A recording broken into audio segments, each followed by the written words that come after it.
Those are some people doing robotic stuff. Okay, so we want to go to the left. It's being added to the patch, Hungry Hulk. Starliner. Oh, there's a little bit of the OFT Starliner in there. Just sneak it in. That's the... What are we looking at? The Orion stage adapter? Maybe? No. In processing at Vandenberg. Oh. Atlas 5. For Landsat 9. Yeah, okay. Never mind. That's something completely different. Oh, there we go. There's the vehicle stage adapter. That's Starliner anthropomorphic test dummy. That's pictures of mission control rehearsing the Artemis 1 launch. Oh my god.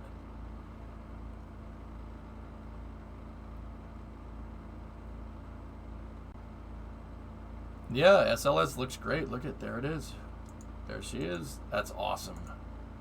That is so freaking cool. Any updates on when Artemis 1 will be go for launch? They're targeting November of this year. Oh boy, you might want to read number 7.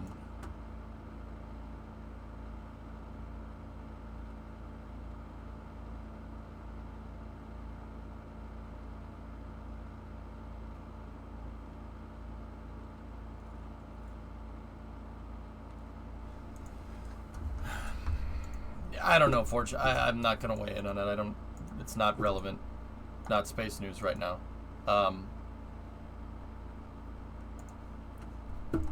Yeah. All right, let's switch over to Kerbal. Let's go.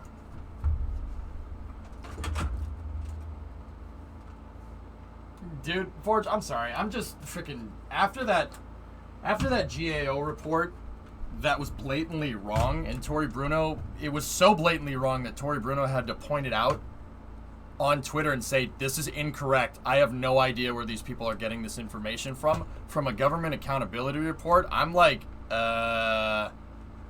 long story short, all of a sudden I'm like, they don't think it'd be like it is, but it do. You know what I mean? Like, I'm pretty sure that's telling me that these accountability reports and you know, FAA certifications, not saying that FAA certifications or GAO things are bad. It's that they always try to forecast worst case scenario stuff in the effort to point them out so no bad stuff happens. That's what I'm starting to understand. Yeah, but that paper is from the FAA. Yeah, okay. I don't want to say it any, like, I don't know how to say it any blunter than this. Who cares? Like, and Boeing confirmed that, so, okay, the FAA, in that case, the FAA did their job. The FAA said there's a problem here, and Boeing said, okay, we're fixing it, and the FAA still said that there's a problem here. The point is, I don't see a problem here if Boeing themselves have said, yeah, okay, we got to fix that. All right, cool. That just shows that the safety certification process is working correctly. I don't think there's any drama here, and I think you're incorrect in saying, oh man, you might want to read this. I don't think that's right, dude. I think everything is fine. That shows that the safety thing is actually working. However, with that GAO thing, that pissed me off because, yeah, the GAO was making assumptions about a space program when they didn't even bother asking, which makes no sense, you know? So how do we know that that's not going on here either? You know, like, how do you write a government accountability report about national security space launch system providers and not talk to the providers about national security space launches? You know, like that actually freaking happened. So, I don't know, man. Now, I get it. The FAA is a different entity. I'm citing the GAO report as an example. So, the FAA might still be reporting it's a problem, and Boeing probably already fixed it. And number 7, what you said in that actually confirms that. But whatever. Like, I don't know. I said space news is over, and I don't want to keep going with this. I'll be honest with you, dudes. I want to play Kerbal. When I say space news is done, that's what I mean, man. I gotta get out of, dude. Remember, we're back in deadline mode, dudes. Back into deadline mode. We have the deadline is for the SSTO revamp. That's a little loud. I should turn that down. Is over here. And I'm taking these days off, so we gotta get going.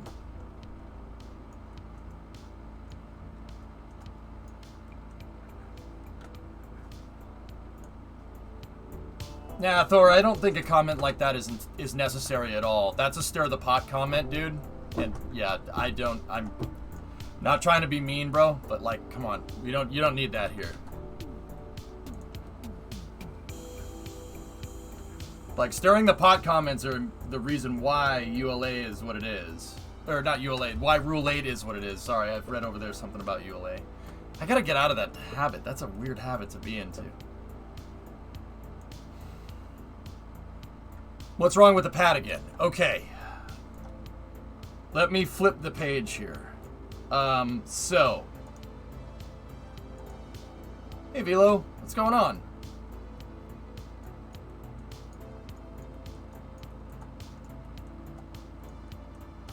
Okay. I gotta shift gears mentally. Do I have coffee? I don't have coffee. We need to do a pad revamp here, long story short. Let me go put the pot on and I'll be right back. It's gonna take a second for it to brew.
One of the clips from the screen just hit me in the head. All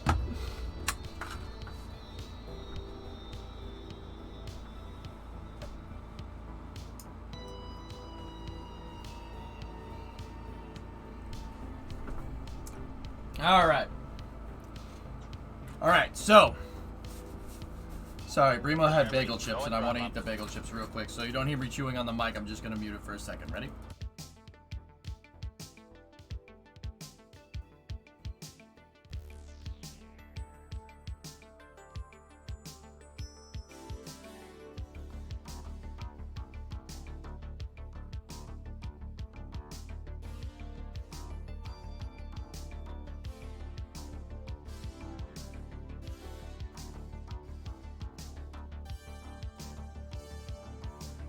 Discovery, go at throttle up.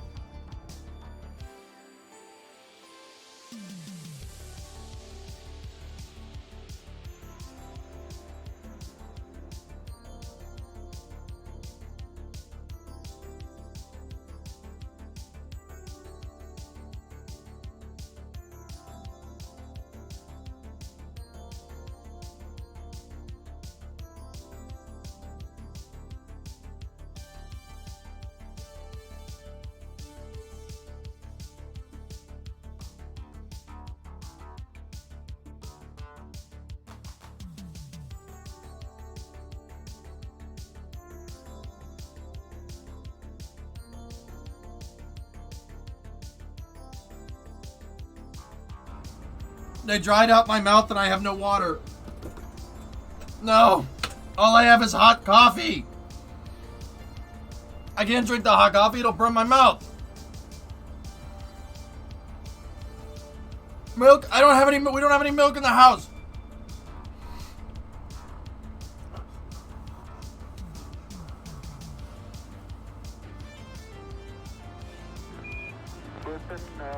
Tranquility Base here. The Eagle has landed.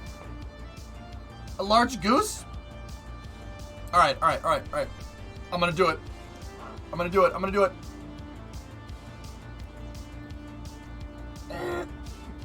Ugh. Why can't train engineers get electrocuted? They're not the conductor.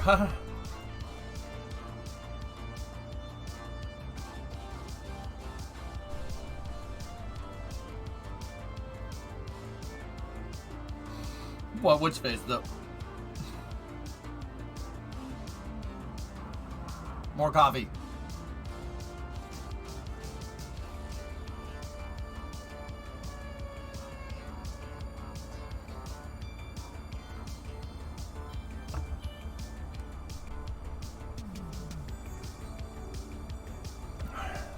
What's up, Swishio?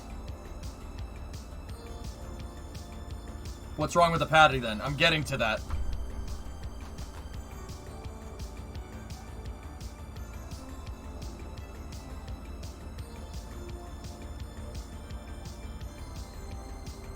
Okay.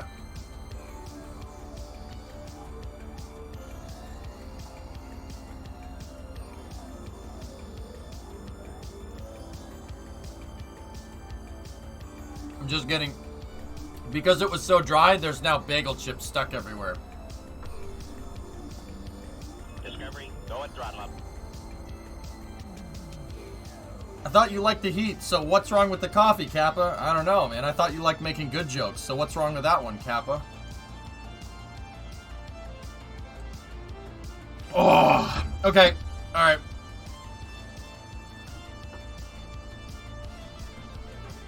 Funky, 3-month resub. Okay, so.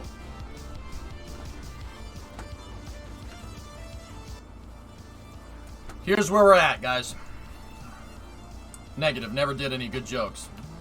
You've had a couple of zingers in there. Don't lie to me. And on that, I'm off to bed. All right. All right, so. Right now, this pad, guys, works by basically on the launch pad that's out there, right? See how the launch pad has a ramp out there? It works by hanging off the end of the ramp, and then I move the SSTO up the ramp and on here, and then we attach it.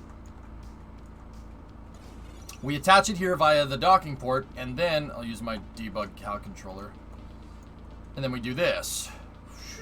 Put it upright, fuel it, and then launch it, right? This is our SSTO. Now,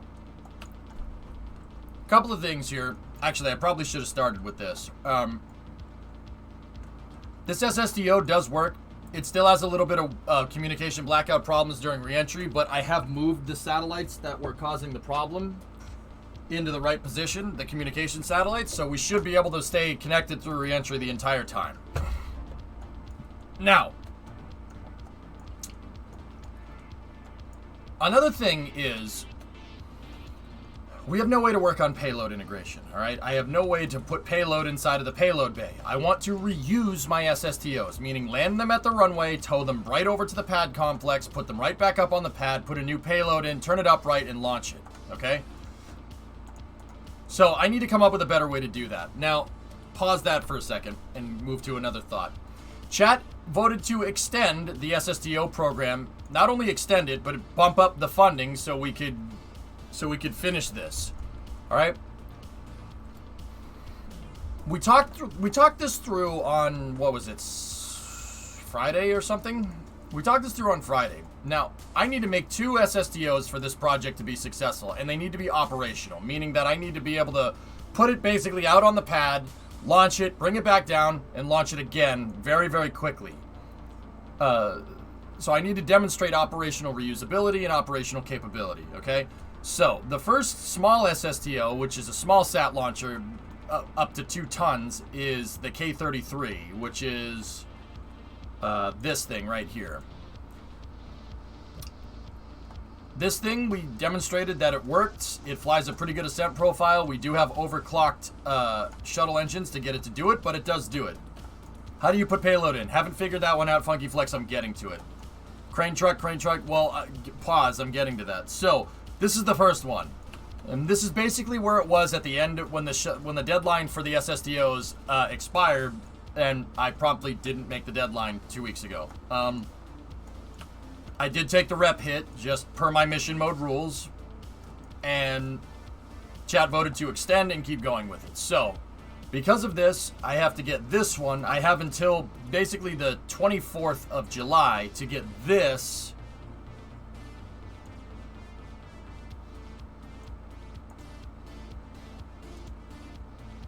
And this SSTO operational. This is that other one's bigger brother. The idea is that if I just scale everything up on the SSTO, I should get a single stage to orbit vehicle. If the small one works, I should just be able to make a bigger one and it should work just fine. The small one uses 2.5 meters, this uses 5 meters. The small one uses the small and the small medium panels. This uses the medium large and large panels to make the same shape. I should be able to make the exact same thing and it should be just twice as big.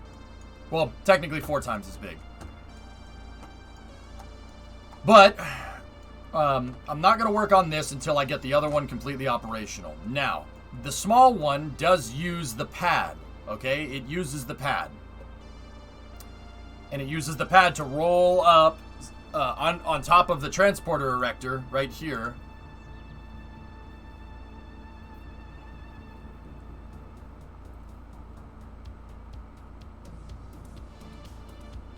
Give it a moment. How I have the pad set up right now is for the small one. And the small one basically rolls up there. There's the one that we launched into space. It basically rolls up here. We attach it here. This thing turns upright. We fuel it and we launch it. Now, what I was thinking is that this small one, we were talking about the big SSTO and the small SSTO. All right. So small Jebstar and big Jebstar. All right. Because the Jebstar is kind of the name we wanted to call it. Small Jebstar has this pad, and this pad is fine. It does work. The pad is reusable to an extent. But this pad won't be compatible with the big one. You saw how big the back of that one was. We're going to need to make something completely different to make that thing work. Now, with that being said, I should be able to scale this up. But if I scale it up to the big one, I don't know if the small one is going to be able to work. So I'm going to need to develop 2 different pads for this. So what we decided was that for the big one, it would make more sense to use the pad ramp to save on part count. For the small one, we'll make our own ramp. We'll make our own pad complex. And I'll just either put it right here, or we could move it out there or wherever, right? We could have the small one launching from like right here, and the large one launching from right here. I'll save the ramp for the large one because the ramp for a bigger SSDO is going to be, well, bigger. So what I'm going to do today is take this pad design and I'm promptly going to make it self-contained. We'll make our own ramp for it and we'll put it over here.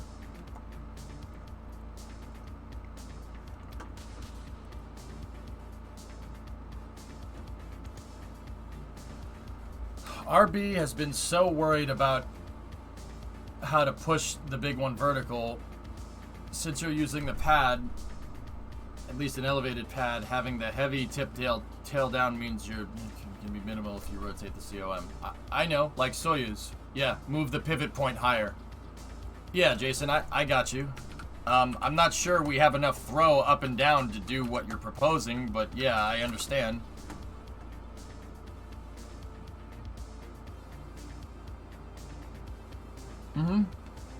Nice little graphic, by the way, dude. Yeah, that's really something for the bigger one. With the small one, what we have works. So what I'm basically going to do is try to make the small SSDO's launch complex totally self-contained, like what I did with the Freedom pad. And that means basically designing the pad from the ground up with my own ramp that's going to be over here. So we'll have this pad right here, and then I'll have another pad right here that we can launch from. So, like, we'll have another thing over here, and we could roll the small one up here, right? And launch the thing. Yeah, RJ, yeah, I know. Yeah, that's what I thought. I was like, RB, he isn't. Alright, anyway. So, from this pad, there's a couple of things that we do need to figure out. One of the things that we need to figure out is a way to keep the launch plate in place when we go to liftoff, because we basically lift off, then because the pivot point is on the right side of the pad, the whole pad liked to do this when we separated and it launched the vehicle that way instead of that way. So, there is a couple of things that we need to fix with this pad in general, but for the most part, yeah, I'm going to have to redesign it, and I want to redesign it in a way that basically makes it self-contained. I've made self-contained pads before. Freedom is a good example of that. But I also have made self-contained pads in the past that have their own ramp. That also does work. Let me find a picture of one.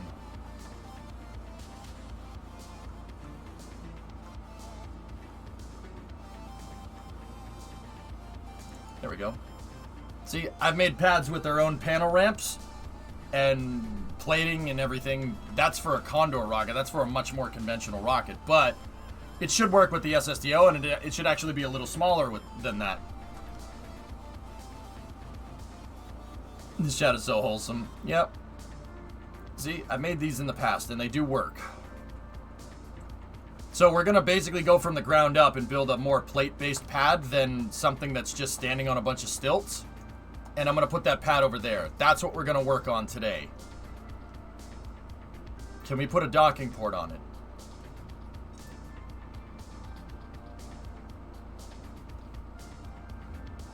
Put a docking port on what, T-Man?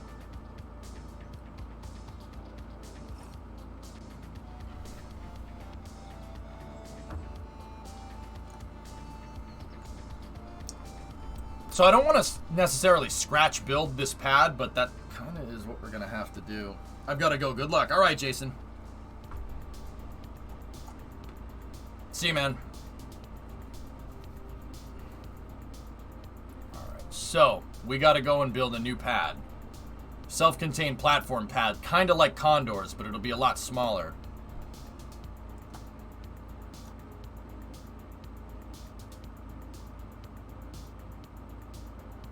Oh, T-Man, the rotating mechanism. Yeah, a docking port could fix it, sure. But docking, yeah, I mean, that could do it, sure. That's actually what I was thinking of the fix, so good on you. Good on ya.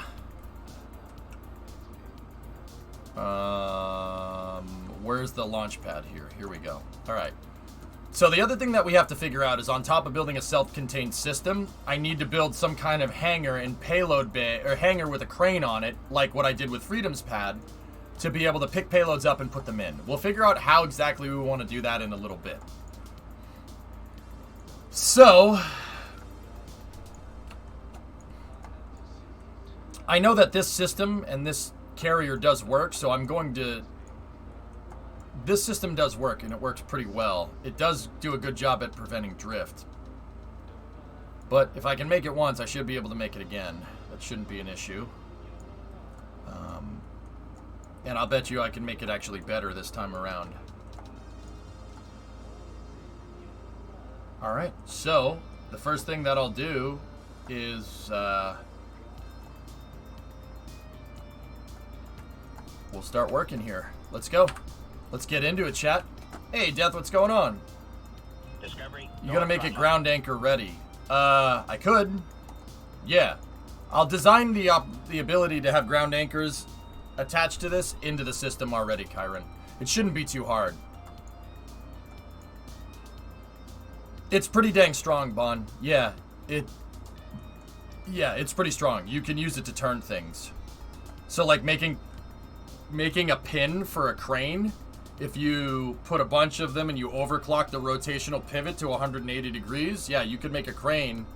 Yeah, you could make a crane pin that's not susceptible to sagging too much. We tried that. All right.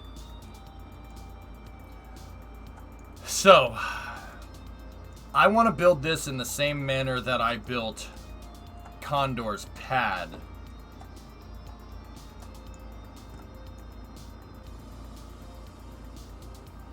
I'm thinking. So get rid of this. We don't need the fuel tanks. We can get rid of those for a moment. We don't need this. And we don't need to get the spacing on the pillars right, and we don't need to go around any piping or anything, so we can get rid of those as well. The fuel umbilical thing I'll replace later. I'm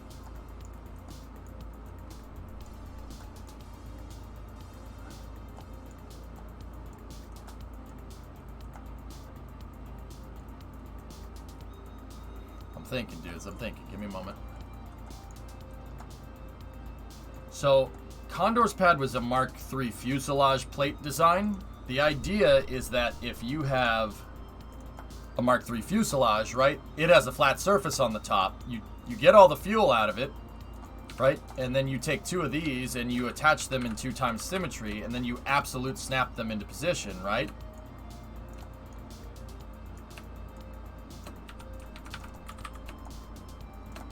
And then you do that a couple of times over. You can make a nice base plate to put a pad on. Now let me see exactly how long this needs to be. How wide are we going for here?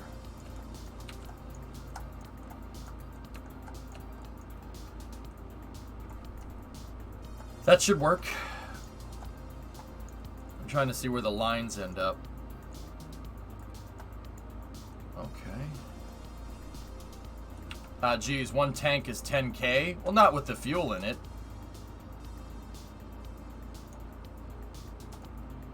One of these is 17,000, right?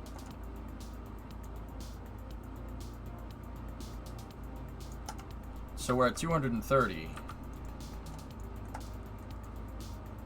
239. Oh, crap. You're not wrong. No way. Yeah, they're 9,000. They're 9,000 a pop. All right. Well, let's make sure that we I'm not gonna say use these sparingly, but let's make sure we're using them strategically, I'll say.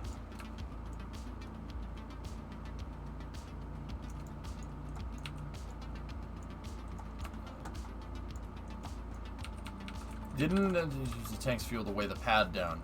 Yeah, RJ, to an extent, yes.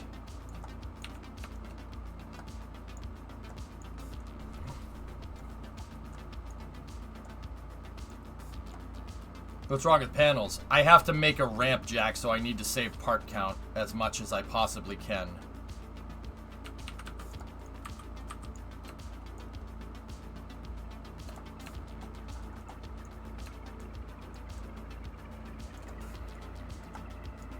So one thing that I've noticed about this is that these are much lower to the ground, which means pluses and there's pluses and there's minuses there. The pluses is that this doesn't need to be as high up off the ground, so we don't need as big of a ramp, which means less parts. The downside of that is that I don't the hydraulics are going to have to be a little bit different in how they work. I don't have the ground clearance to make that work like that.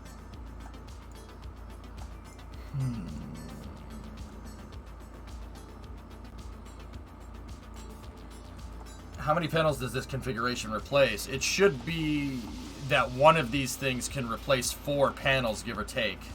So, yeah, we can really get a little bit nutty with this thing. And hopefully we can keep the part count down.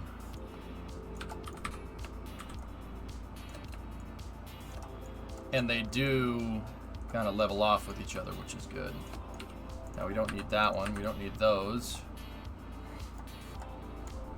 And technically, we don't even need that one.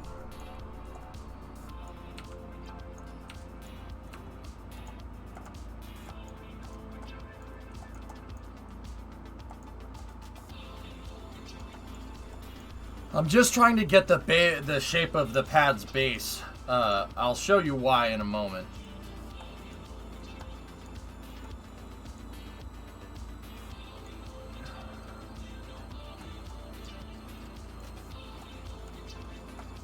Yeah, Yarg, I don't like doing it, man. I don't like manual like that. It just keeps everything nice and organized using absolute snap in my mind. Is there no way to design it at ground level? Is the tower to pad?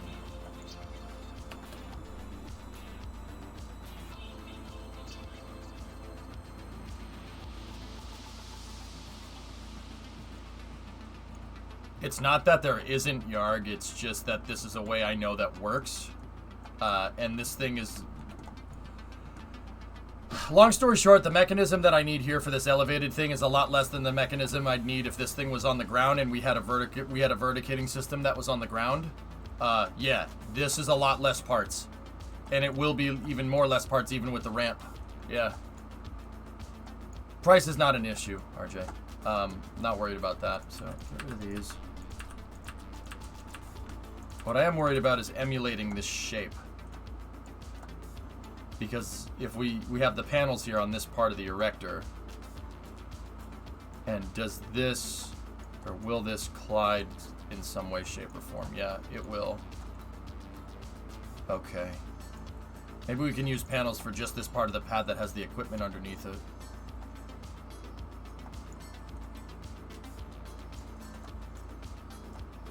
Yeah, out here is... Okay. Alright.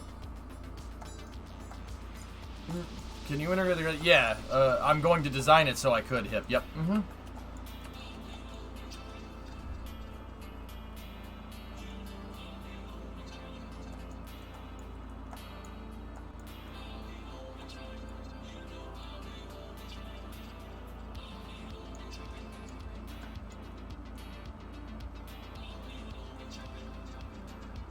I don't mind if the pad is expensive, I guess.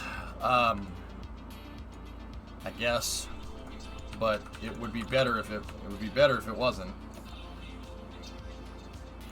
Any ETA for ground anchors? I have no idea. Are ground anchors in multiple sizes? Not 100% sure on that one, dudes.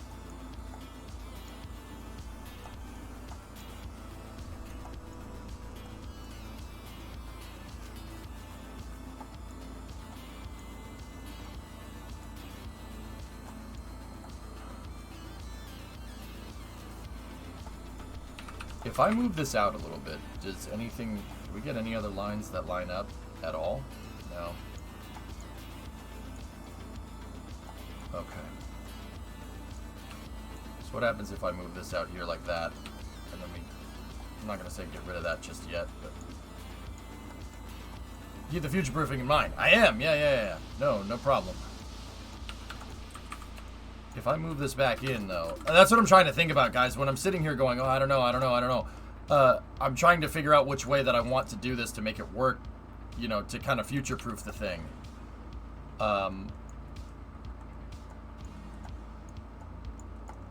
And for the ground anchors, what I think is the right way to do that is to have an open area underneath the transporter erector right here. Like this. An open area, and have these things kind of go down the sides here. Basically keep 3 panels in the center for this, just for this part.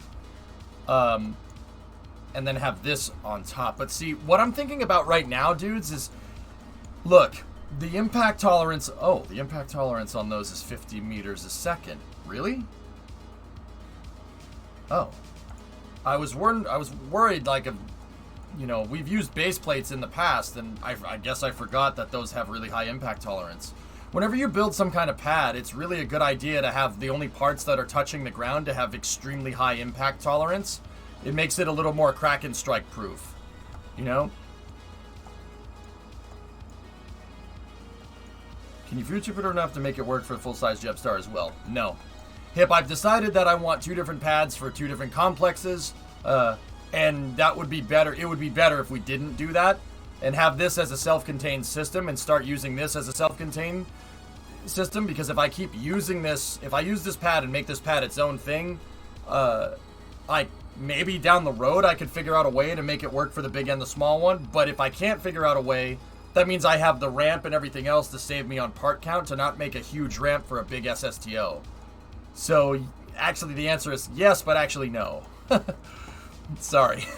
Yes, but, well, actually no.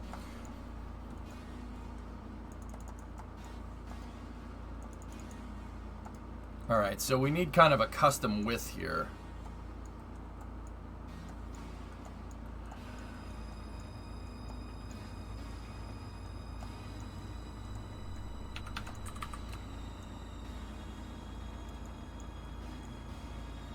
See last. The weirdest thing is that a viewer the other night pointed out to me that if you search stamp in the part search tool in the SPH, you have access to the ground anchor part.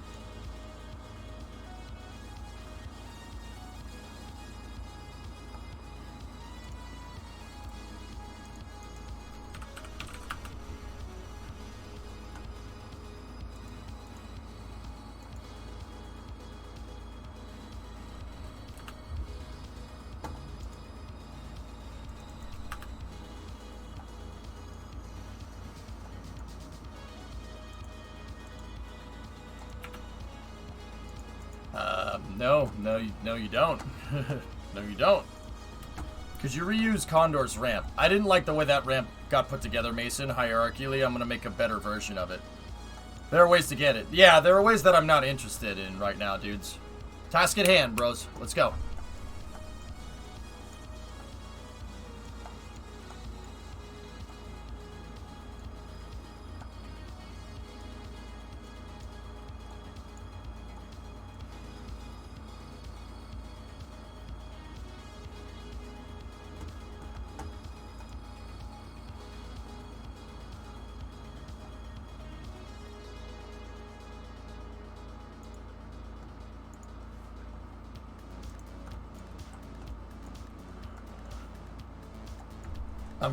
I'm trying, X. It's hard to keep track of this and everything in your head, but yeah, yeah, I know it's tough. Don't worry, we'll get it. How did I do it? I'm trying to remember how I did this with Condor's pad.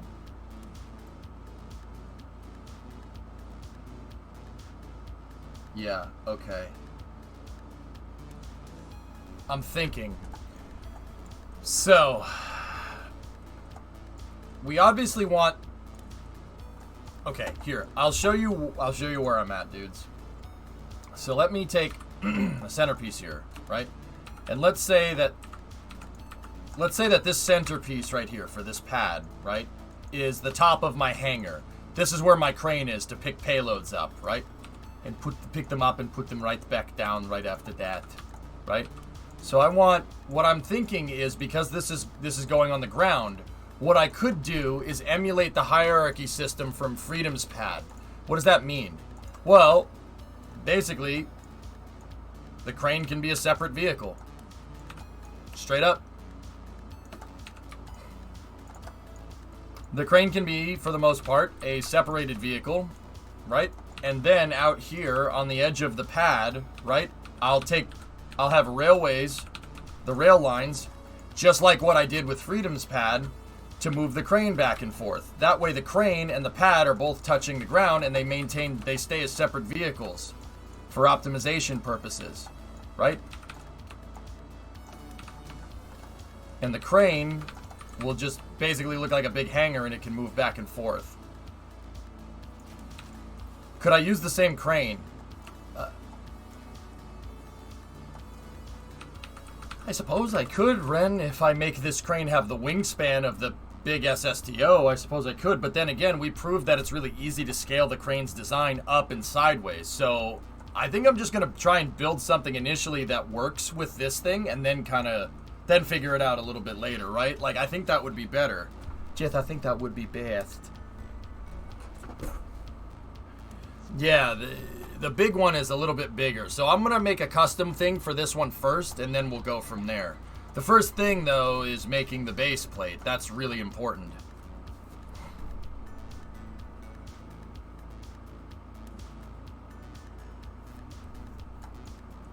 I think you should merge the big one here to give scale.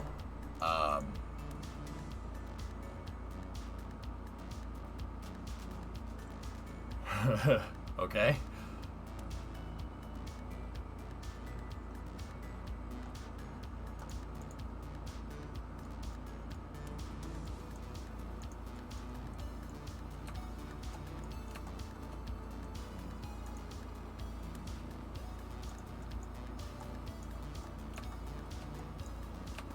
See what I mean? I suppose I could make it big enough. We could make it big enough to fit. I suppose. Man, that thing is gonna look so freaking goofy.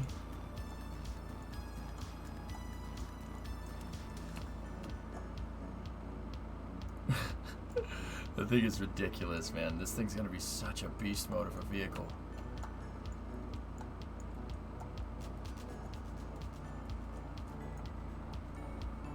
Oh, baby. Yikes. Okay.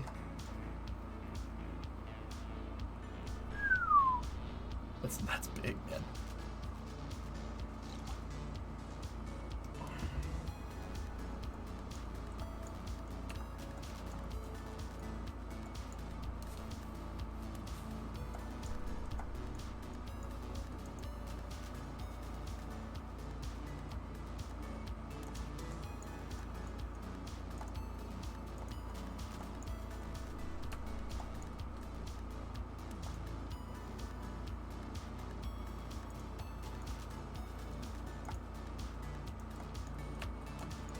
Yeah, 2 separate cranes will be good. What I'll do is I'll make sure that this scales. That's the right way to make it. Just like how I made Freedom's crane. We just were able to make Freedom cranes bigger and have no repercussions.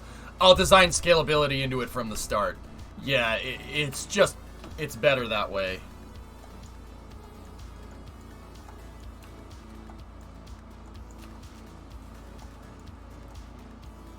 Alright, so, once again, we gotta try to figure out the base plate, and there are certain parts of the base plate that I need uncovered for these pieces here.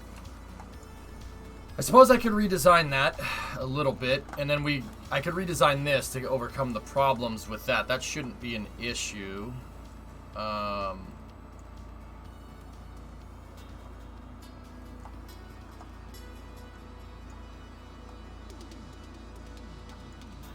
And I basically just need the width. We just need the width here.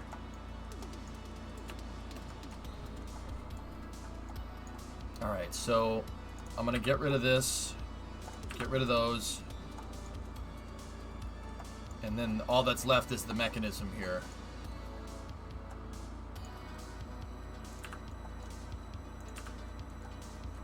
I'm thinking... Alright, we can get rid of those. Now, how do we incorporate this into the design? What I'm trying to do now is emulate Condor's pad design. Condor's pad design, basically, I built the fuselages like that in a way where they're all stitched together like chainmail almost, and it made it super freaking strong. Yeah. Did you see my Discord? You see your DM on Discord relating to... I read it, Anth. Yeah, so... The left one has a docking port, the right one has a robotic piston, middle doesn't have either. As of one point...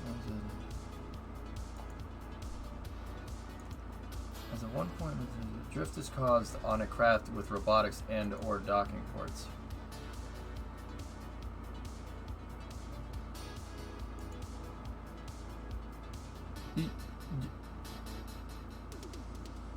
No, that's not right. That's not right at all. You can't auto strut through either of those things. That's why those things are bending out of position.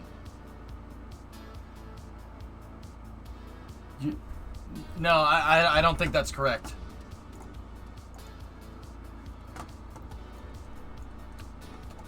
You did hours of testing. Why?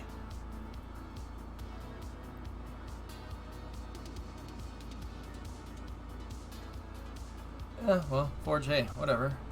And I don't think that's... I don't know what you did hours of testing for. You can't auto-strut through docking ports because of the twisty function that they added.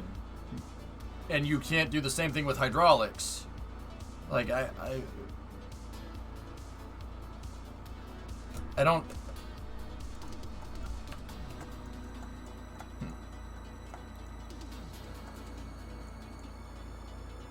Not sure.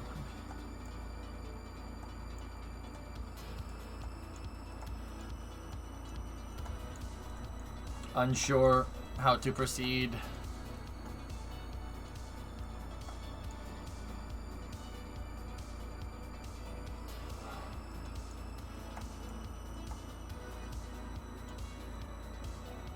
screenshot was after reloading the scene. The left and right crafts are permanently twisted.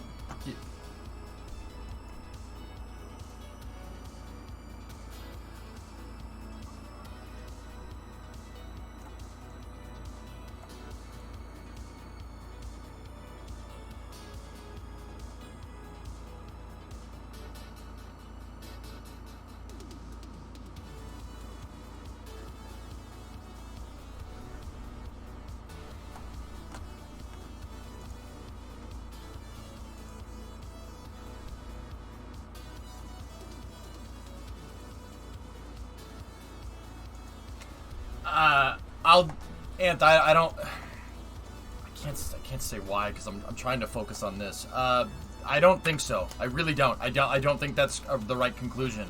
I'll tell you why some other time, dude. I want to get this done, dude. I got that deadline, brother. I gotta get this finished.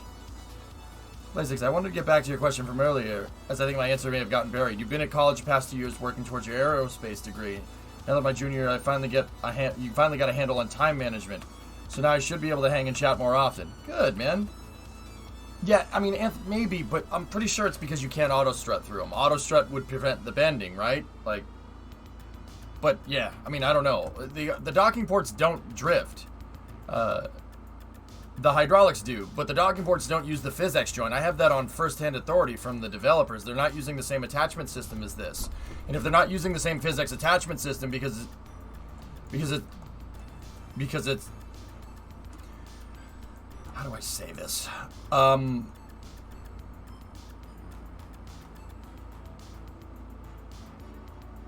story short, parts that animate can't have an auto strut going through it unless you lock it out, right? But the reason why these two pieces drift so much is because there's an animatable joint between these.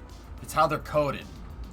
The docking ports, once they add the locked auto struts thing in, docking ports shouldn't drift at all. Anyway, Glazix, that's cool, man. Thank you. Yeah, it did get buried a little bit. Stuff kind of comes at us fast here during space news nowadays. But either way, man, that's awesome. Congrats, dude.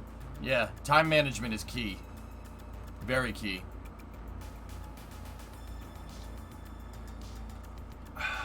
Anyway.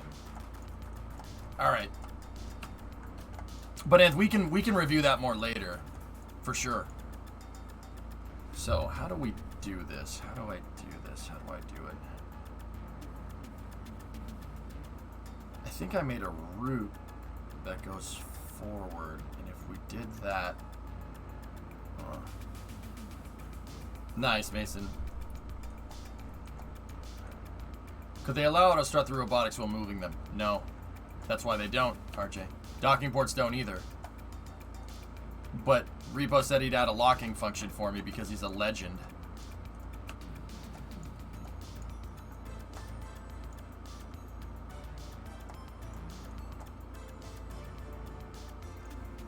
I lost my train of thought. Damn it.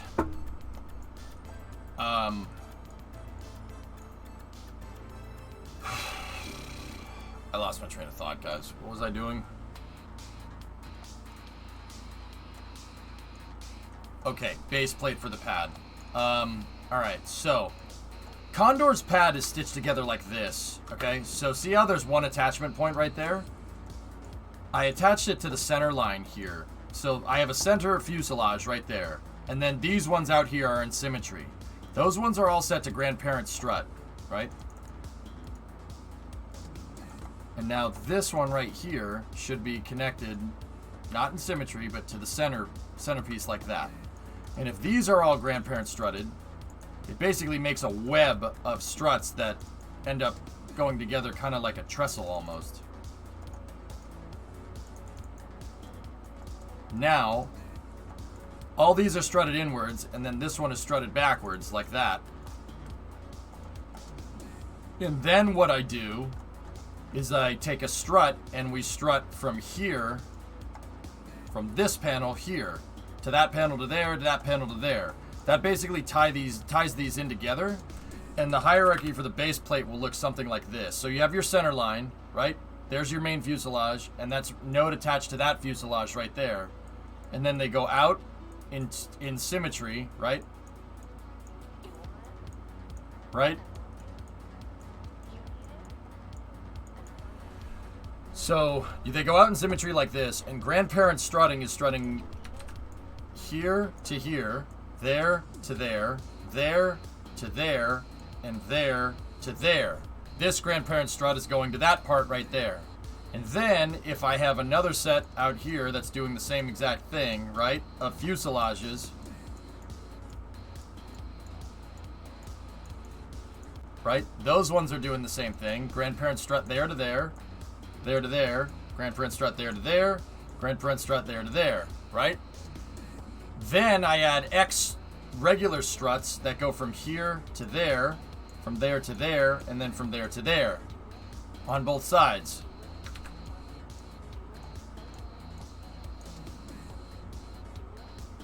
And if we wanted to get super strong, we could do that.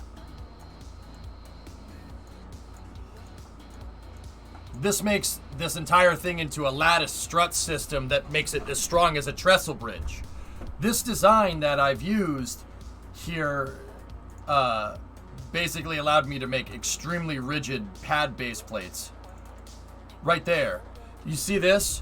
This is hanging off the side of the runway. This is the original base plate that I made for Condor's pad. It's hanging off the end of the runway. Those fuel tanks are full. Full. They have full fuel in them. And it's hanging off the runway and not bending at all.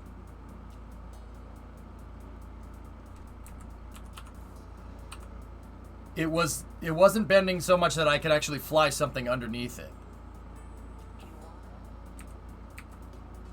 Because I figured out a way to make the hierarchy and use the auto struts and regular struts to basically make this thing into a trestle bridge. Now keep in mind, you know, if it had some overhead support, it would be even stronger. But once again, these fuel tanks being full should be enough. Now don't get me wrong, these fuel tanks down here are also full. But it's not about balancing this thing, it's about this bending down. You know, the pad should bend over like this, but it doesn't. It doesn't bend down.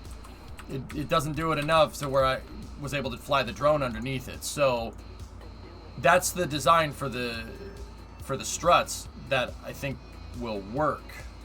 Actually, there's auto struts here, so I don't think I even need those. Auto struts go from there to there because that's grandparent, right?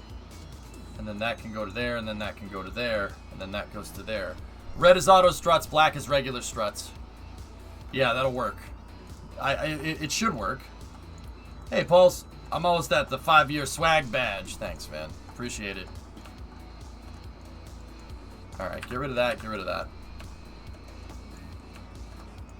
Now make sure the pad plate is enough to fit the wingspan of this vehicle in. It is. Alright, so now we need to have a center part to go off of, or else this doesn't really work correctly. How do I incorporate the center part in here when we're using a transporter erector that's buried in?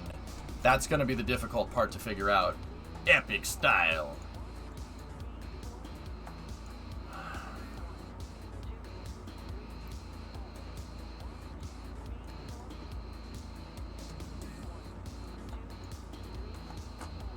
I think you'd really like this song that I found recently.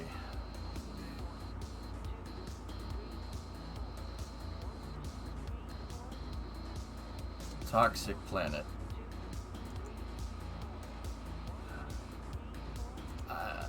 Is it demo? I can't listen to music on stream. I'll have to listen to it later.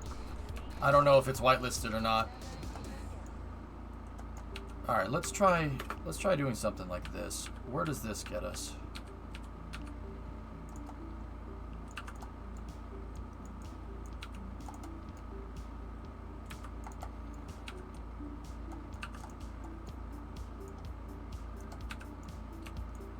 I'm not sure about node attaching to this thing. But these basically need to be, for the most part, right. What happens? So what happens if I line them up over here like this? How much room does that give us? Nope. Rocket exhaust could fry the pad. Don't want that. So that needs to go right there. And then get rid of this. Okay.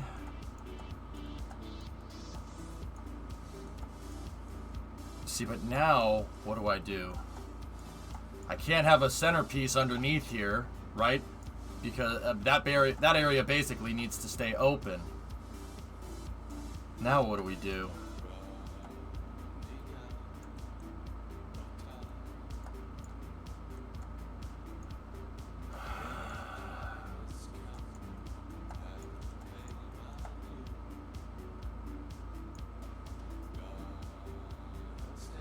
This is really important to get this part right, and I'm building the vehicle out in my head, or building the pad out in my head before I go and make something. It's really important to get this right. If you don't get this right, at certain times you could go to attach things to the pad, and it will do this. Get rid of that there. Pad hierarchy is so freaking important.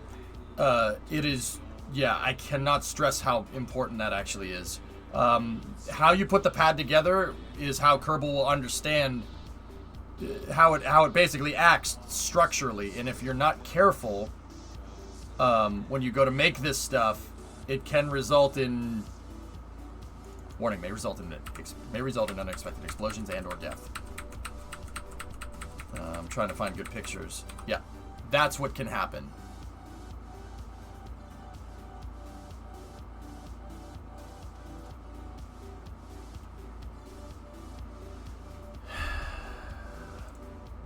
How much heat resistance do those tanks have? So it's not so much about heat resistance. They're 2700. It should be fine, but I generally want my rocket exhaust to be pointed at the ground. I don't even want to take the chance, dude. Why would we even do that, right? Like,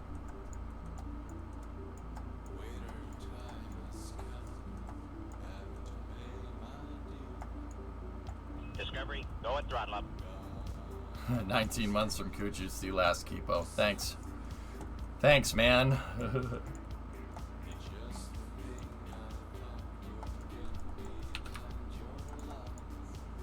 suppose I could go out with it from here.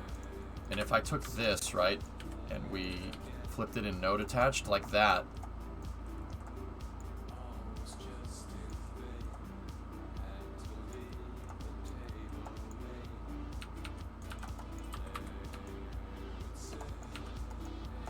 Now the real question is, would it be good node attaching it out like that even more? And another question is that if I have this right here, can I put panels on the sides to fill it in, like I did before?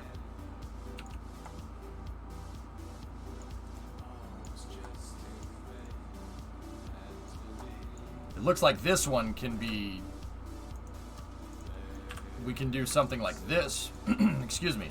We can do something like this right here, and it's not going to be an issue. And then I can have the panels here bridging that gap and covering up the rest of this, right? And since they're just single attached right here directly to the fuselage, it shouldn't be, I shouldn't have to worry about them like moving around and stuff.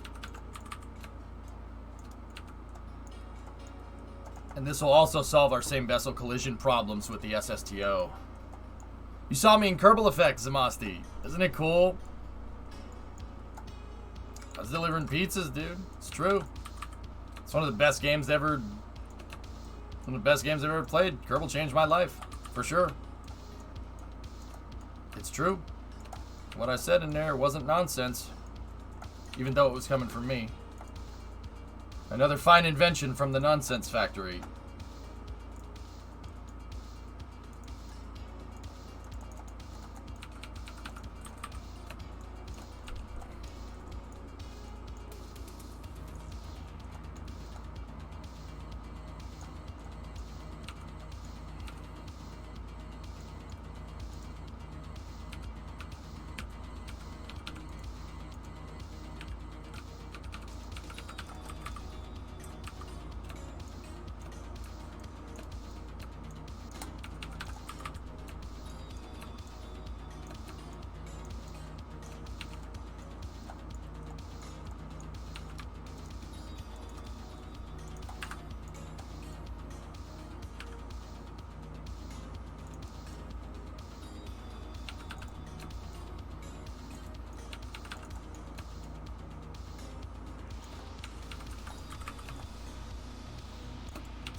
this is coming along pretty well, actually.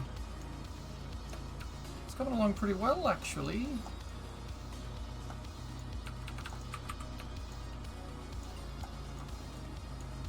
It's just the one killer, actually. Now, like, catching them swans, then. If I move that down a little bit. And I need to basically redo the lifting mechanism from the pad, because we did have a little bit of problems with it, but nothing that's too bad.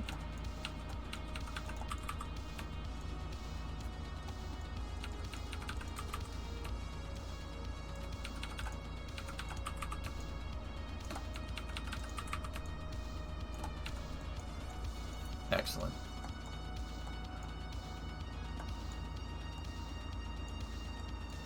To put things into perspective, we work from about our late teens till our late 60s in most cases.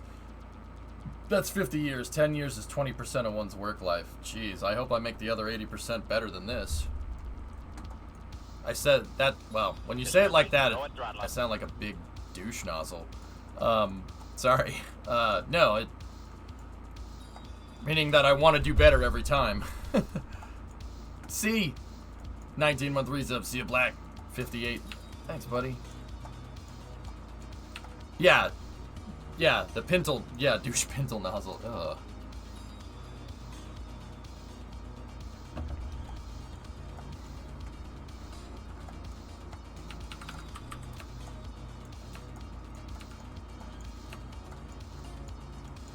All I am is a pooey 20% of your life? That,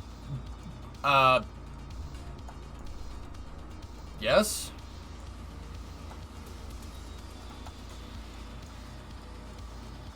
Alright, that leaves me everything down here.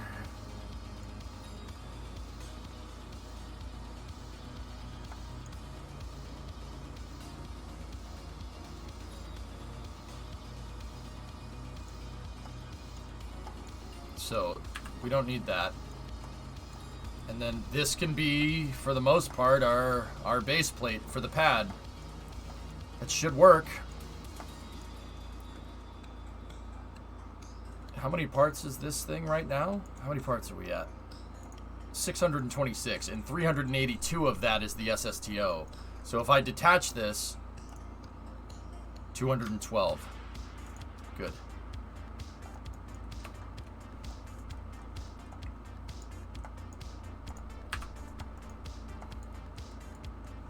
Hey Nazalik, how are you?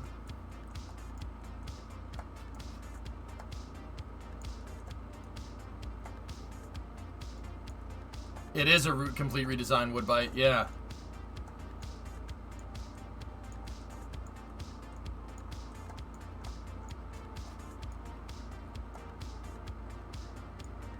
Yeah, for the most part. The only thing I'm really going to keep is that fairing plate right there. Because yeah, that's pretty much it. Doing good, great. Thanks for asking. Right on. And then maybe the TE arm. Because I need to reduce how some of the hydraulics work here.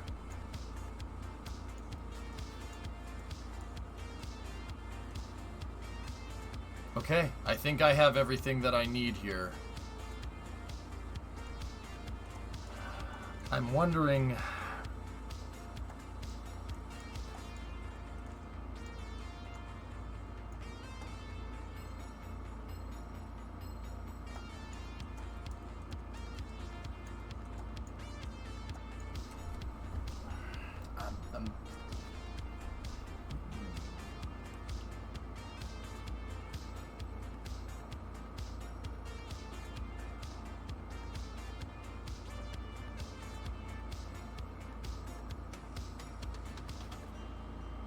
So there were some other problems that I noticed with the pad, and I'm just trying to, I don't want to reuse this, but I also want to use it as a template for the new pad so I could get some of the animation and like how this is pointing basically at my center of mass on this thing without it. Well, it's not actually doing that. And the pivot point of this I want to be slightly shifted. And then I want these things sitting on top of I-beams like this. And I need to recreate that strut design. So this thing can basically do this. I need it to basically, well, do that.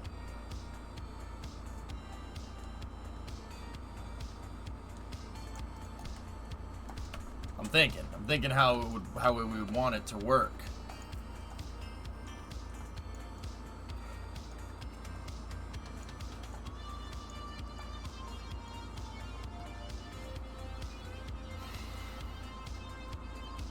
And then the other thing that we have to take into account is that the pad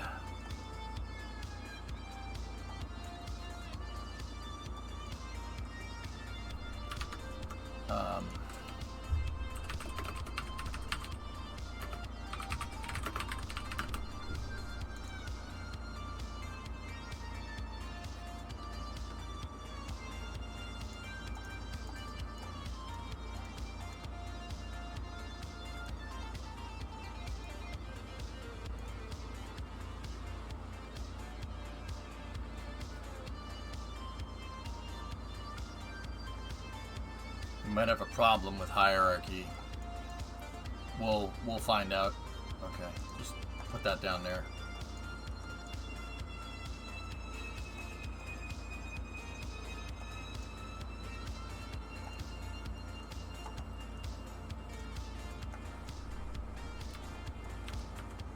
I'm sorry, I know this isn't the most riveting content, but if I do my homework right now, if I do my homework with this right now, it means we're not going to have to do a lot of it later.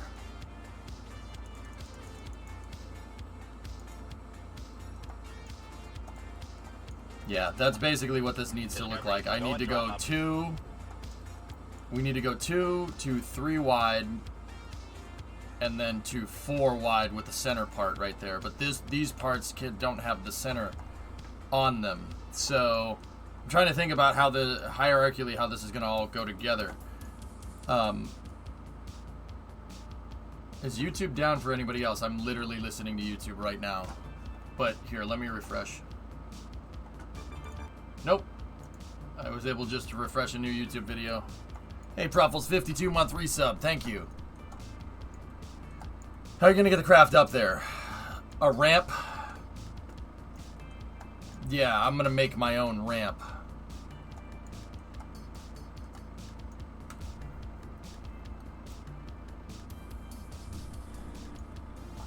Was that the Iota 1 song?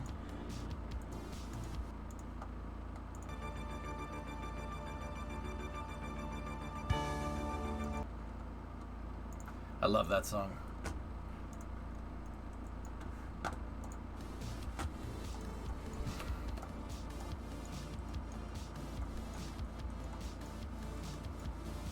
So, guys, in previous designs, so on Condor's pad, for instance, the root part was right here. I kept the root part in the center of mass of the pad. On Freedom's pad, I kept the root part basically over in line with the rocket. So when the rocket is here, the root part is right there. I'm not sure if that makes a difference anymore. That's the root part of this design, and then on Freedom's pad, that's the root part as well. And I basically copied the root part for the stool here with this design. Okay. Guys, I might need to full clean sheet this. Yeah, it might need to be a full clean sheet design. Just because I need to figure out the base hierarchy of this. So it's gonna kill me to do it, but now's the time to rip the band-aid off, so to speak. So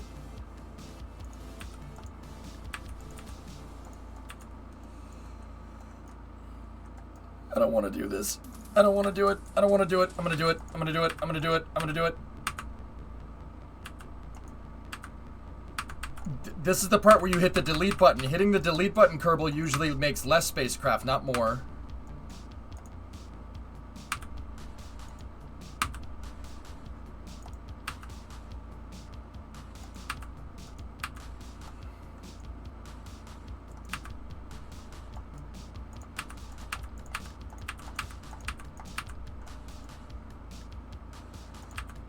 God, I hate what I just did. Okay.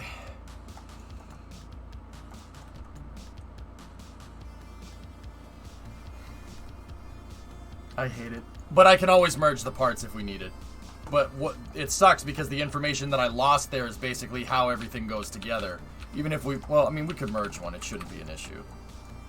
All right, so we want this thing lowered down in a little ways, right? And we figured out previously that this thing could do, we could have a node attachment right there. And this thing needed to basically be 4 wide.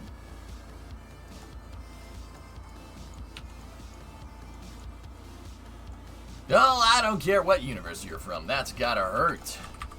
So basically, I needed to look at this. I need to look at the auto struts and how the auto struts are gonna go together with this by themselves. Like, I needed to look at it out in the open. So this one out here.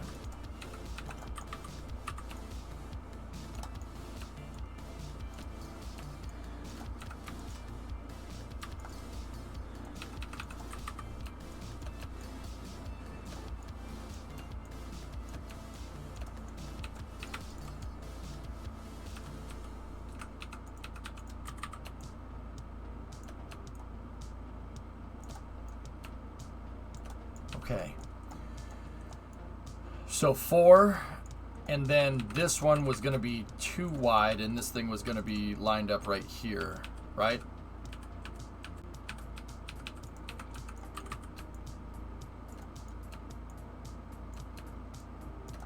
Right, that's going to be like that, and that would have been that's going to be lined up there. And then we had something super wide like that out there. That felt kind of good, except for the little glitch that happened, but yeah. And then we needed something that was 3 wide.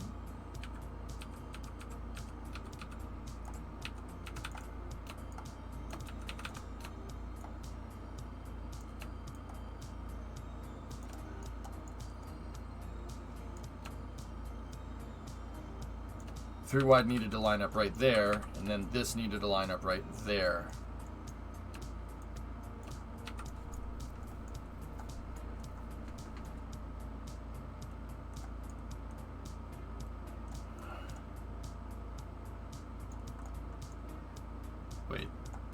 Wait, what? Oh, okay. Now I need to see with the hierarchy what the heck this looks like. So we have our root part right there, right?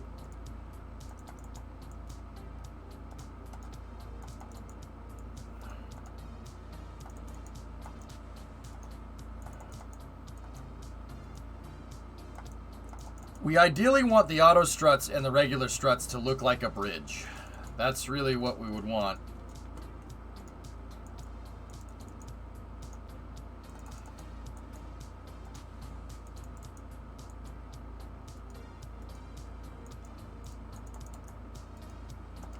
So let me visualize the auto struts. If you go into physics here, you can show all the auto struts.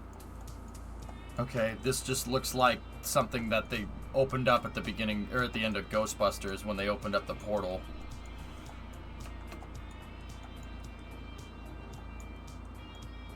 What is this at the moment? It's the beginnings of a new launch pad. It's the foundation for a new launch pad.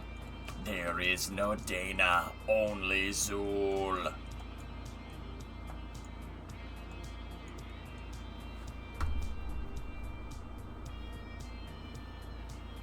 Ray, when someone asks you if you're a god, you say yes!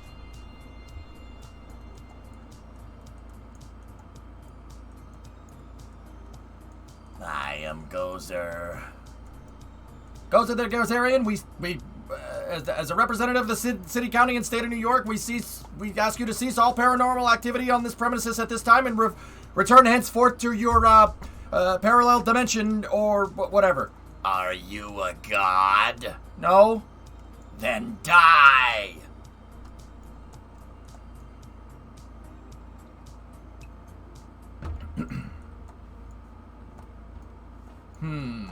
That does not look like a bridge. That's not what we want. Here's how the design looks without that, see? That's what I want. And then what I'm going to do here, I'll use the I-beams to show how I do the cross-strutting here.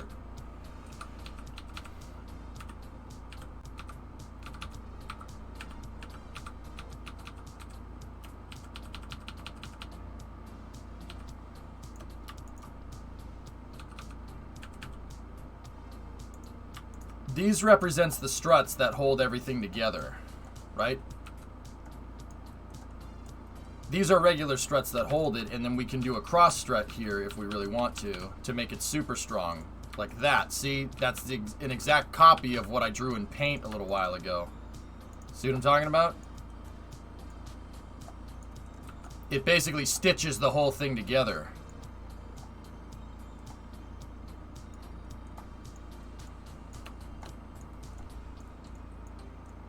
It looks like the Nazca lines. Oh, jeez.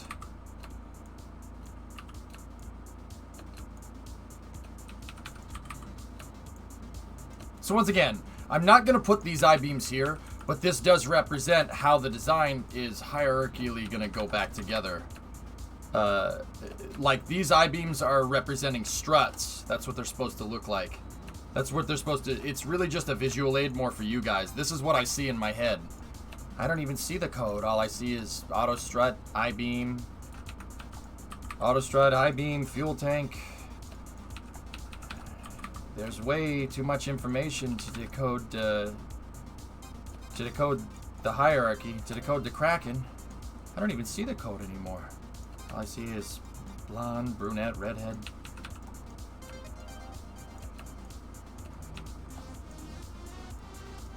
Last, please. EJ has ascended to another, instead of MS Paint, he uses KSP. Yeah. See, I'm trying to figure out what would be the best way to do this. This is how I made Condor's pad.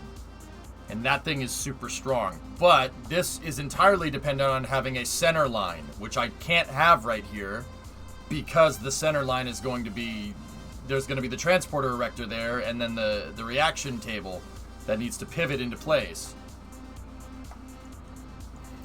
It was before that one here. I'm not sure you're able to answer this, but you know a ton about the shuttle, so I don't know. Why did the Buran and its program end?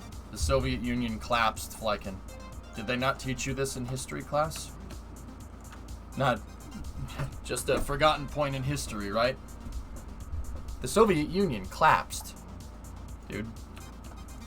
And the lack of money, because the Soviet system basically was abolished virtually overnight, the lack of money basically killed it. No, we learned about the Romans and why they wore sandals. Like, have you graduated high school? Honest question. You're graduated, right? You're older than that. You telling me you didn't have a modern world history class where they talked about the fall of communism? That's kind of an important thing to mention. Yeah, Dr. Death, okay. Most history classes focus on the pre-1900s.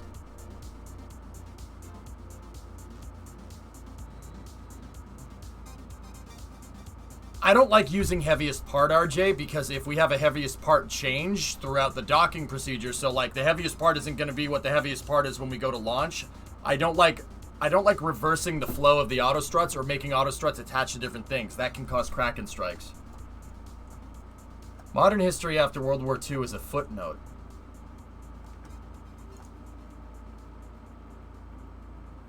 Our entire geopolitical world is shaped off of what happened on December 25th, 1991.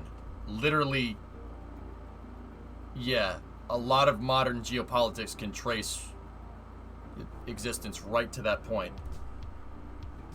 What happened on Christmas? The Soviet Union collapsed. What? Are you kidding me? You guys don't know this?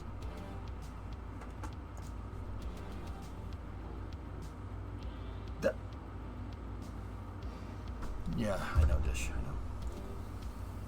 It's a footnote in school. But our entire way of life is like U.S. history from 1917 until now Oh my God. Oh, maybe that's for more like college level classes, I guess. I don't know. All right. Flankin, long story short, from 1917, well, actually, okay, so there was this thing called the Soviet Union, and I'm sure you know what it is, right? The Soviet Union was a system that was based off of communist or Marxist-Leninist values, right? So the idea is collectivism versus individualism, okay? And no, in case you're typing something right now about which one you like better, I don't really care what you have to say. You don't get to weigh in on this, all right? Just listen, okay? Not you, Fleiken, but anybody else. Everybody's like, ha ha ha, this is it. Shut up. Just. So there's an idea versus collectivism versus individualism. So the United States, which champions, you know, free speech and all that, at least on paper, right? The Constitution is very individualist. So it's about you. It's not about everybody else. You know, so like under a Soviet system, right? There's no free enterprise. Everything is controlled by the state, right? And the people basically, you know, give all your profits right back into the state so they can use that to better everybody else. The problem is, it's not a problem. That's just the plan. That is at odds with how the U.S. operates, which is a free market capital system, right? They're at odds with each other. So, basically, fast forward a little bit to World War II. This is the extremely condensed version, okay? The U.S. and the Soviet Union were allies. They were part of the Allies with England and France and, you know, those are the big ones. The U.S., England, France, and the Soviet Union, right? So the Soviet Union, during World War II on the Eastern Front, some of the worst fighting in human existence ever, you know, they kept pushing, but they didn't liberate, they conquered. So they conquered everywhere through, and they moved all the way to Berlin, and they took out Nazi Germany. And don't get me wrong, we came in from the West with the French and the British, the United States. We came in and we basically pincered Germany and killed them, right? After the war, so there were basically these two huge armies. You had the Western world and you have the Soviet world. Basically, they basically squished Germany, right? And then they cut it up. And we realized quickly right after that we were at odds with each other geopolitically, right? So the idea of collectivism versus individualism is, you know, they're at odds with each other, right? You know, the Soviet way was a threat to the U.S. way. The U.S. way is a threat to the Soviet way. So basically, from 1945 until 1991, it was what's called a bipolar world. Okay, in terms of geopolitics, you had the East, which was very collectivism centric, and the West, which is very individual centric, right? You know, free market versus controlled economy, right? And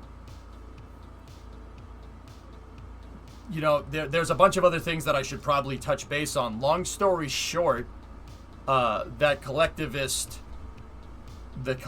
ideology collapsed in 1991 because what ended up happening is that all the money that people paid right back into the system, people just ended up it ended up turning into a autocratic dictatorship, basically. Well, not autocratic dictatorship. It's more of like an oligarchy, right? The collective system ended up turning into a class system, right? So there was the lower class, and then there was the elite political party, right? There's the Communist Party, and then anybody else that wasn't in that, you're a peasant, right? And the system stopped working as it was intended over time, and because what they were trying to do, what the U.S. came up with and what the West came up with is defense spending. We just kept spending on defense and kept spending on defense and kept spending on defense, and they couldn't keep up.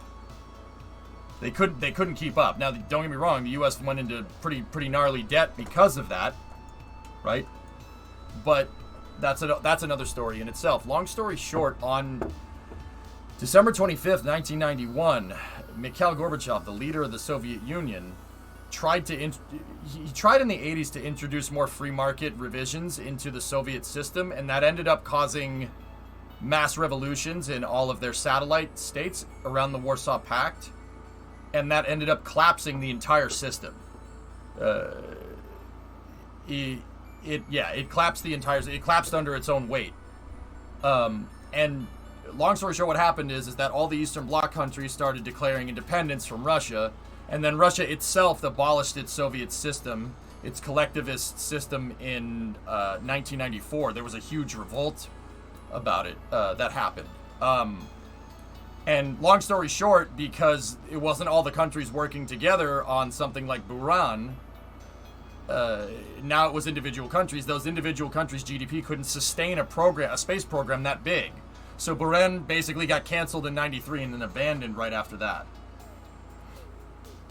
Yeah, the Soviet Union also had a nasty proxy war in Afghanistan. That's another story. That's another footnote that you should probably read about. From 1979 to 1989, the Soviet Union invaded Afghanistan. And the U.S. saw an opportunity in that proxy war to do exactly what the Soviets did to us in Vietnam. The Soviet Union armed the North Vietnamese and the Viet Cong with Soviet weapons. They flooded it to try and take out the U.S. forces in Vietnam. We did the same thing to them in Afghanistan by funding the Taliban and a guy named Osama bin Laden. That went well. But hey, Soviet Union collapsed, am I right? But yeah, no, long story short, Flykin, the reason why the Buran program got axed is because the Soviet Union collapsed. Now, don't get me wrong, dude. That was an extremely condensed version, a very condensed version, and I glossed over a lot of very pertinent things. But long story short, when you have a superpower, a global superpower collapse like that, there's mass unrest, there's fallout like crazy, it creates a huge power vacuum, and that resulting geopolitical power vacuum, we're still reeling from that today. It's still... Yeah, it's still, there's still a big thing about it, you know, like not a big thing, but like the events that happen in politics can be traced all the way to that.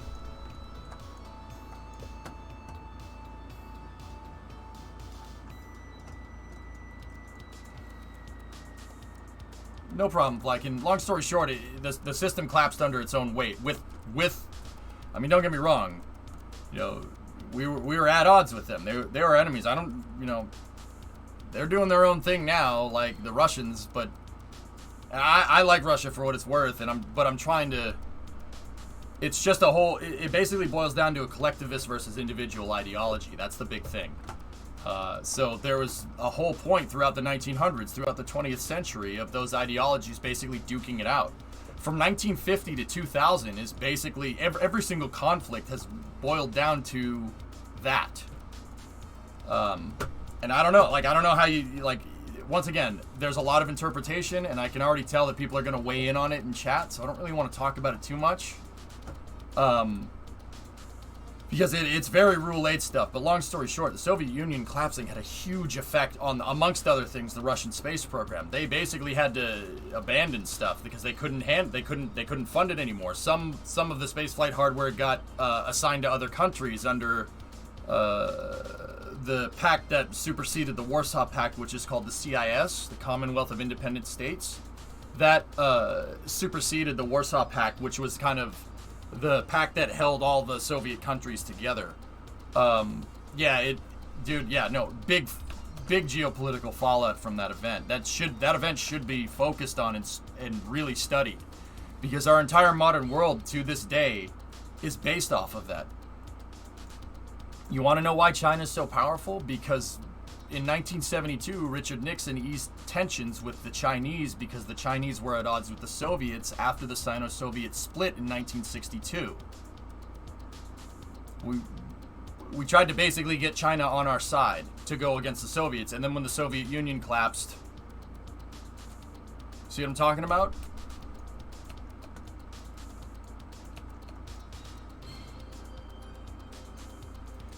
The entire geopolitical world that we live in right now, it can trace its roots to December 25th, 1991.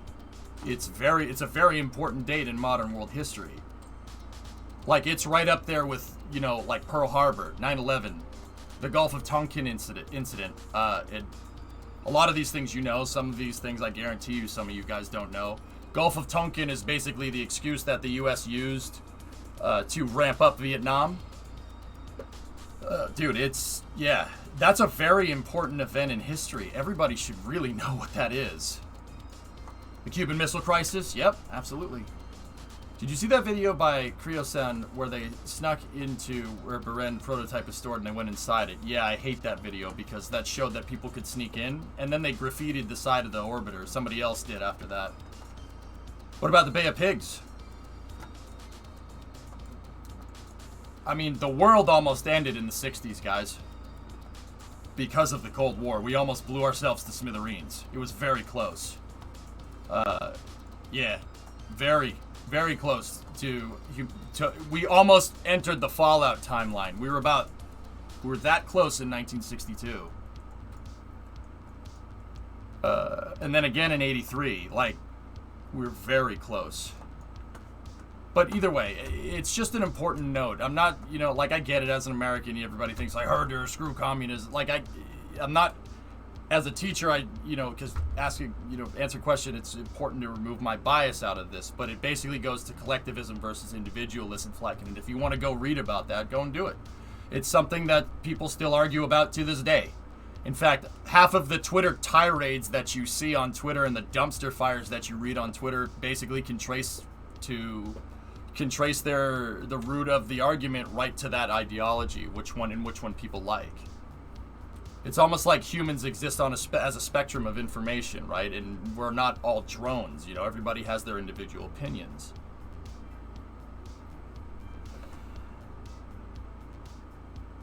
But yeah, I mean, it's an important thing to understand, and maybe I'll do it, I mean, guys, I read all about this kind of stuff. It helps me gauge a little bit better on what goes on the international scale with the space programs, but I can't believe that they don't teach this in school. That's kind of upsetting.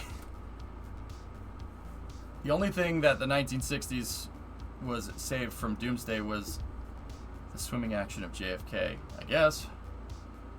Yeah, Funky Flex, we covered that during Space News. Mm-hmm.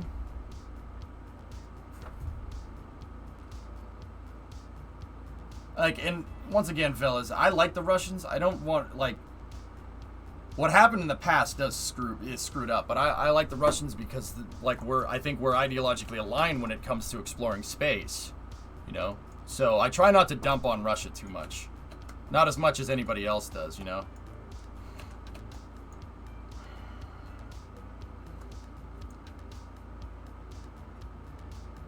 Because let's be real, for my Russian viewers, everyone does that over here. And it gets kind of tiring at times, But, hey, that's just the game, dudes. I don't know. Anyway.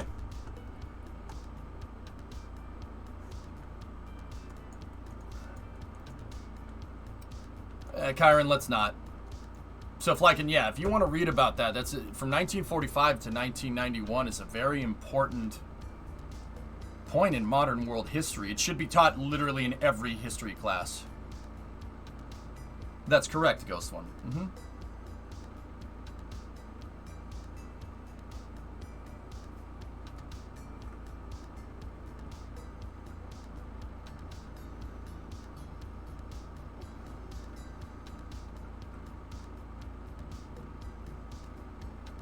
Alright, I'm just scrolling through chat, making sure there's any questions. C22, that's crazy. Sorry, Switchio, yeah. Last for a thank you, yep. Jado, 15-month resub. What's up, dude? Nuclear capable superpower. Yeah, Savvy, that's a very important point to understand.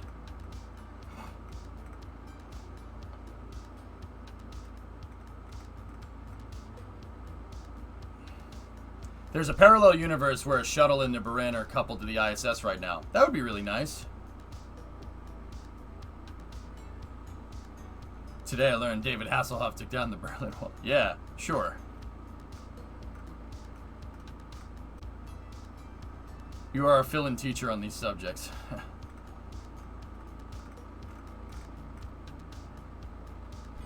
Yeah, I mean, that kind of just goes into my theory about history. If you want to understand history, you have to take whatever Like, if I'm going to talk about American history, I have to take the fact that I'm American out of my analyzation of history. That's really important.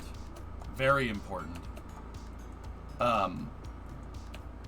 You have to be objective when it comes to this stuff. But, yeah, I mean, I don't know. I can't believe that that's not taught. That's really kind of annoying.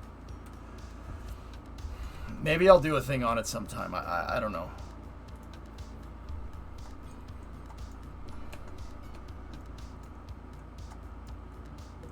Yeah, Creation, hey. When you're war is hell, man.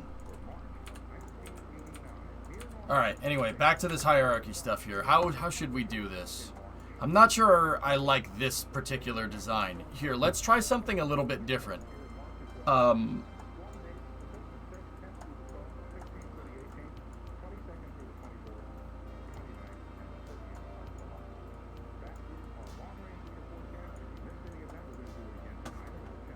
Good tangent. Yeah.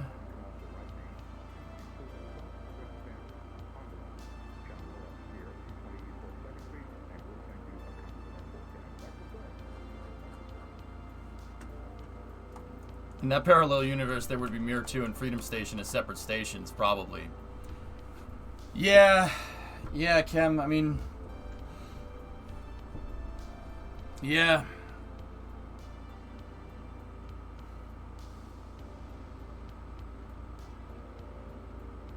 The last thing that my high school history teacher taught was all about Italy in World War II, and it wasn't even about World War II. It was just about Mussolini, or however you spell it. Like, literally nothing else. I had asked a question about Germany, and he shot my question down. I don't know. He didn't talk about Hitler at all, or...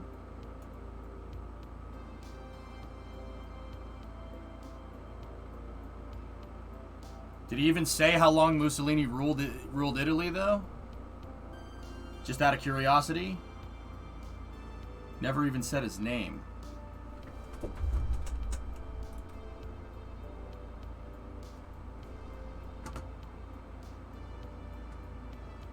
What?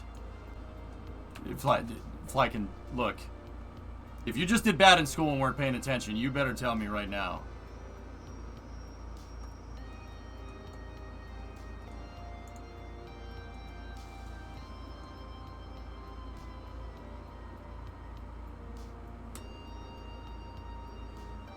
Oh, God. My stress level just went through the roof. I'm stressed out now. Oh, my goodness. Holy sh... Oh, my God. Oh, my God. What the hell are they teaching you?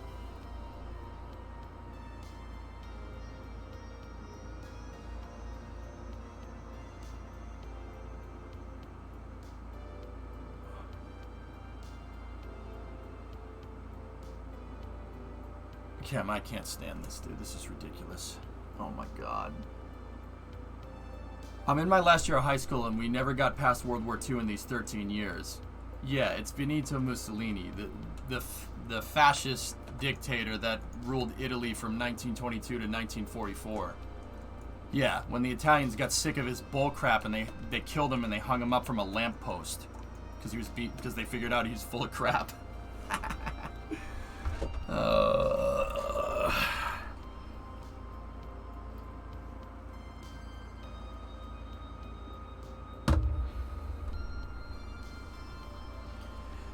Oh boy. Is it a coincidence that yeah, Steven, I don't know. You'd be shocked how little is taught in school.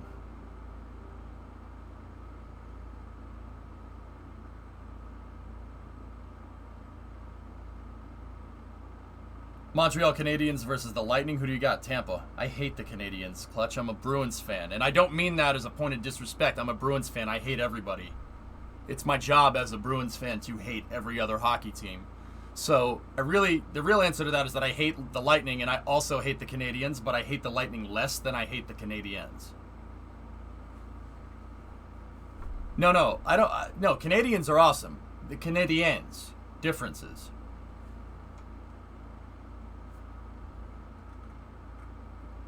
I just remembered that my history teacher was also a football coach. Could explain a lot, but sorry for stressing you out.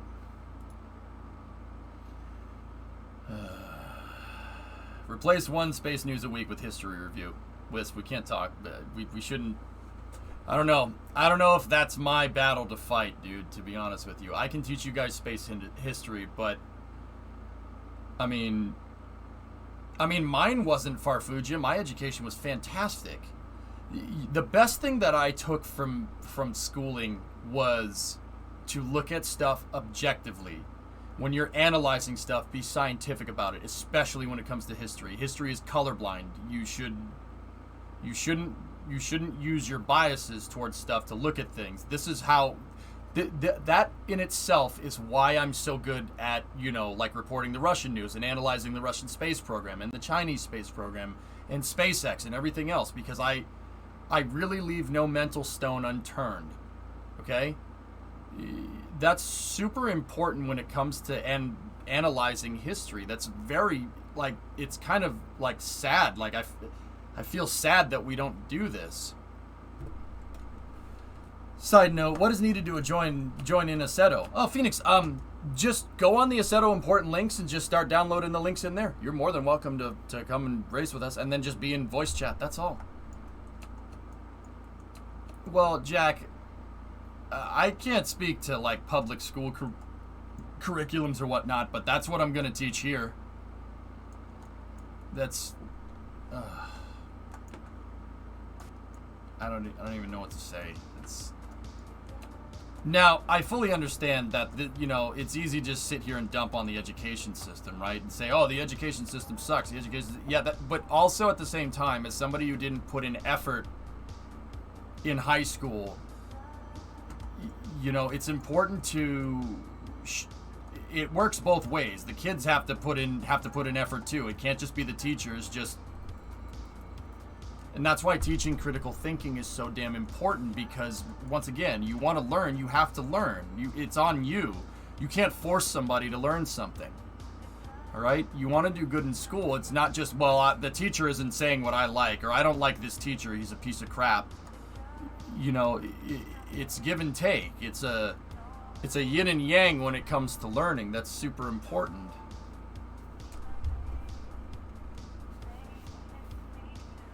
Assetto important links in the Discord, Phoenix. Yep. Or you could get them right off the website.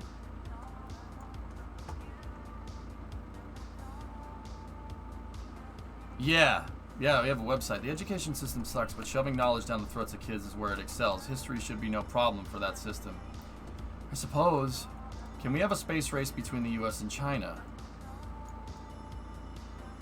I mean, I guess.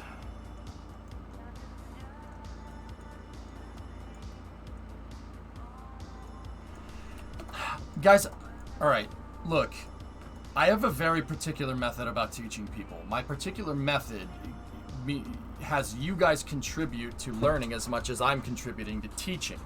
What does that mean? When people ask me questions, I usually bounce back with a question right away. And that question is designed to get the gears turning up here, so you can come to your own conclusion, right? I basically force you to think to answer your own question.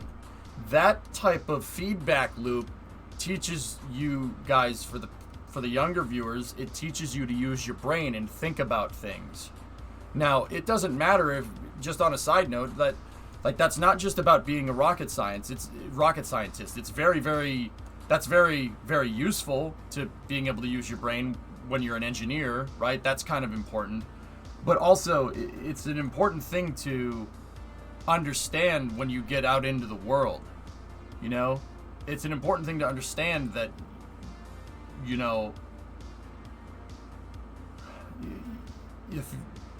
if you want to do good, you have to go and think about things. You can't just kind of just put it on the back burner and leave it on autopilot. What you want to do in life requires a lot of critical thinking. It's not like, it doesn't matter if you want to be an engineer or if you want to be a damn janitor. Having that kind of understanding of analyzing stuff and using your brain is so ridiculously important. That's like, it's like I'm not even teaching history, but more I'm telling a story, and it's up to you guys to analyze it and understand it. History lessons should be non-biased. Kem, you know good and well that I try to keep it as objective as possible. Do I call it fair? You tell me. I call it fair because that's how I was taught to. If you don't call it fair and you're teaching history, right? And if you don't call it fair, you're a shitty history teacher, all right? You know why you're a shitty history teacher? Because you're not teaching people to think. You're telling people. That's not teaching. I take this stuff super frigging seriously. I've been summoned by the repeated use of aceto. Oh, by the way, if you didn't lie, the district manager should be by my store sometime next week to do a sit-down interview with me for the promotion. Nice, dude. Good job. See last if you want. If it makes you feel better, where I was is different than that. We learned everything from 1400 to present, 2008, with heavy focus on North America post-1750. Novus U.S. history, modern U.S. history junior year. If you failed that class, you did not graduate. That's how it was over here. Like, that's how it is in Massachusetts. They're nutso about that kind of stuff.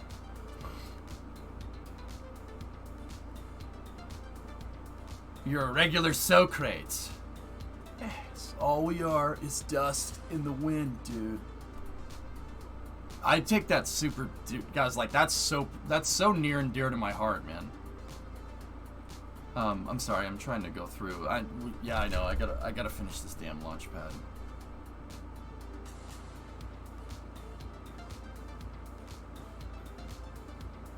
I just did AP US History in high school, and I'm super thankful that you did.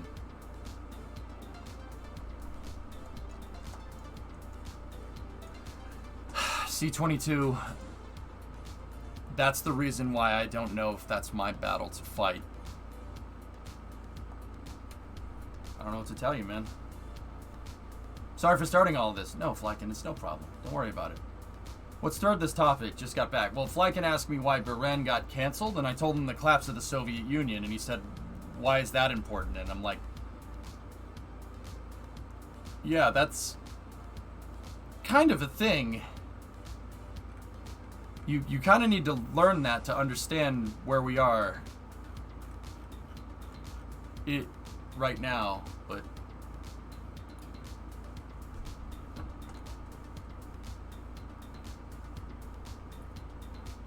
if you want to teach history, you're going to have to toss Rule 8 out. So much the history needs Rule 8 side, especially recent. Yeah, I suppose.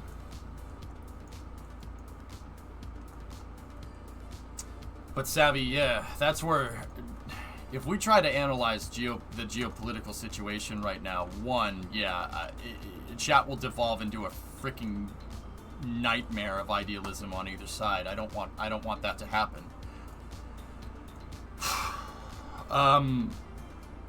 At what points does events qualify as history to be taught in school? Musical Tanks, I have a theory about that. If you want, I have a theory about it. Okay. Can you tell me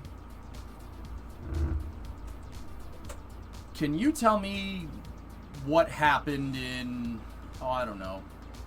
What happened in 2018? Any significant events? Can you think of any significant events in 2018 off the top of your head?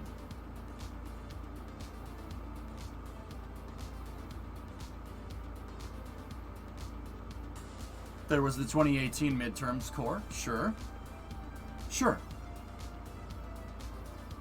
Seriously. 2019? Anyone? How about 2020? Can you tell me any significant events from 2020?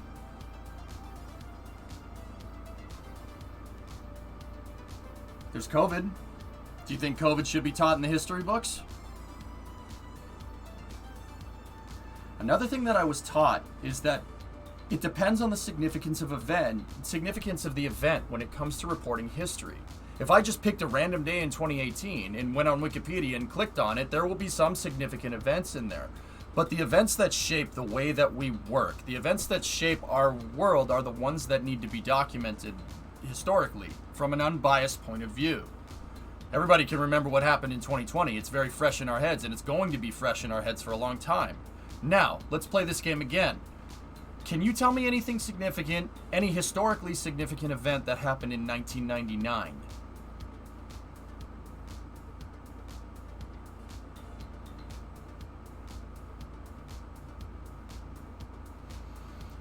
Y2K, okay, that's in 2000, but yeah, Y2K fears, okay. What about 2000? Anything significant? The Matrix came out? Great movie. We Parted Like It Was 1999. Great Prince song. Y2K bug scare for computers. Columbine was in 1999. That's very important. Gore versus Bush. There you go. There's a good historical event. That should be documented, because that's a demonstration for how the U.S. Electoral College works. Now, whether you agree with that or not, whatever. Don't weigh in, please. Don't mess the chat up. Can anybody tell me of a significant event in 2001? See what I'm talking about? It's hard to say how recent or far gone history is. Yeah, 9/11, absolutely. It's hard to say. Now, what about 2002? Any significant events in 2002 that shaped the world? A Space Odyssey. That was a great movie, yeah. You see what I'm talking about? It's not so much that there's a certain point when history should be taught. It's not like, oh, this history is 10 years old, we should teach it. It's important. It really depends on historically significant events. Like, what can you guys tell me? A significant event from 2012? Everyone's going to say the Mayans, right? Can you tell me an actual significant event from 2012? Anyone?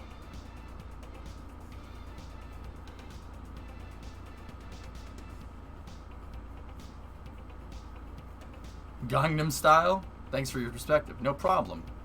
There was a presidential election that year. That's probably important. South Park had a great season. Agreed. It was Obama's second term. Yeah. Anything else? Anything? Nothing?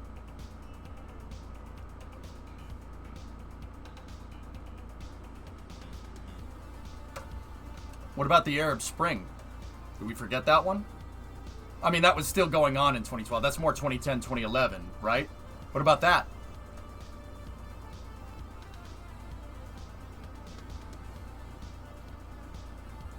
I agree, Ected. That's another thing. That's another important thing to note. There's historically significant events, and then you have to take some time to gain perspective. That's why nobody can really tell me what happened in 2018, except for the midterms. No, it's important to understand over time that our perception of history, it doesn't change, but it kind of solidifies. That's a very, very, very important thing to understand. How we think about COVID right now, because a lot of people are still living through it, is going to be different than how we think about COVID in 5 years. Heck, look at how people think about 9/11 nowadays. It's definitely not as near and dear in the average person's hearts as it was 20 years ago. And I think that's wrong, but that's how history works. Your perspective changes over time. And it's actually, that's not perspective. It's not perspective changing over time. It's understanding. Because you really can't see the impacts of a historical event without some time after. Like Challenger. Do you think in 1986 they knew the repercussions of this? Do you think that in 1986 NASA realized that would shape our spaceflight policy pretty much all the way up until now? Do you think that canceling Constellation in 2011, do you think they understood the effects of that? I mean, I was pissed at the time, and I'm still pissed for what it's worth, but it takes time to understand history. So there's significant history events, and then there's time for that kind of understanding of the impact of said event to solidify over time. We're not going to know what the implications of COVID are tomorrow. We're not going to know what the implications of that is in a year. It's going to take a couple of years to figure this out. And don't get me wrong, just like every other significant historical event, it will be studied for decades to come. I didn't realize Parker Solar Probe was in 2018. And the reason why I say understanding and not perspective of history, because perspective implies that there's some kind of bias towards one thing or another. Well, in my perspective, history is like this. I don't like looking at history like that. It's not subjective. It's objective. You should teach objective history, because if you don't, you're going to set the illusion that perception and subjective opinions when it comes to history and selective observation of history is okay, and it's not okay. The Syrian civil war continues to this day. By perspective, I mean distance. Right on. I asked some strangers, all adults, if they knew that there were 3 buildings that were... Yeah, okay. You need hindsight to analyze history. History in the present day is just current events. There are current events, and there are current events of that will be of historical significance, Novus. What I'm saying is that we can see what events will be historically significant, most likely, but what we can't see is the effects of that. It's kind of a 2-part system, you know? Some elements of history are really hard to be objective about, though, especially if you're discussing cause of something. I mean, I suppose, Shady. How many people know about the Titanic? People know about the Titanic. Yeah, how about, I asked in 2011, Japan got hit with the Tohu tsunami? No? Nobody mentioned that. See what I'm talking about?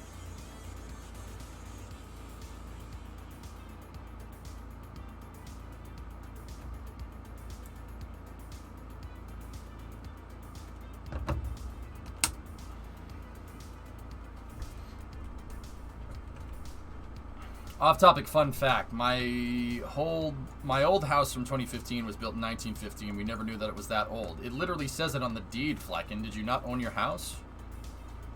2010 was Fukushima. It was 2011. It was rented. Oh, well. See what I mean, guys? It wasn't until I started jogging the noggin that you remembered these events. And some of you I know are just Googling what happened in 2011 right now and just saying random things in the chat. But the whole point was that, you know, right when I asked the questions, off-the-cuff responses were nil. You know what I mean? I mentioned SLS in 2011. 2014 impact in Ukraine. Well, actually, Kem, that's where I was going with that. I was going to say 2014. You guys know that the Libyan economy collapsed in 2012, right? I was wondering if anyone was going to tell me about that. But nope. See what I mean?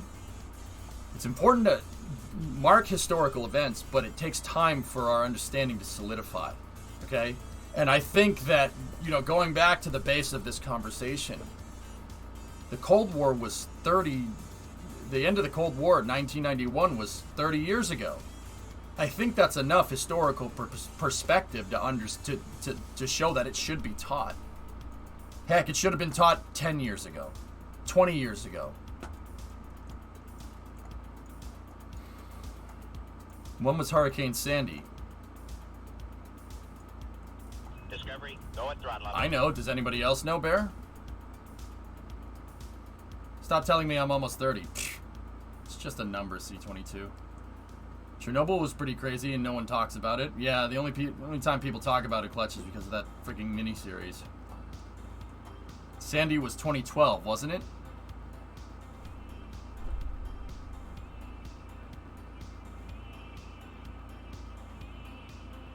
Guys.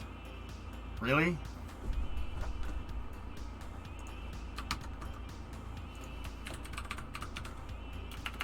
Hurricane.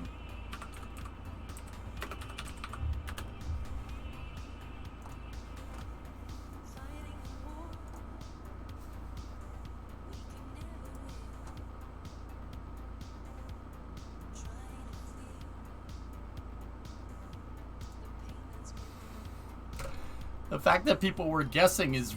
Come on, dudes. Yeah, Demo, no, I know you were right. I know, but... I saw a lot of the people that... Demo, I wasn't talking about you, I was talking about the other people. Like, this is such important stuff to understand, guys. But, once again, I mean, I guess if you weren't affected by Sandy, it's just a footnote in history. But anyway...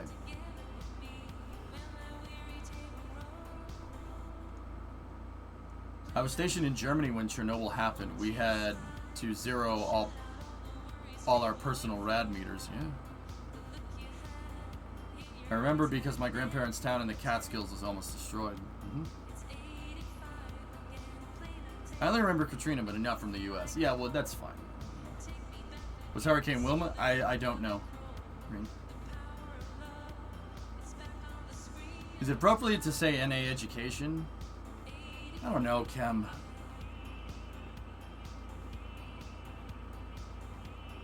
I don't know. It's hard to say, dude. It's hard to say. Because, look, you wouldn't know by looking at me, but I did terrible in school. I did horrible in high school. I did not pay attention at all. I really didn't. I dicked off. I got C's and D's. I played video games all day. But look at me. You know?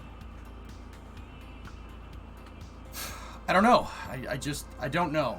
When was the Loma Prieta earthquake? 1992. In Papa, I don't even live anywhere near California. You can't force people to learn. It's give and take, Farfuggia. There's a reason. Another way that I teach is to show you guys the end goal. I find that kids are way more responsive if you show them the end game. Think about it like Pulp Fiction. You guys ever seen Pulp Fiction? Pulp Fiction is a story that has its storyline entirely fragmented. It's entirely fragmented. It shows the third act at first, and it shows the first act second, and it shows the second act last. Alright? That's a very important thing to understand. You need to see the end goal. I find that, that would have helped me when I was younger, but I find that kids also, nowadays, you need to see the end goal. And the end goal here is watching Falcon 9 launch. And then Kerbal is a way to demonstrate the end goal and a basic understanding of what your end goal is if you want to be an aerospace engineer. I always do that with everything that I teach. I show you the end goal first.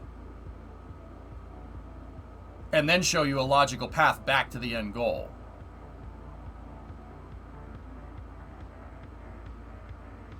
My brain is weird. I can name every F1 world champion from 1997 to 2020, but I can't remember when Fukushima was. Your brain isn't weird. You just focus on history that's pertinent to you.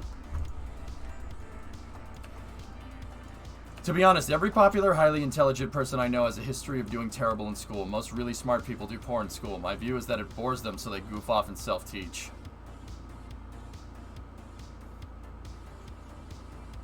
I suppose.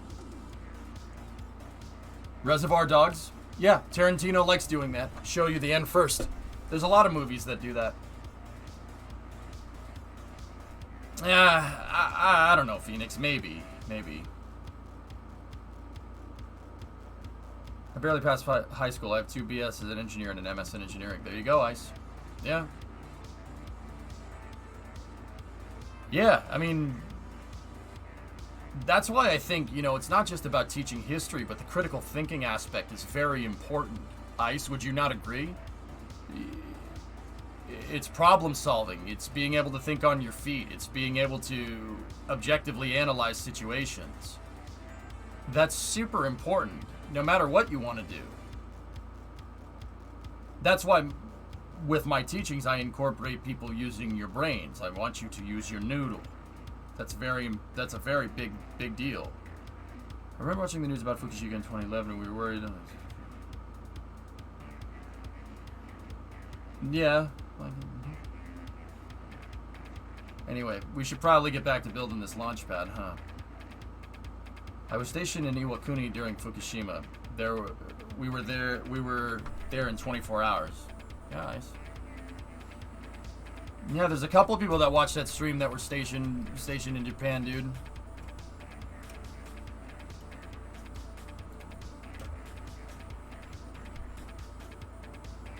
You're building a pad? I'm working on the X-33's revised pad design, Phoenix, and I'm trying to figure out the correct hierarchy to make the most resilient pad that's impervious to Kraken strikes. But yeah. Anyway, guys, it's important to critically think, but, a lot of people don't know how to do that. Did you see the exercise that we did during Space News today where I was trying to figure out what those parts did? I couldn't figure it out. But I tried to put all my designs through the ringer, and I said, oh, just because these pieces look like they attach to each other doesn't necessarily mean that they do. They look like they do, but I can't figure out how that translates to an end goal of getting the rocket off the pad, right? So, because of that, it's inconclusive. That was a critical thinking exercise that I incorporated right into space news. How many people noticed? No, nobody noticed. Because we all know that the end goal right there is launching the rocket. And we see these parts on the screen, so how do you connect the dots? There's no conclusive way to connect the dots, so you can't be sure. That in itself was a critical thinking exercise during space news. I do this all the time, and I do it on purpose. Hey, Rocket Guy, what's going on? 58-month reset. With my line of work as a project manager, the biggest thing goes along with critical thinking is that so many young people don't know how to research. If you don't know something, figure it out.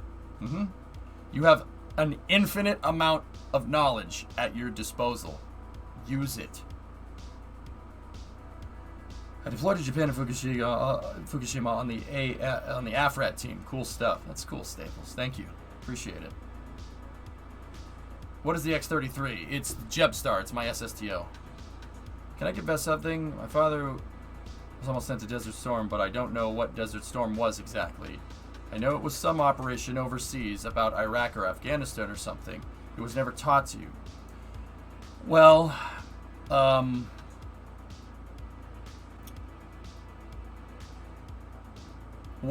so Desert Storm was a national coalition of forces, basically the Allies, the similar allies from World War II. And what happened was that Iraq tried to consolidate oil reserves in the Persian Gulf by invading Kuwait. There's a neighboring country to the south between them and Saudi Arabia. Well, not between, but you get the idea. What happened in Desert Storm was the international coalition didn't want Iraq to consolidate oil producing capacity there. So what they did was we basically pushed the Iraqi army out of Kuwait. We didn't invade Iraq. We didn't go beyond the border. We pushed them out. That's what Desert Storm was. It was a proxy conflict, or basically the last proximity war of the Cold War.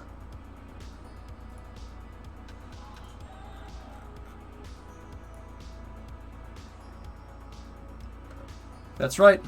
Yeah, very interesting part in military history. Ice storms. You teach about a counter blitz. The Iraqi army blitzed Kuwait, and they, just like the Germans in Poland in 1939, they did the same thing. And then a general by the name of Norman Schwarzkopf counter blitzed them. He blitzed a blitz. It was the first time that's ever happened. And he basically cut the supply lines to the Iraqi army off with Tomahawk missiles launched from battleships and bombs from an F-117. He cut the Iraqi army off and stranded them, and when they tried to retreat, he killed the people trying to retreat. Yeah, he totally isolated and cut off their army and sliced it in half, cut the supply lines completely off, and basically bled the army dry from the inside out. Yeah. It's pretty bad. Pretty bad.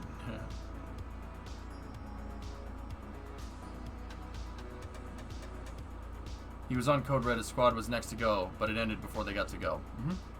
There wasn't many ground fighting, Flykin.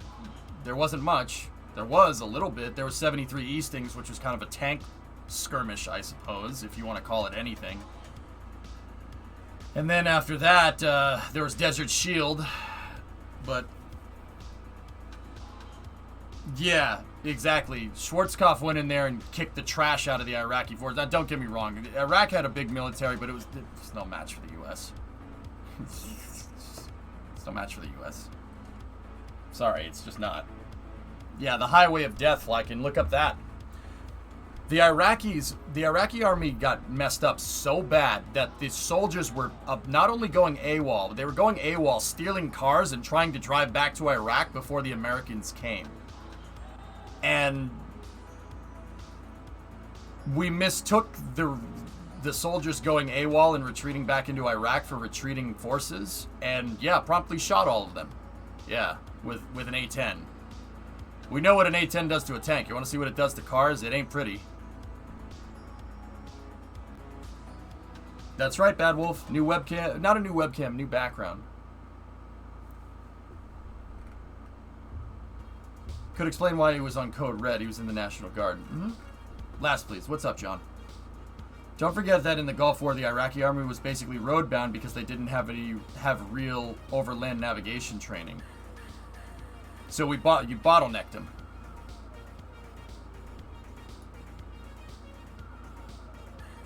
Yeah, the Republican Guard tried to stand and fight. Yeah, that didn't work.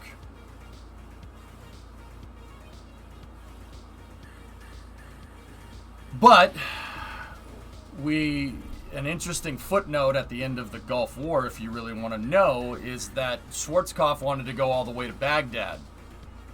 And Bush Sr. wouldn't let him. They told him to stop at the border because they realized that destabilizing Saddam Hussein's regime could cause a power vacuum and a counterinsurgency that could last decades in that country.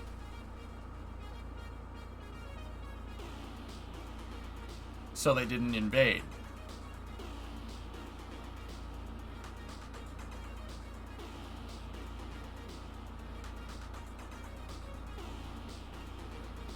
Funny story. Yep.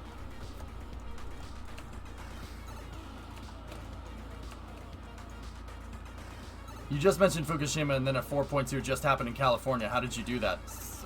Magic.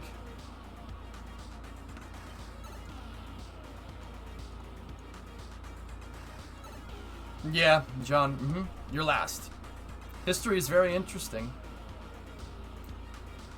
What's that, Jack? Your dad was an ABM for an AWACS during about day 20 of Desert Storm. Only story I got from him is that he picked up a Mercedes gunning across the desert while searching for helicopters. Yikes.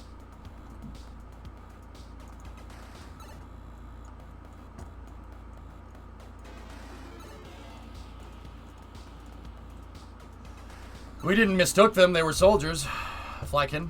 They were combatants. We didn't mistake them. Dude, what the Iraqis did to the Kuwaitis was not okay. When I say they stole their cars, I mean like GTA style. Did you see my last? No, a lot of people are talking right now, Demo. We should probably get back to KSP though. That can definitely be true about researching for answers, but experience is really valuable to learn from subject matter experts who've been there and done that for niche subjects. There's a lot of things that aren't in textbooks in aerospace. Yep. Another good point. What's that, Demo? Oh yeah, the ending of Rambo 3. Alright,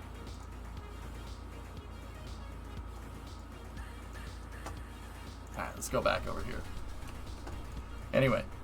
If we want to do history things, guys, I mean, I suppose we could, but I'll be honest, I'm not sure. My gut's telling me don't. I would love to. But I think in this day and age, it's important to keep the content uniform, so maybe we should just stick to space history. There's plenty of historical resources out there that can teach stuff. Just be wary of people that get you to try and think a certain way. That's very important. Objectivity is very important when it comes to history. You know, the folks that are saying, oh, this is bad, this is bad, this is bad, this is bad, this is bad. Yeah, okay, tell me why. You know what I mean? You gotta be objective about this stuff. That's why I call it fair, and that's why it's important in my judgment to call stuff fair. What goes around comes around, I guess. It's a crazy carrier, that's cool. It wouldn't go well. Phoenix, because people, yeah, it just wouldn't go well. I'm not gonna do it.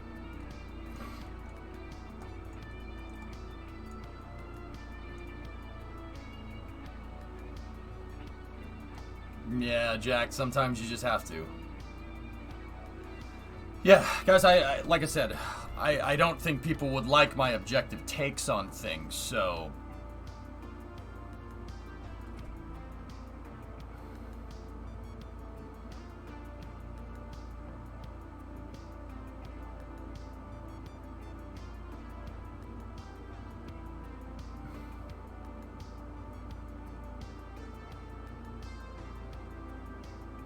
I don't know, Phoenix. It is what it is.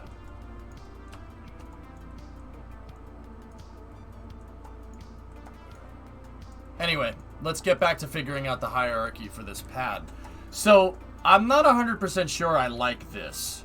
The reason why is because, well, here, let's do that and make the auto struts go straight instead of going down.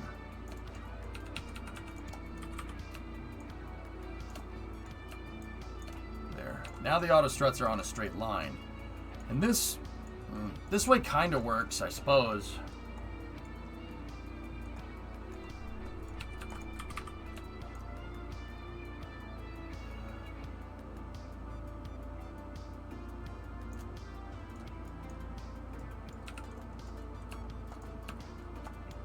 I enjoy your perspective of history, but respect your decision to avoid it. I mean, be serious. The entire way I understand and learn history can really be boiled down to just call it fair. You know? That's it. You have to be objective. That's all.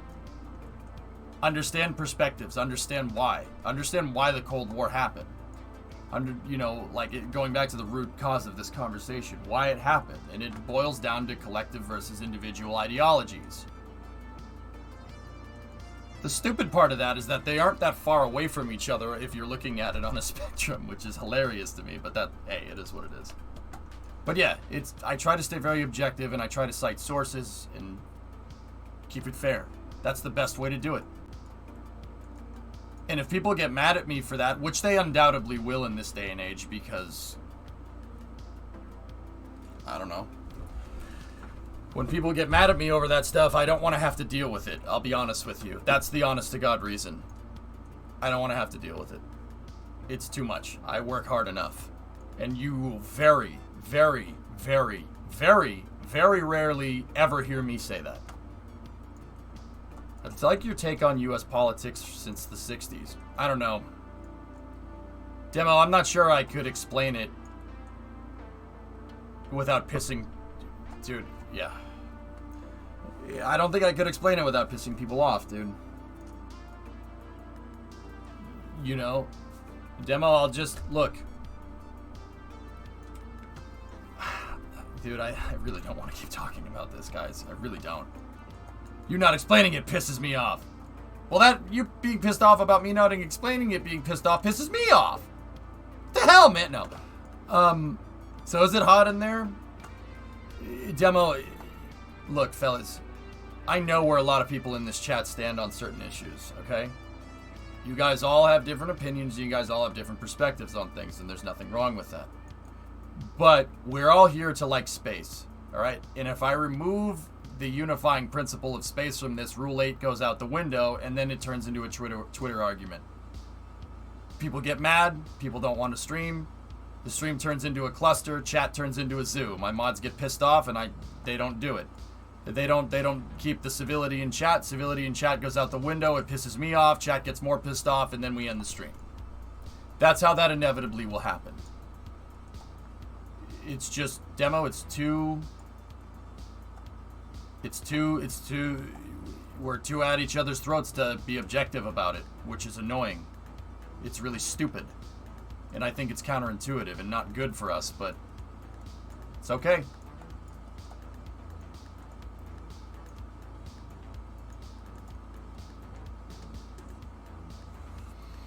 I'll stick to space. Space is the glue that keeps everybody together in this chat. And that's what keeps the civility, because we're all here because we love space. So let's just keep it that way, okay?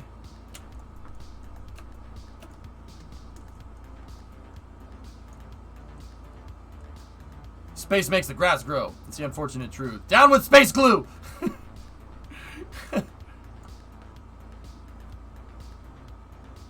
The discussion seems like it could maybe work as an after-hours topic. We've discussed stuff like that, Savvy, during after-hours. It's been done before. People usually stay really chill because everybody's tired because it's the end of the day at after-hours, you know? So is KEI back on the docket?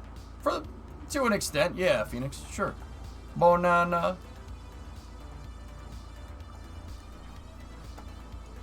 Yeah, there you go, Toothless. I mean, that history argument wasn't that bad, and that whole history lesson in itself was teaching objectivity about history. Everybody seemed to be on the same page there.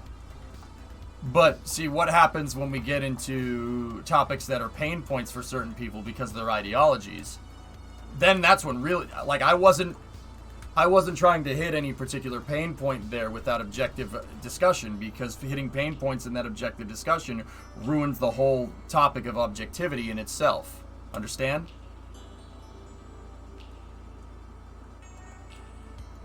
If I start going and mentioning certain events from history that piss people off or make people happy, you know, people are going to see people being happy, they're going to disagree, and they're going to get pissed off, and then they're going to be at each other's... like, that's what I mean.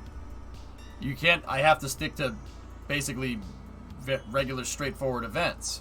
But we got out unscathed of that because I made sure I steered that conversation away from any particular topic of discussion, you know, that could piss somebody off, that could light off the powder keg in chat. I agree, Total Staples.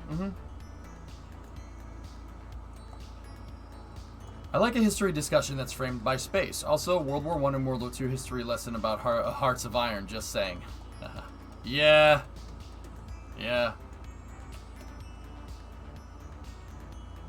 I insist people do their own research.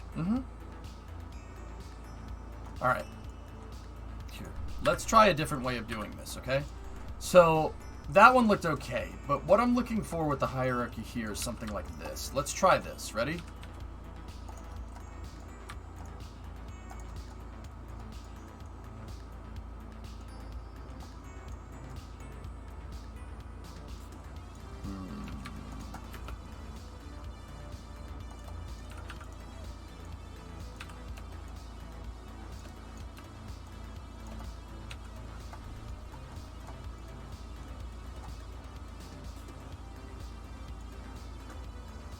What's that floating?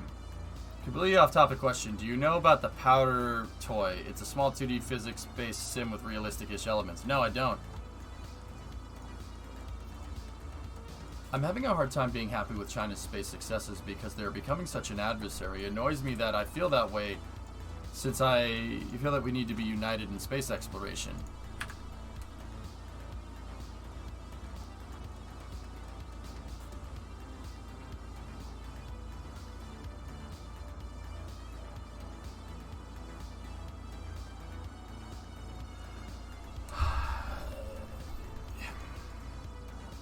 Huff, that's, yeah, I get that vibe all the time, dude. I don't want to cover Chinese launches because I know what they do with those stages, and, you know, it feeds a much bigger question. If they're willing to do that to their own people, what are they willing to do to other people? Do they care? I don't know. It's a hard thing to ask and a hard thing to understand. You know, who knows? I am happy that they are, you know, space is on their agenda, and it's important to them as a country for, you know, national identity, etc., etc. You know, and I can understand wanting to pursue space to show people that you can, being an American, because that's what we do. I understand that. But if all this uncharted debris, all these dropping stages, all the, you know, uncontrollable debris shows me that, you know, those are things that you really should worry about if you want to take spacefaring, you know, if you want to go into space and understand space exploration. That's stuff that you have to take very seriously. It's not just about sending people into space. If you send 3 people into space but kill 20 people on the ground, guess what? That's not good space exploration. That's bad. That's bad for space exploration and bad for everything. Like, that's not a good way to do that, you know? But then again, yeah, what do I know? I mean, that's why I don't like it. I don't like that they do stuff like that. I really wish they didn't. Because, look, if they weren't doing that kind of stuff, man, I would be gung-ho about their space program. Because I know that there's people over there in that country. I know there's people over there in China that are as excited about the space program as we are over here. They're excited about it, and I know, moreover, I know there's people over there that want to work with us.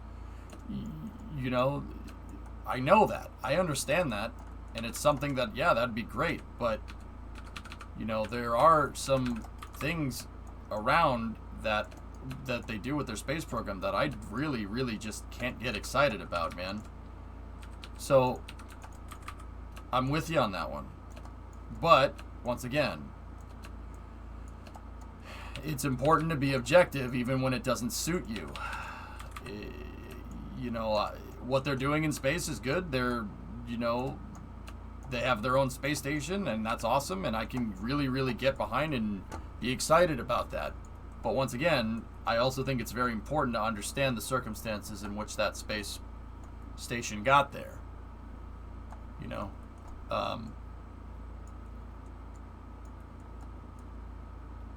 Do struts mess up when they pass through each other? No, not necessarily.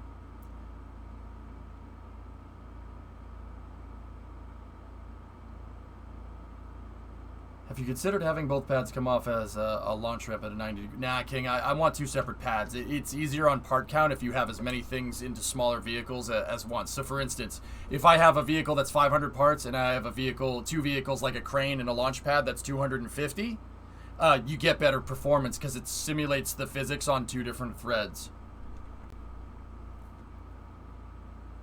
Yeah, RJ, we could do that. I mean, yeah, we could fund KEI under, you know, science development, I suppose. Question, I'm looking into my next vehicle I'm going to buy next year, electric or hybrid. I would go electric, Phoenix. I don't like hybrids, except if it's a Chevy Volt. I think that hybrids are a dead-end technology, much how people consider the shuttle to be a dead-end technology in spaceflight, which, I mean, shuttle's probably not a good idea because I disagree with that. I would say that expendable launch vehicles are a dead-end technology, but that's just, I guess that would be a better way to say it. Why hasn't Japan sent robots into space yet? Yeah, where's my damn Space Gundam?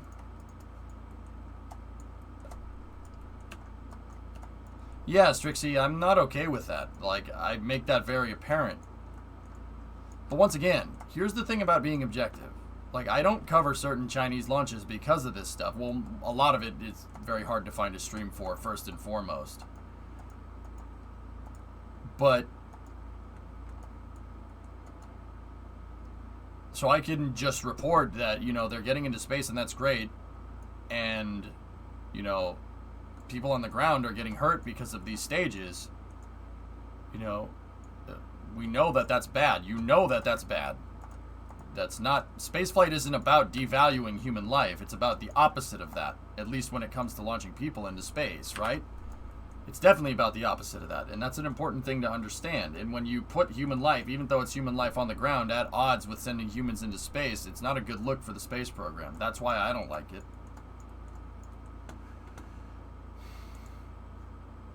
Yeah, Bolt, not Volt, excuse me. Real depth gauge from a U.S. submarine.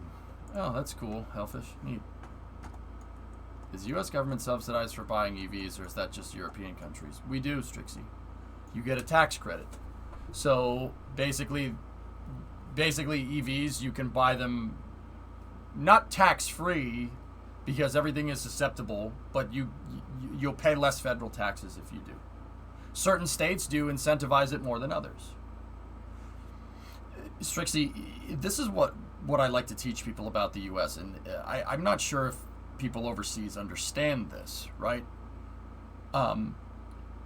It's important to understand that the U.S. is 50 republics or commonwealths, 50 representative republics, all under one umbrella of the federal government. The federal government is the Washington, D.C., all right? And how this whole system works is that each individual state has its own laws. They have its own laws. Like, there are state laws in Massachusetts. Like, for instance, in Massachusetts, you can't buy fireworks. Fireworks sales are illegal in Massachusetts. They're not illegal in New Hampshire, but they're illegal in Massachusetts. So if you want to buy fireworks, you have to go to another state and then bring it back. Now, don't get me wrong, on the 4th of July, the police generally don't care as long as you're not doing anything stupid, right? But any other occasion, like if you just decide to have a fireworks show in a populated area in your backyard, yeah, you're going to get in trouble. You know what I mean? So that's just an example. Each individual state works differently. There's no collective... The federal government is only there to... It's not oversight. And once again, people will disagree on this, but it's there for foreign relations, So, as people from overseas, you guys just genuinely deal, and the news that you get generally just has to do with the White House and Congress, etc., etc. That's the news that you guys get fed. Here, and actually, that's the news that everyone gets freaking fed nowadays. Let's be real. But what you guys got to understand is that the states' rights is so much more important than federal. Like, if you want that, everybody wants change. Everybody wants this. Everybody wants that. It's much better to go through state because you get better representation at the state level because it's a smaller system. The federal government is just basically designed to deal with foreign policy, right? And there are some federal oversight systems in the U.S., like Amtrak. There's a national, well, it's not an oversight system. Amtrak is a federal system. Highways are federal. So the U.S. highway system is overseen by the feds in some spots. Most spots they work with the states to maintain federal roads, but they're strictly, like, in terms of electric car sales, in tax credit to electric cars, the U.S. federal government does play a role to an extent, but where it really matters is what state you're in. That's really, really important to understand. And law gets fun when things are state legal but federally illegal. Like, yeah, I know, demo. Interesting, huh? So, Strixie, you know, there's not one overarching blanket electric supply or electric vehicle thing that, you know, it really, like, how cheap or how inexpensive an electric car or how expensive an electric car is really down to what state you live in. That's really, really important. Our system is designed to support individuals, right? So at the state level, you have way more representation than at the federal level, right? It's very important to understand that. It's very important for Americans to understand that. It's very important for people overseas to understand that the clown show that you see that happens at the federal government level is not our day-to-day stuff. You know what I'm saying? It's the clown. You know what I mean, okay? It should be taken seriously, and I understand that. You know.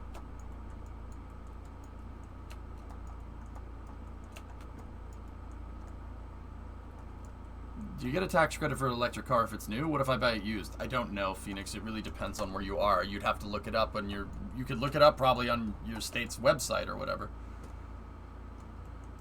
Why not talk about something less argumentative? Maybe tell us why your religion is the best one instead. I'm not saying the U.S.'s system is good. I'm not saying it's bad, Eukerman. I'm explaining how it works. I can explain how a firearm works without, with being objective. That's the implications. I don't know. You hear what you want to hear, I guess. Yeah, it varies depending on the state, demo.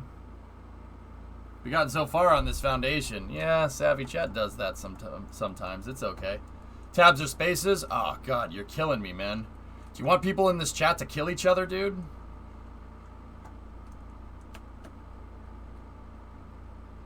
I don't know, Floating. Maybe. Stop moving the camera and place apart.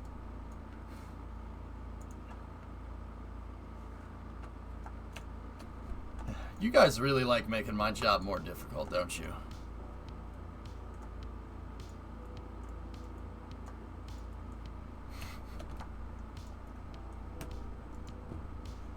know what, Jim? I think I'm just gonna rotate the camera around a bunch of times.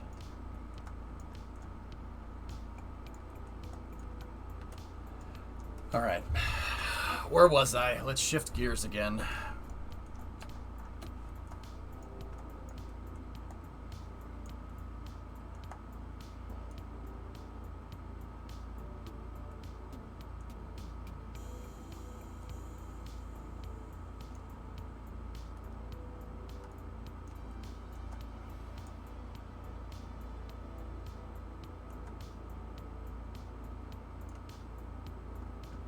Can we have a discussion on which planet is the best? The hockey game is 2-1 and Tampa Bay is winning. Yeah, baby. Stock parts Falcon 9. It looks great. You did a good job.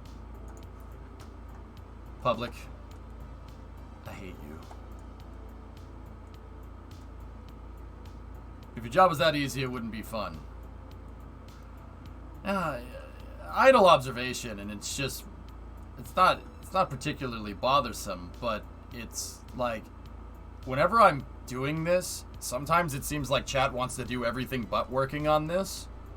And then when I go, I'm like, all right, fine. What do you guys want to talk about? When we start talking about something, then everyone in chat wants me to do this. It's like lose-lose with me if I play reactive off the chat sometimes. So I've been trying to get into a habit of not doing it as much so we can actually get some stuff done.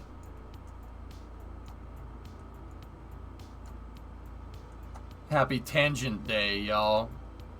What is the best number? 154.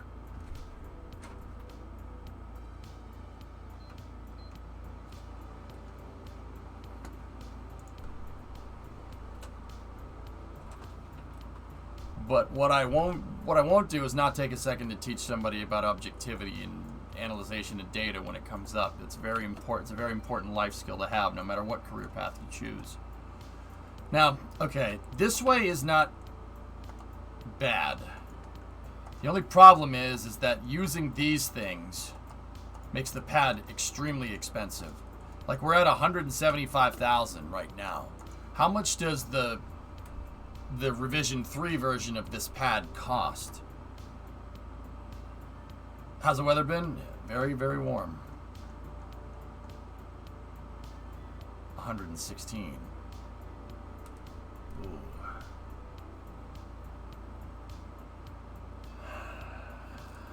It's more expensive, but that's 490 parts. Now, where are we at right now with this? 20. So this is more expensive, but it's less parts.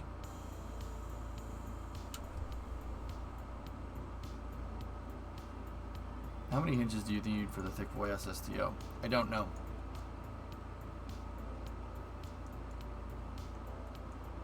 Yeah, I don't know, dude.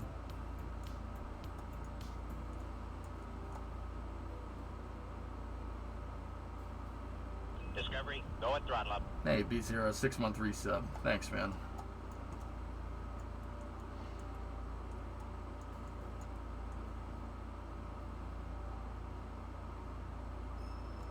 Alright. That way is... This way is alright. Here, let's try this. I'm interested to see what this does if I do this. So what I'm trying to do is figure out the best way that's going to be the most structurally sound way of using auto struts here. So what happens if we do this?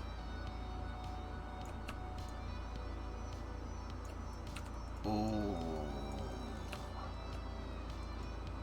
Ooh, I like that. That's very strong.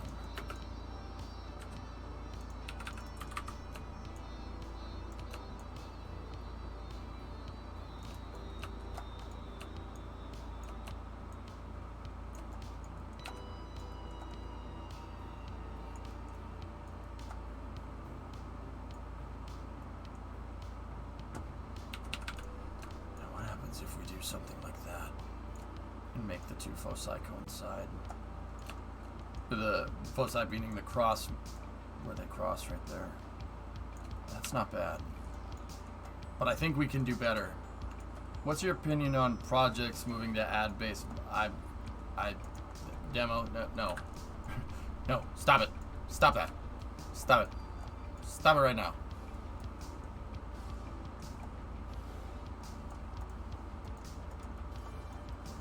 Pad, dude.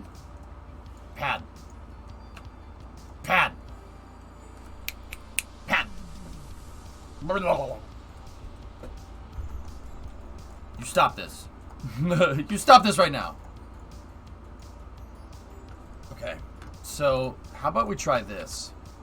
I'm going to try something a little crazy here. So what we'll do is, these are radial attached there, and that creates a pretty good strut. Yeah, okay. What happens if, for the center part here, we try doing something like this? Get rid of one outer edge there. Put this in 2x symmetry.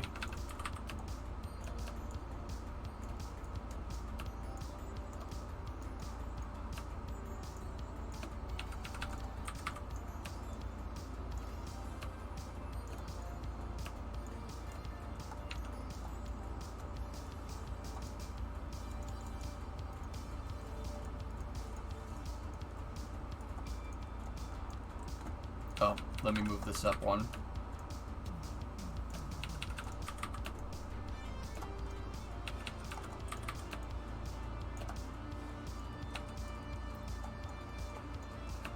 Okay.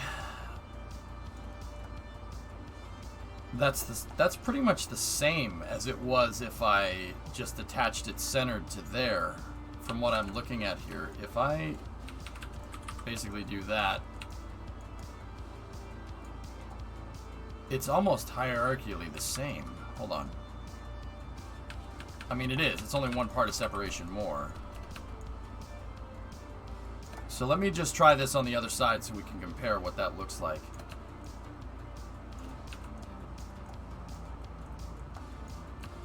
Literally the same. The only difference is that this has another auto strut coming from here to there. And then this auto strut is going from here to there. And then... No. No, no.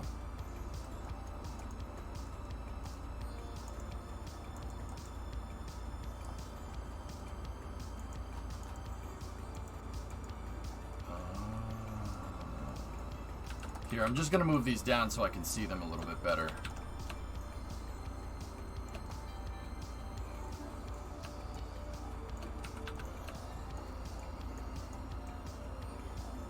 Yeah, the third one is the key. Because the third one is picking up on a symmetry node. So I'm trying to figure out how many auto struts we can get off of the least amount of parts. Because if you can get more... Auto struts pick up on symmetry. You see how that's making an X right there? It looks like a bow tie. See that? That's good. Now, if these things are just lined up like that, right, it becomes a straight line. But it would be stronger if we made it like this. Because now it looks like a trestle. Right? That would be probably the strongest right there. But I can't do that necessarily with this, right? This has to work because these are base plates, so...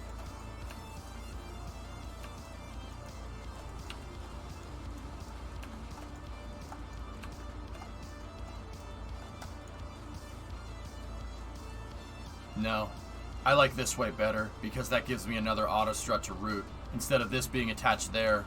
Yeah. You get more triangulation with this way.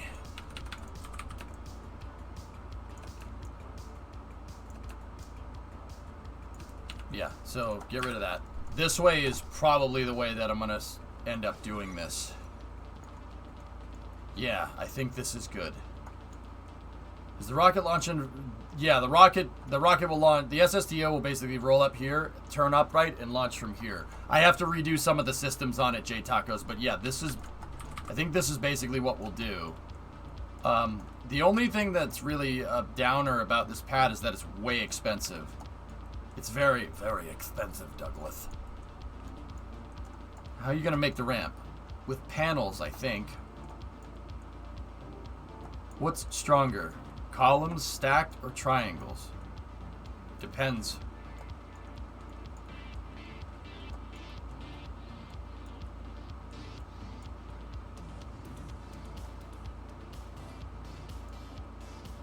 Works every time. More triangles. Yep.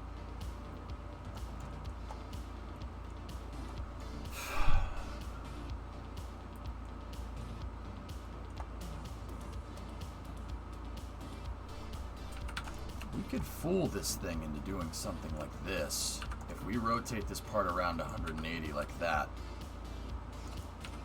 Discovery, go at throttle up. And have the hierarchy going inwards.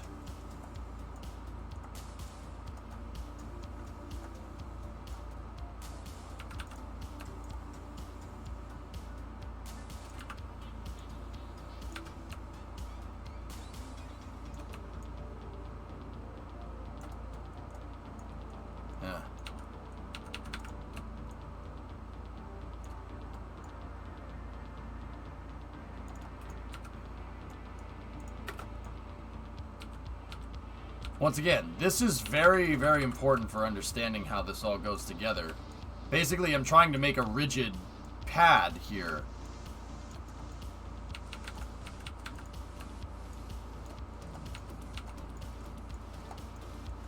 Now that doesn't give me any cross-strutting here.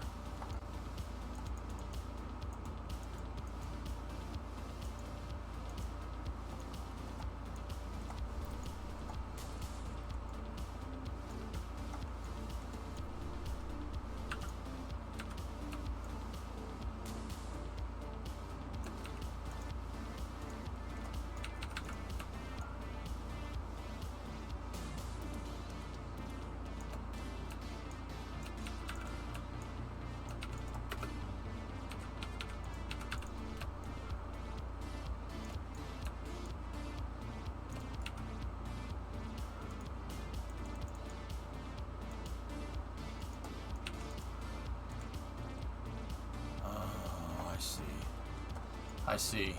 Okay. No. Okay. I like the Condor's pad way of doing this. That's probably the best way, and that's a way I know that works. So I'm gonna stick with that. We're just gonna have to mess with this a little bit to get it to conform to this shape. Shouldn't be too bad.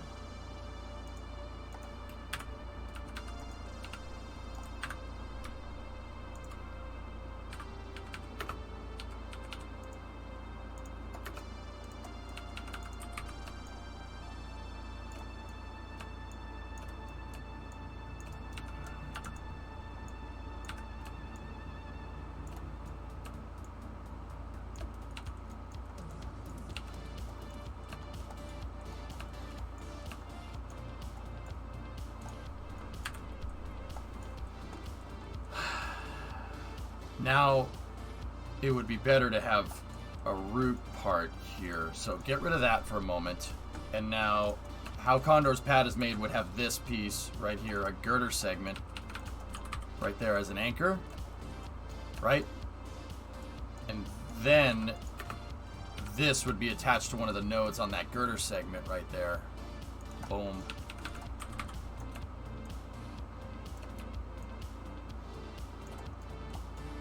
But this needs to be right in the center, right?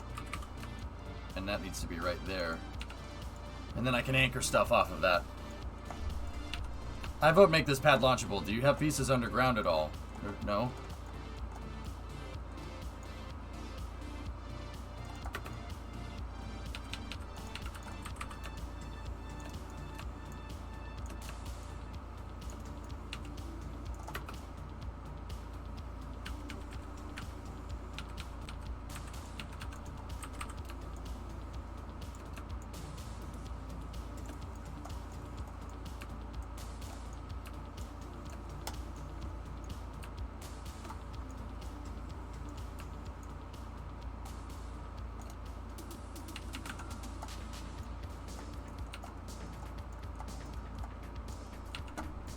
Perfect.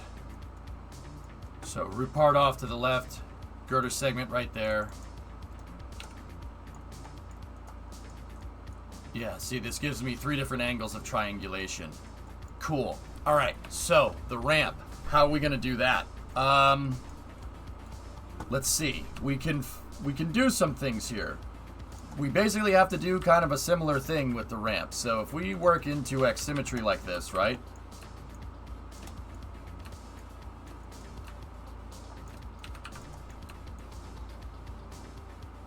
Let's see how far this ramp needs to be.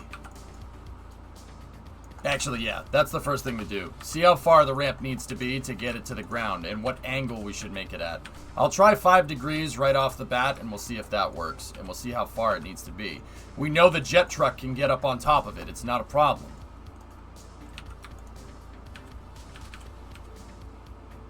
I honestly think it is going to carry a heavy price tag for sure. But also at the same time, we'll get much better performance. And the pad really is only a one-time thing, and you know, if I do everything right, we should be able to just get it back.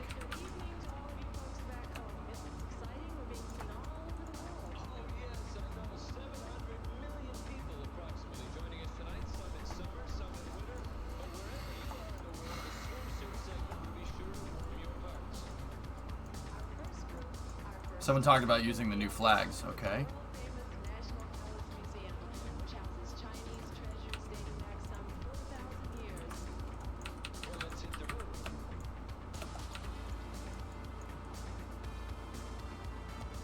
That should get us where we want. Can you use ground anchors on this thing? I don't know how the ground anchors work, but if I have an idea, and if my idea is correct, then yes, I should be able to.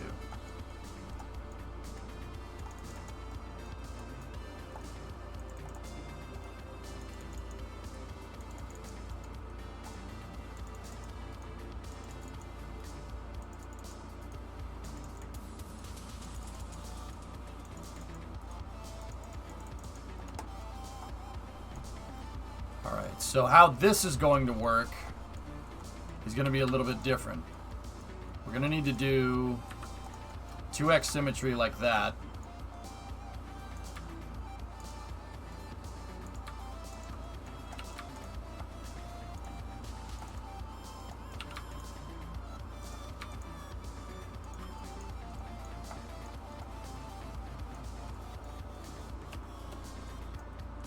Man, half of this damn thing is going to be the stupid ramp.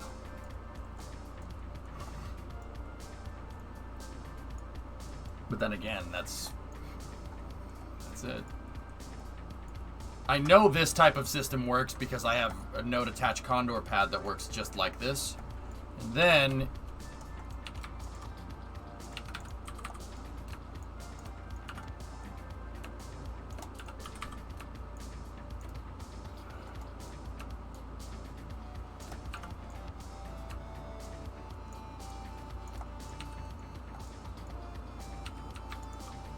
we just need to see how many panels this is going to take to fill in the gaps.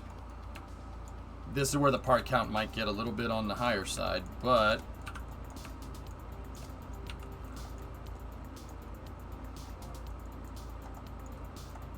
actually not too bad, considering I can just leave that. There's no point in holding that thing up.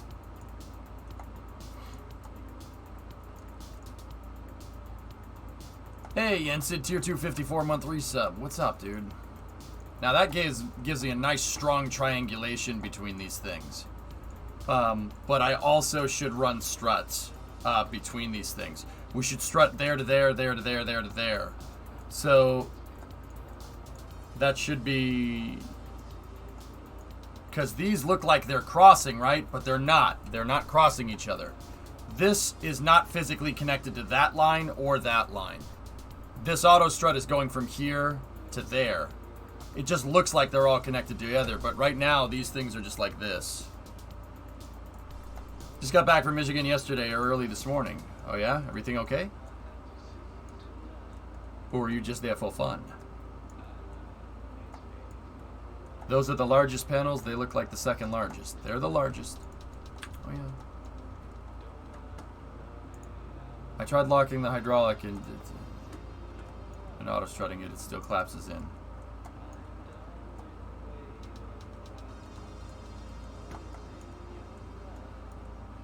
Your hinges aren't powerful enough then, Reagan. You need a more powerful hinge. That's why I opted, mine don't use hinges. That's why I opted for that. I opted to not use any type of robotic hinge for mine.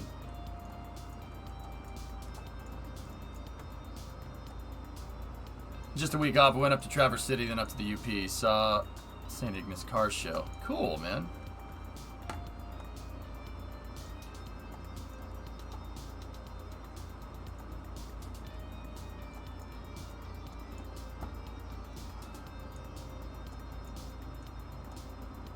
Now the real question is, will the wings on this thing hit those on the sides there? What about you? How you been? Can't complain. Can't complain. I'm good. Yeah, I like Michigan a lot, Death. You know, not just because Primo's from there, but I do like it. Hey, Pi, what's going on, man?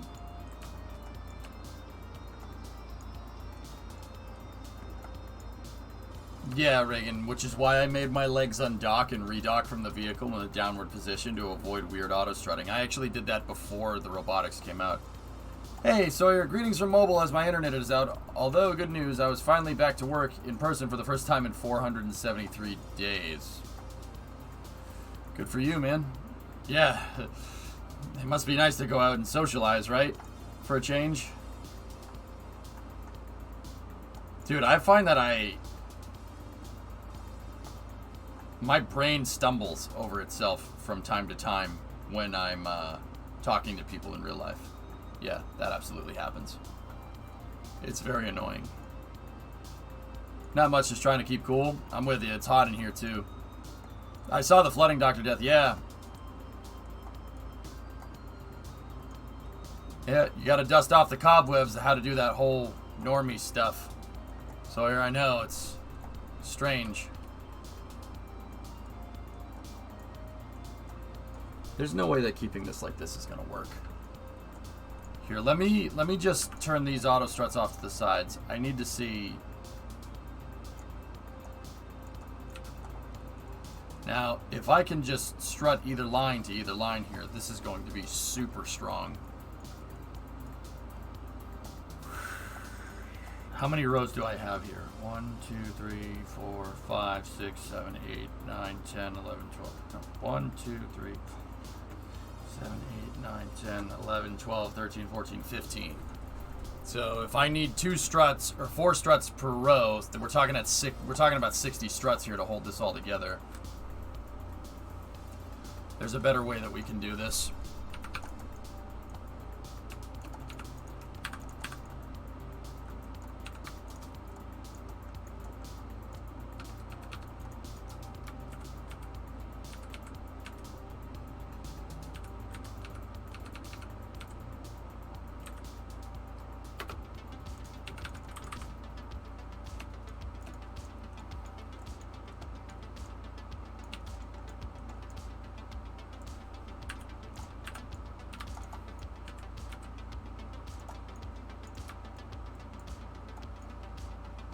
I'm trying to keep part count at a minimum here because there's always the potential that I might have to use this pad with a bigger pad next to it. So I want these parts to be as low as they possibly can. I want part count to be as low as it possibly can. So I'm trying to find the way that uses the maximum amount of auto struts to hold this thing together.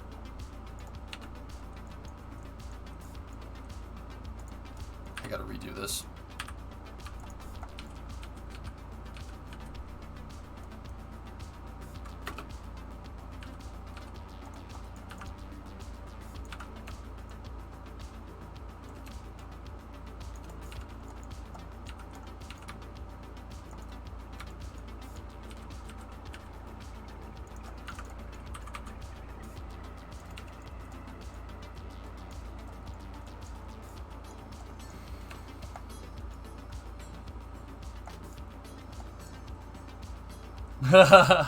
Nice, Jensen. That's awesome.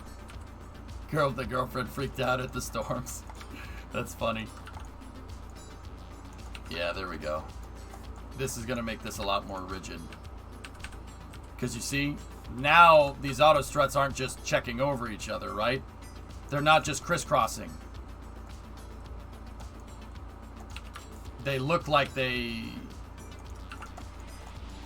don't just look strong, they actually are strong with the auto struts. See what I mean about different ways to make this? This pattern gives me 45-degree triangulation, and it also holds all the pedals together, because that one is grandparent strutted there, that one's grandparent strutted there, this one is grandparent strutted to that, this one is grandparent strutted to here.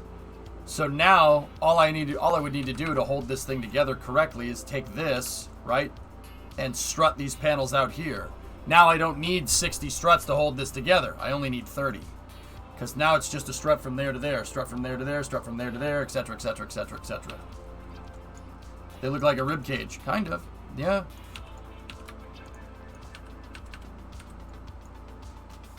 Discovery, go at throttle up. Go at throttle up.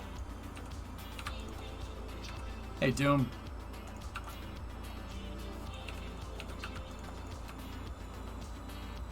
Thanks for the resub.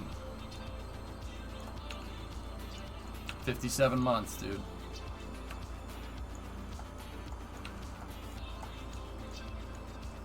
Maybe alternate which side is the single strut is on for balance. This should work. Sneaky. What I can do is do a nice checkerboard. If you want, it's a checkerboard.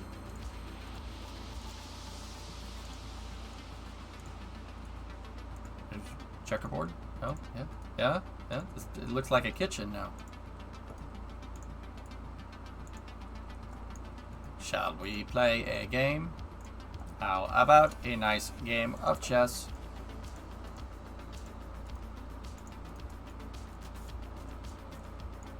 That looks pretty cool.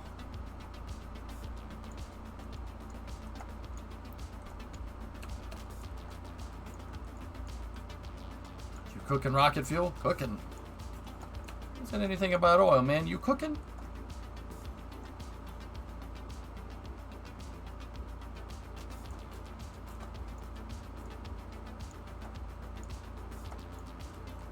How many parts are we at? 104. How many parts is the previous version of the launch pad without a ramp?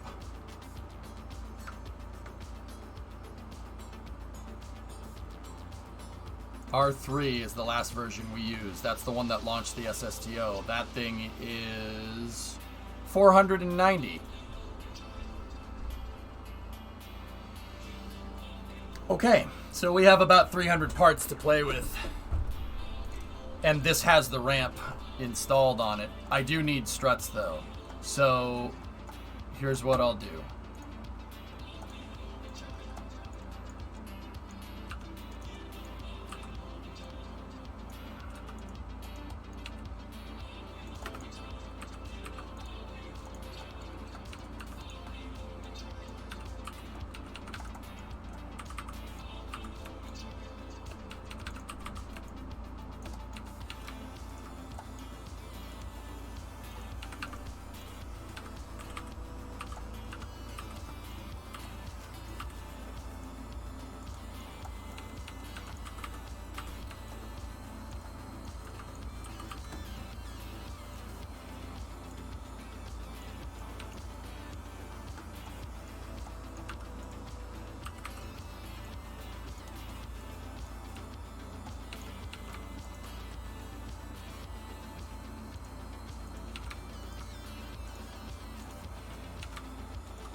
So I'm going to tuck all these struts away when we're done here.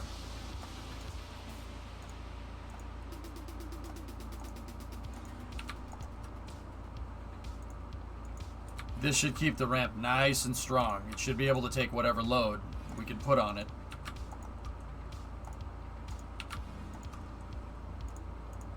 And then I'm not going to do it for the last couple here. But now I got to make sure that the SSTO can make it up this thing. Are you going to play Kerbal Chess on that? Maybe. And I got to make those struts not look stupid. I wonder if the wings on the SSTO will get caught. Let's take a look. Pretty much, Bon, yeah. I'm going to yeah, we'll put them underneath. I just need to make sure that they're going from the outside panels to the fuselages, and then I'll just gizmo them out of the way. Let's get our prototype in here real quick to make sure that we can roll it up this ramp. We should be able to. It shouldn't be an issue.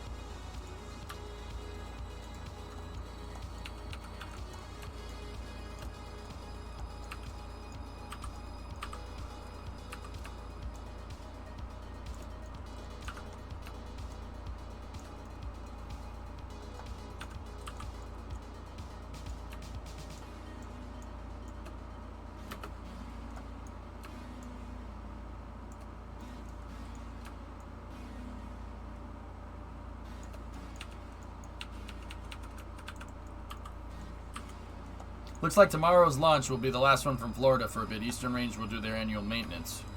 Cool.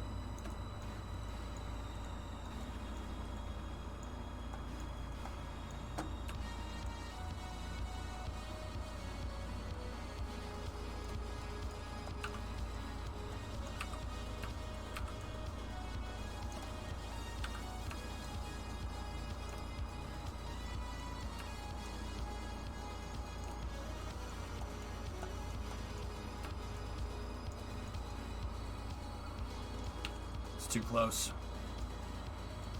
It's too close. Here.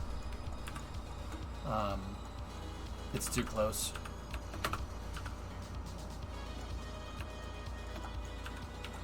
We're gonna have to find out. We're gonna have to figure out just another way.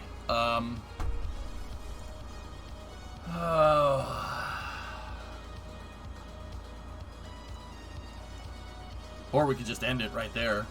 That works too. Screw it. Ramp!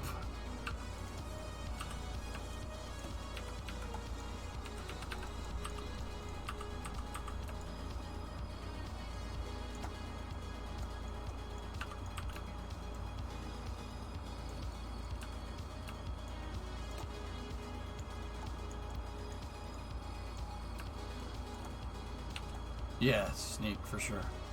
Cool. Alright, we know that fits. Get rid of it. And it'll save us on some parts.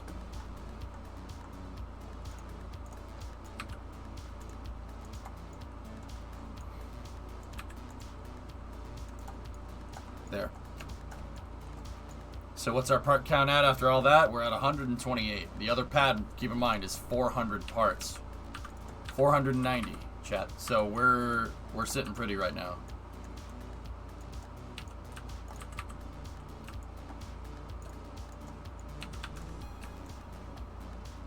Keep in mind that the angle of this strut also really does matter a lot.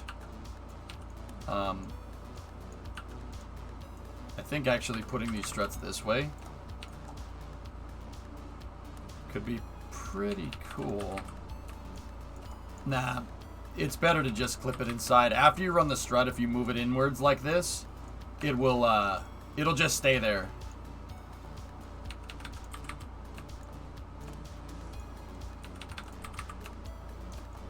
It's probably what I'll do. And see, I know that this is going to be very strong now.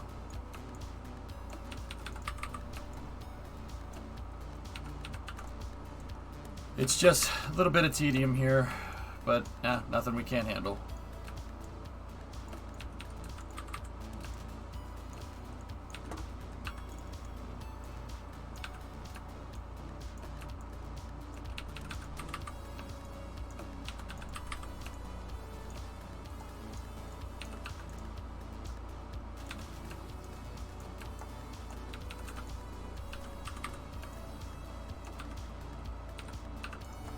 Once again, I'm just getting these out of the way. This, I'll be honest, this is for aesthetic. It'll do the same thing, but I don't want landing gear on this accidentally hitting this or whatever. Yeah, I don't want that to happen, so. Discovery, Go ahead, throttle up. What's up, D-Pick? Thanks, man. Once again, I know this isn't the most exciting content around, and nobody wants to sit here and hear me drone on about ethics of historical analyzation. I know.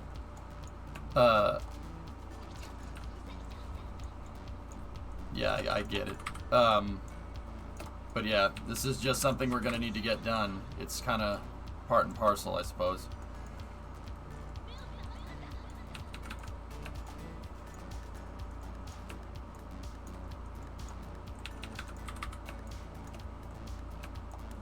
I do like cleaning up my strut work, though.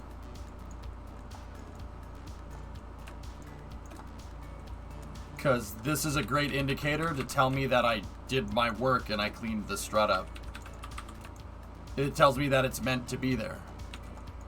If I, like, because sometimes the game takes your struts and makes them run all in weird different directions, right? Like, it's a good way to show that I placed that strut. I took my time to place it, and I took my time to put it in the position that it's in. Hey, Skydrift, 27-month resub. Thank you.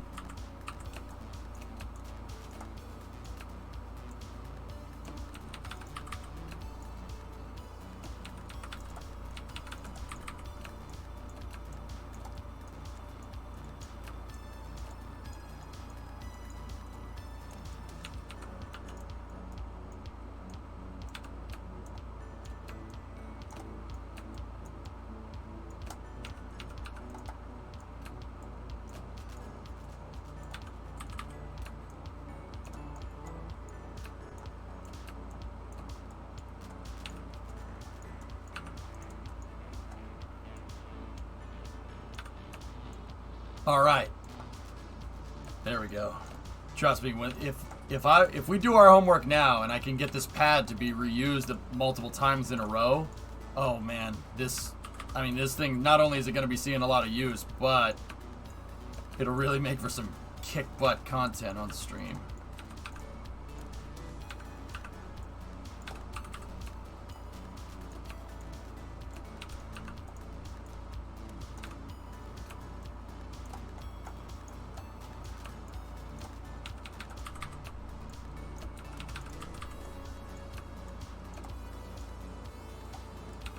It's going good, Skydrift. How are you? Everything okay?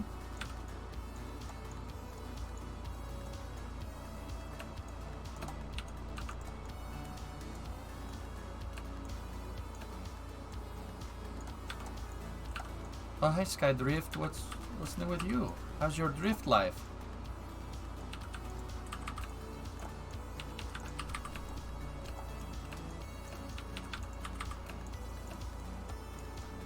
Actually, I think I ran this one backwards. This needs to be right here. That's the top strut. Oh, no. No, I didn't. We're good. There. Now, there is a little bit of area here, and with my luck, I'll know that a freaking landing gear or something will get stuck in there and crack and strike itself. So what I'm going to do...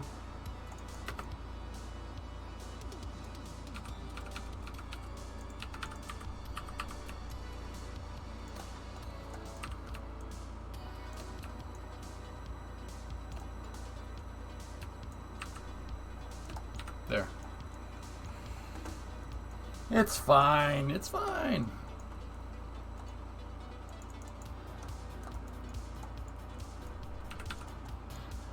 Actually, it should probably be a bigger piece.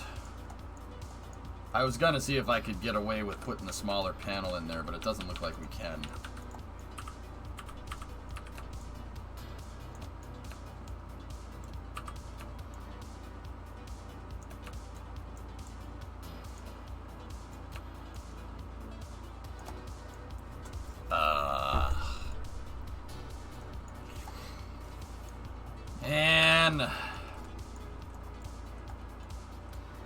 Yeah, we can use a triangle. That's a good idea. Let's get the big right triangle out.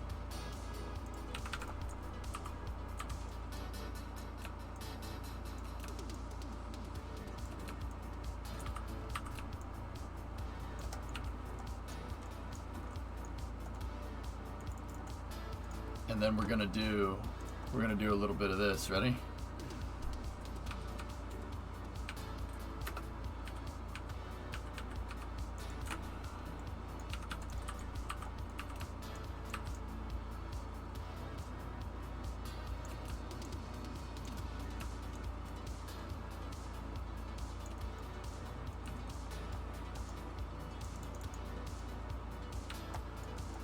There. And then give me one of these guys right here. Flip that sucker around.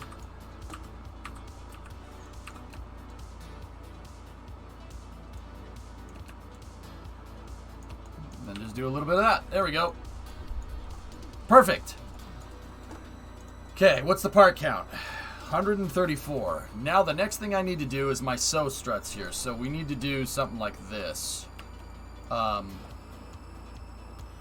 One of them can be shown. We have to basically go from the center of here to that piece right there.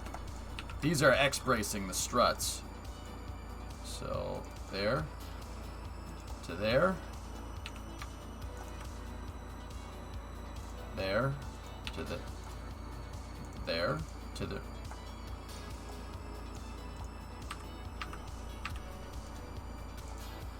okay, you gotta make them backwards or else it won't work.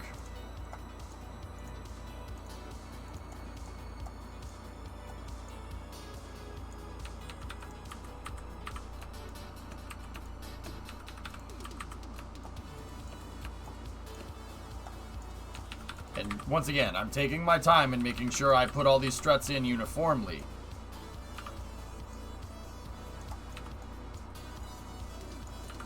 these struts will hold the pad together top to bottom. Basically, I have this.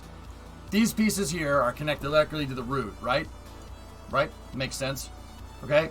And this is strutted to there, that's strutted to there. Then that girder segment is connected to the root, and then these pieces are attached to the girder segment. This row of fuel tanks and this row of fuel tanks aren't connected to each other. Neither is this row. They're not connected. I connect them with struts, and that's what makes this really strong.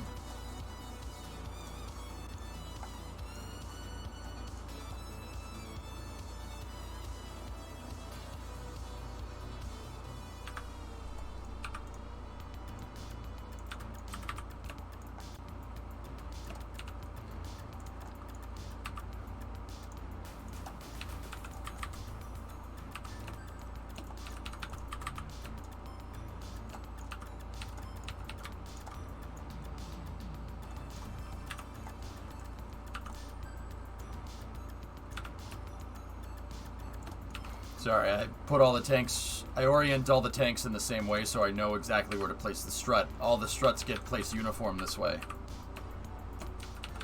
I use the textures that are already existing on the tank to get away with that.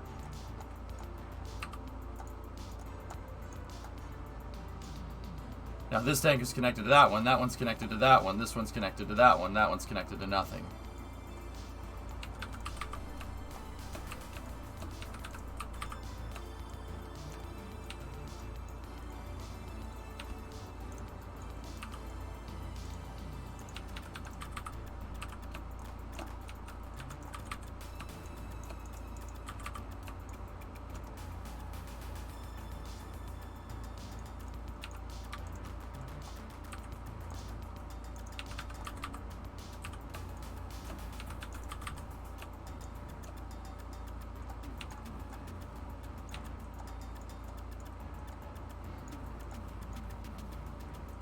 Okay, now that's all X-braced there. And then to reinforce this side, we'll go from there to, from there to there. Now this one, I didn't place it right. The angle indicators are back there, but I don't feel like replacing all the struts. Okay, so there's our base plate, 152 parts.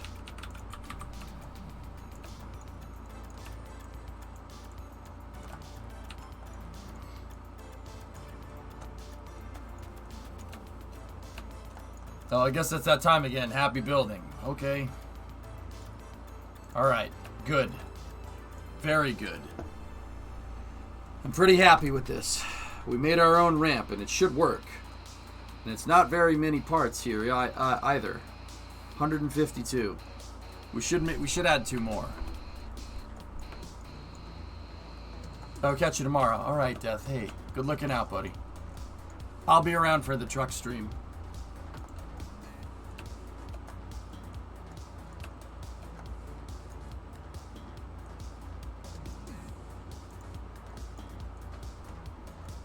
See last.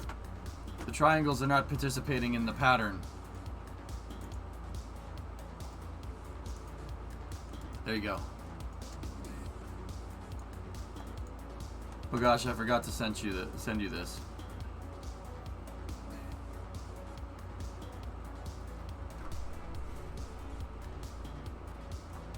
I wish, demo. I wish. That would have been nice, man.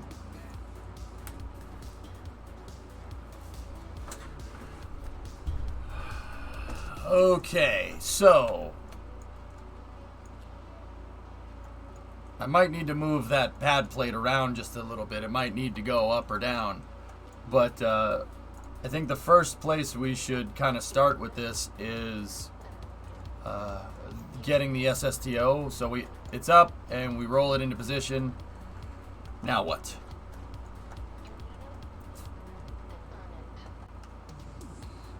Look at the link again. Progress Centaur to the moon using Ares 1. No, I saw it.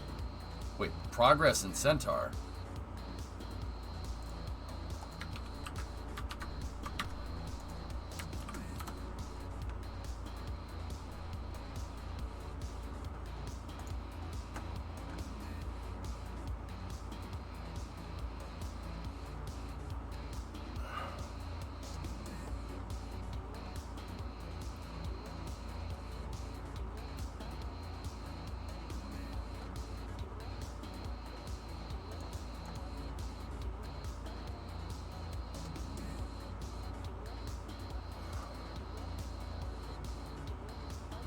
So the Centaur would have had an SSVP attached to the front?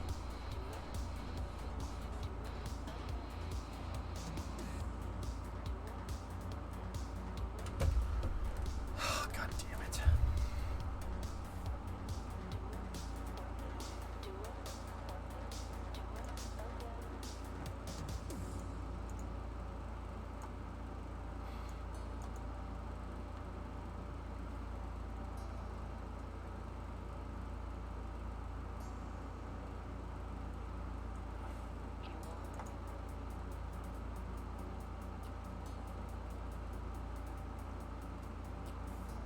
Huh.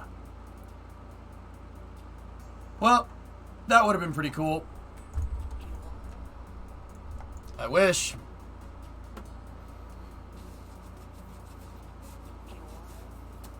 That would be pretty nice. Alright.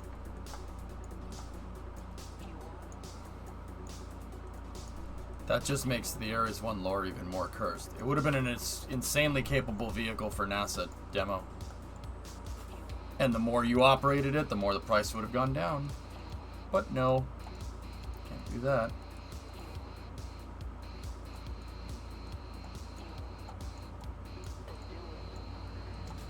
Alright, so let me get the prototype back in here. Discovery, go and throttle. Hey, Waluki. What's going on?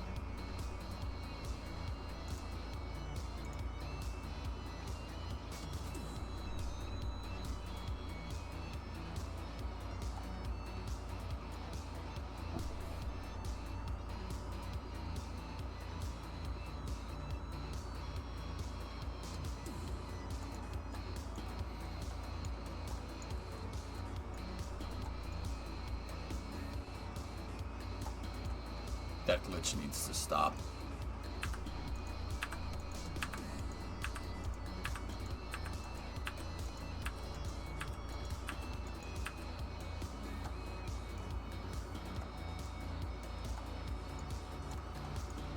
How many SSDOs did this game just make here?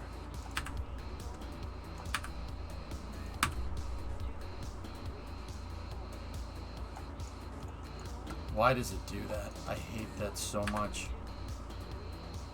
No! Delete! Go away!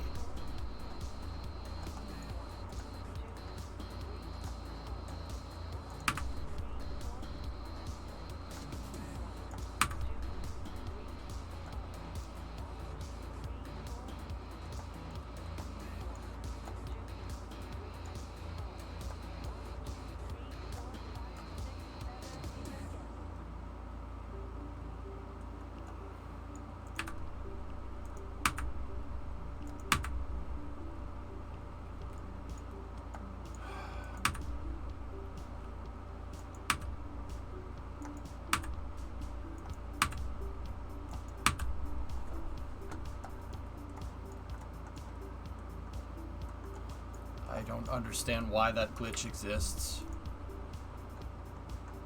It'll start attaching the vehicle when... Whatever. It doesn't matter. Guess what day it is? Yes.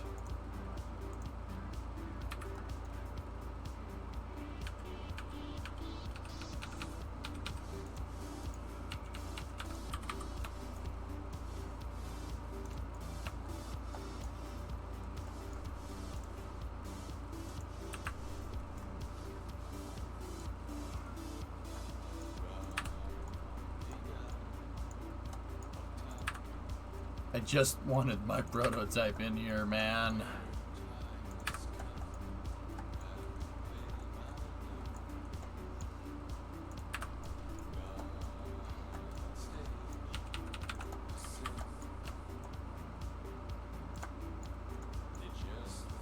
Discovery, go and throttle up.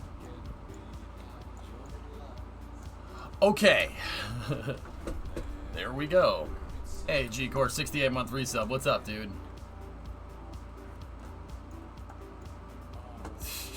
Nice. Fancy.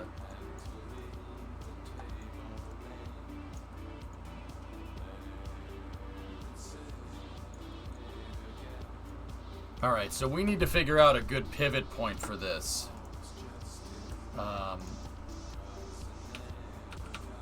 So I'll get my old friend the Oscar B out here.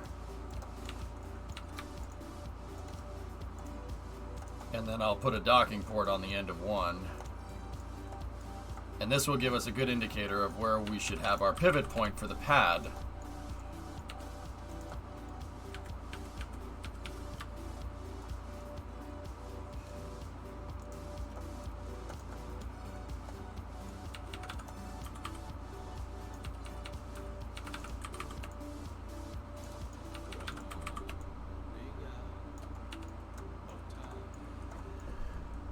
You love this. Just prepping for the flight line tomorrow.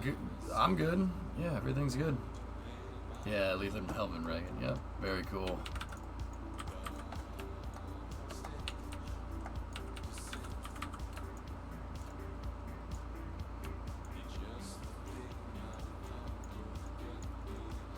Alright. Now, where do we want the pivot point for the pad?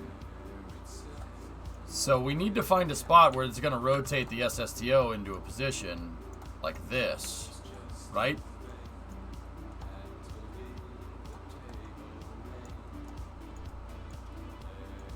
Huh.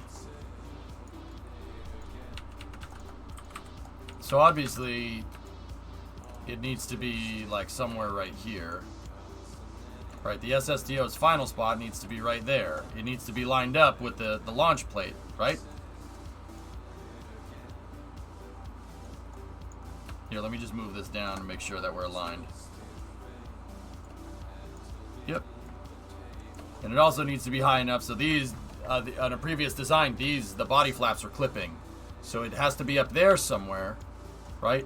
But if we rotate this back down into position, right? That won't work. Can't do that. It's not high enough.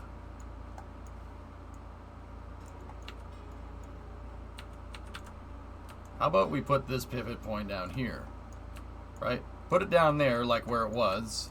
This is where it was on the old pad, somewhere around here, right? And now we take our docking port, we rotate the docking port into position, and then we move this basically where we need it to be, right? That should go right there, and then move the docking port this way, right? And then just for kind of alignment's sake, I'm just going to put an engine plate here so we can see the alignment better. And now we have a shroud, right?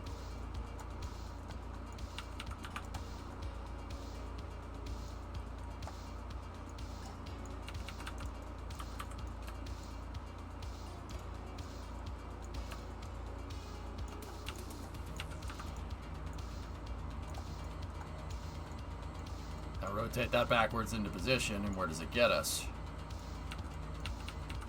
Okay, now what happens if I move this way? So it lines up. Now where does that get us?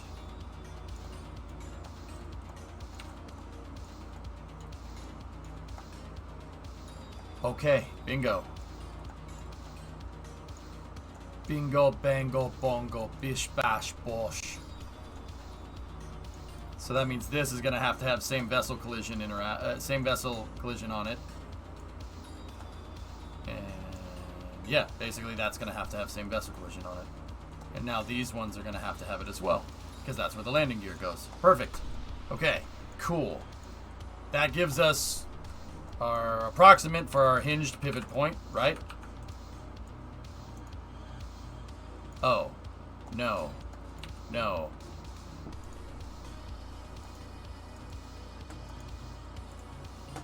Nice, Reagan. Cool. No, alright, we're not clipped. This needs to be up here somewhere. But where does that get us with this? Oh.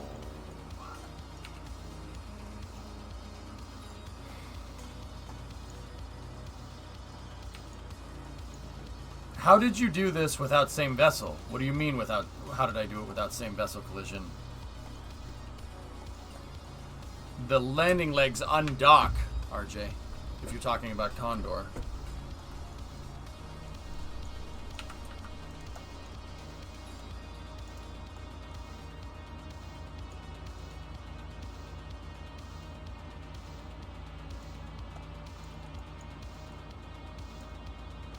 Oh, how did you do this with that same vessel? My transporter erector never docked to the pad until it was in the upright position. I used Kraken Tech hinges to hold it in place, so it never docked when it was in the horizontal position. I made an axle out of RCS bearings, and then the transporter erector had a sleeve, and you put the axle. You used an air brake to push the sleeves in, right? And then the sleeves docked into place, and they auto strutted. And then I rotated the pad up into position, got it into the upright position, and then docked it to the pad. We docked into the vertical position, never in the horizontal. This is a little bit different, though. Yeah, the Condor's pad was notoriously complicated. Like, it was bad. Discovery, go at throttle up. Vin!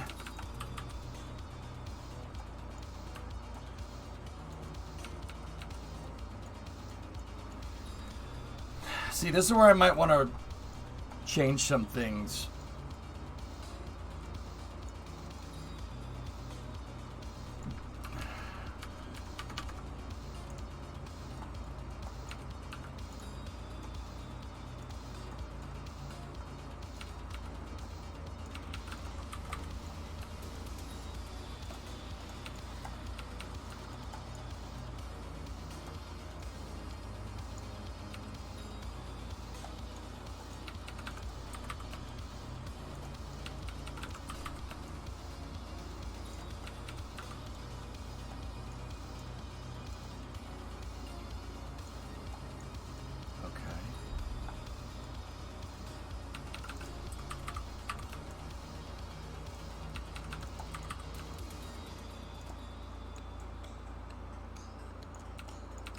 I'm just trying to mess with this so we get it into the right pivot position.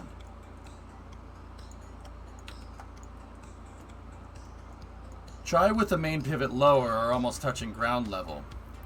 Well, that's not exactly how the real one was, Zeppelin, but I see what you're saying. Yeah. Lower. I just lowered the pivot point as you were typing that.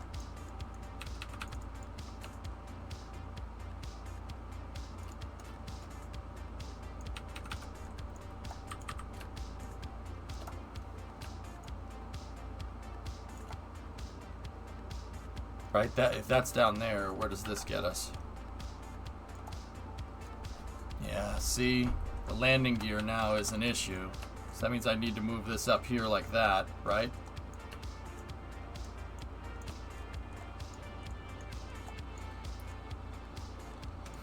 And now where does that get us with the rotation?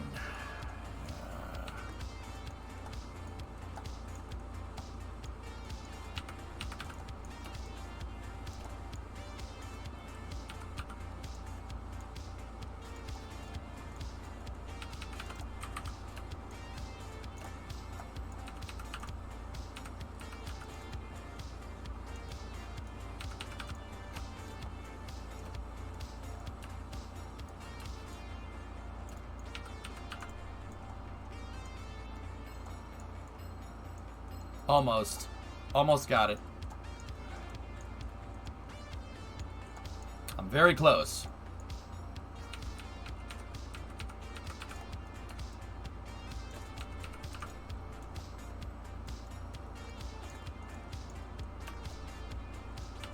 You just got to move this down a little bit. Oh no, it's got to go up. Okay, now move this way. Bingo.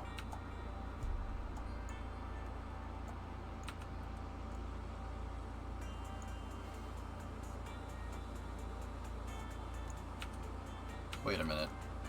Can I look at the real one for a second, guys? Let me look at the actual X33 pad that I'm basing this off of.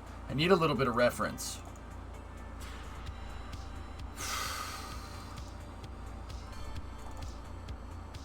Where's that pivot point relative to the rest of the vehicle? Oh, that pivot point is actually higher up, Zeppelin. You see that? It's closer. Flew up to alert. Cool, Snackless. Neat. Yeah, see that? That pivot point is actually very close to the quote-unquote surface. See it right there?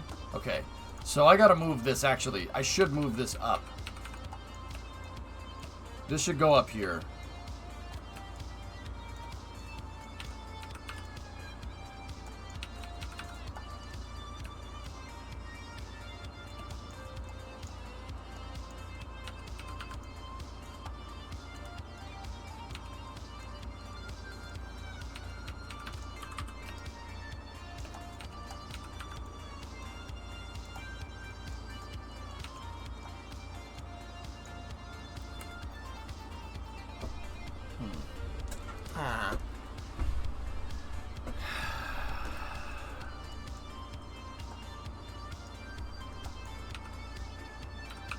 Okay, rotate it again. Figuring out how to make stuff move around in KSP gets a little bit of a pain in the butt at times, guys.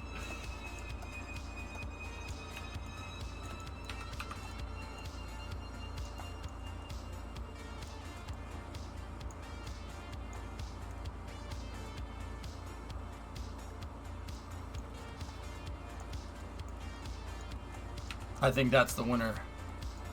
Hey, AJ, pretty chilly day in Boston, huh? Yeah, Ian, are you still here? Oh, yeah. Sorry I missed you at the auto show, man. It would have been cool, but I understand you don't want to drive. Are you still in town? Left this morning. Oh.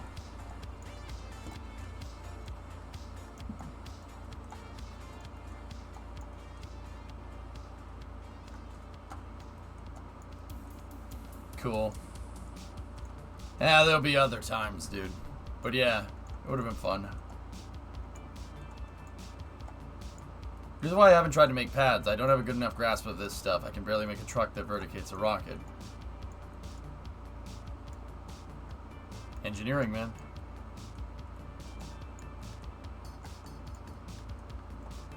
I agree with you, Zeppelin. The Red Sox game is amazing. You got a gorgeous stadium and a beautiful city. Thanks, man. I like it. It ain't the best, but it ain't the worst either.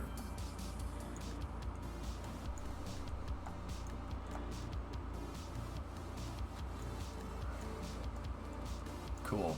I'm happy with this.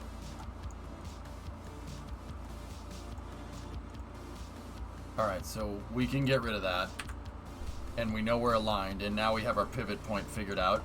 And we have our docking point figured out, so get rid of that. Cool.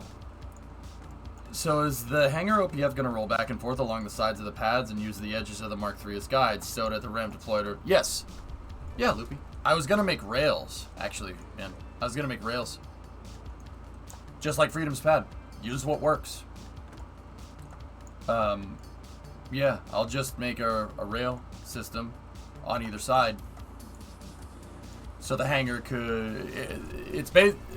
Yeah, yes, that's exactly what's going on. Mm-hmm. Here, it'll end up looking something like this. And it'll be running directly off route, right? Just like it was with Condor's pad, unauto-strutted.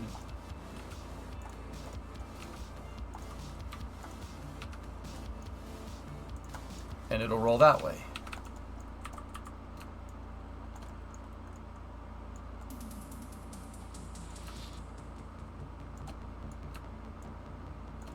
It doesn't have to exactly be aligned. The rails could be out here. In fact, I'd probably do that to an extent. Or we could make something new. It doesn't really matter. But I need it to stay aligned during integration, etc., etc. And this also keeps it as a separate vehicle, right? Makes the thing a lot easier.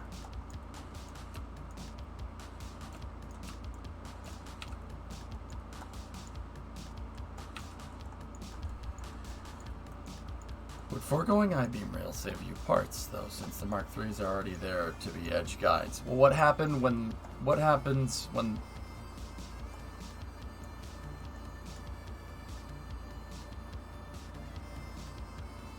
Let me read what you said again. Hold on.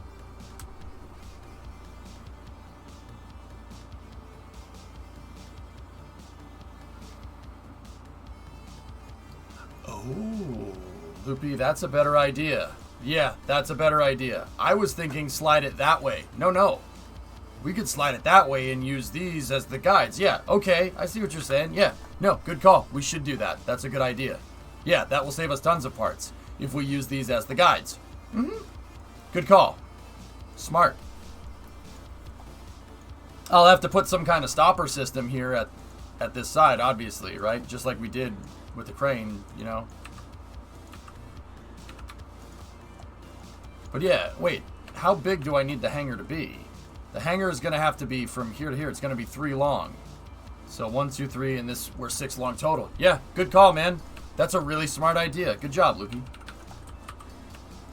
I said you were good.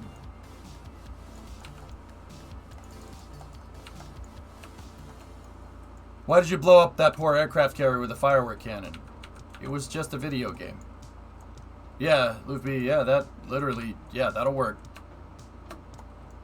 Crazy well. The only thing I'm kind of worried about is, hold on, let me just check something.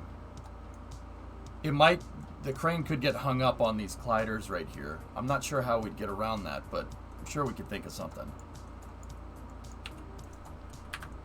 Yeah, this is 6 long, and it could 1, 2, 3, and 4, 5. Yeah, that would be perfect. And if I make the crane have the rails that go the length of this thing, right, we could just, you know, dock the SSTO there.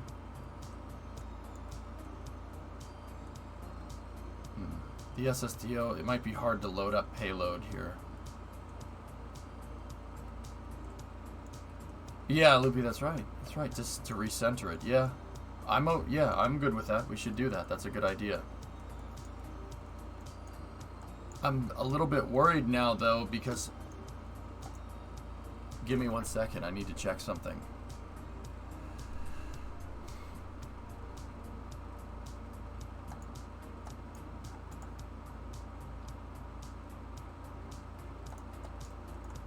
How are we going to integrate payload?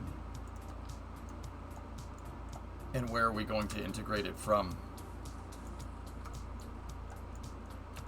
So we might have trouble taking a payload truck and driving it up the ramp. We might have a little bit of trouble with that, but we don't have much space afforded on this side either.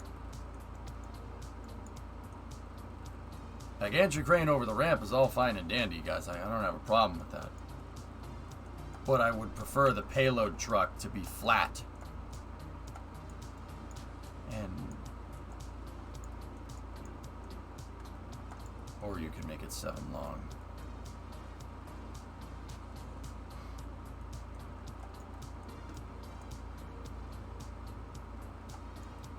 We can make it 7 long if we really wanted to.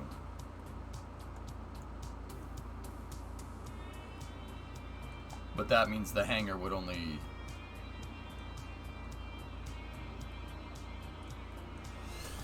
Ah, frick. You fricking fricks!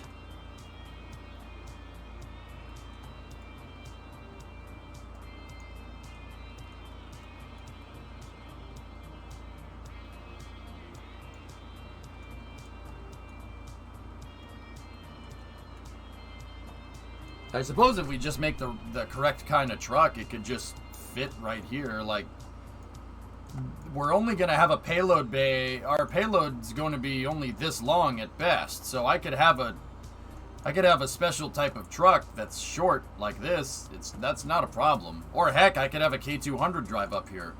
The only thing is that...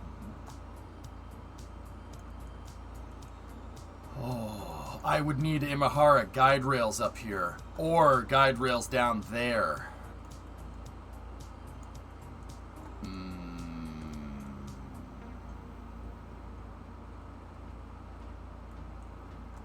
Might be better to just pick the payload up and go in it that way. It might be better to just go in it from this way. So if I extended this like another halfway out this way, right? The front of the hangar would go from here to right here. And we could, yeah, that's what I should do. Guys, that's what we should do. I should have the payload integration should be down in the flame trench. Pick it up, move it back, and move it down. We basically just should make a bridge crane that goes back and forth here. That can go from basically right here to right there. Maximum extension should be there to there. Or, I mean, the other way to do it would be to add an extension up here, right? We could add an extension this way, and then I could put the guide rails up here, and then we could just drive a truck up here, line up on the guide rails, put it in position, grab it. But I think this way might be a little bit better, because this way imitates how Freedom did it, which is picking up off a truck that's on the ground as opposed to on a pad, you know what I mean? I think I want to do it that way. I think that's a wiser way to do it.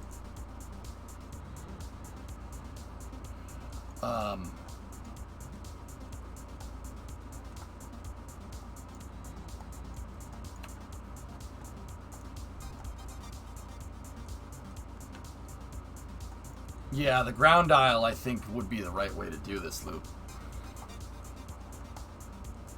The bridge crane, I'm wondering, might need to be a little bit longer.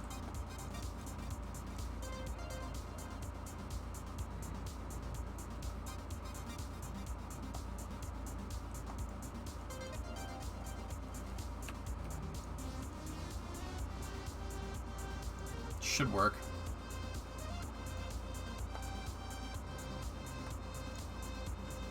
Outboard structure loopy, because I found that works best with the hydraulics.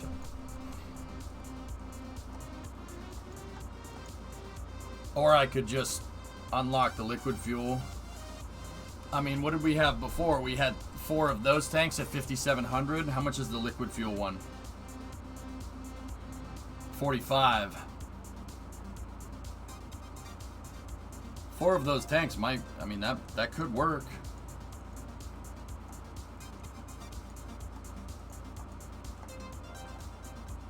But I think external might be the right move. Once again, literally just copy Freedom's pad design to an extent.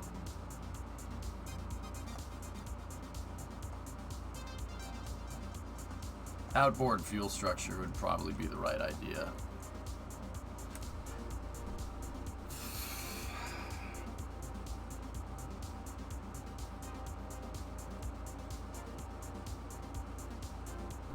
If you use the MRR rails, the transfer hour can double as the fuel truck and entryway. Yep. Yeah, that's a good idea. We'll just put them right there. Yeah, that's a good call. I agree. Alright, what I'm going to do now, just so I know, is I'm just going to misclick and break the entire thing.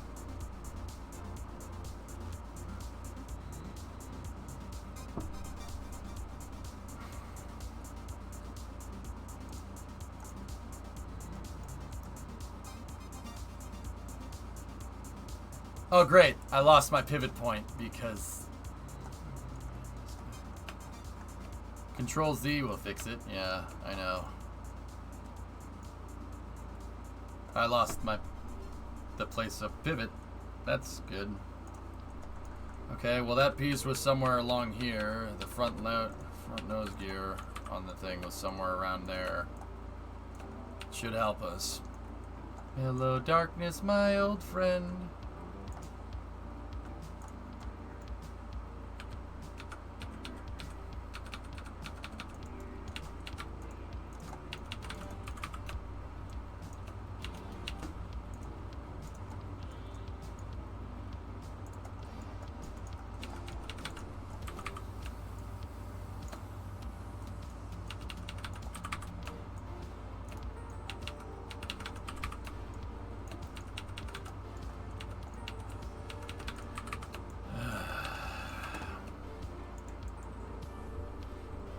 Spilled coffee on the blueprint again. Yeah, John.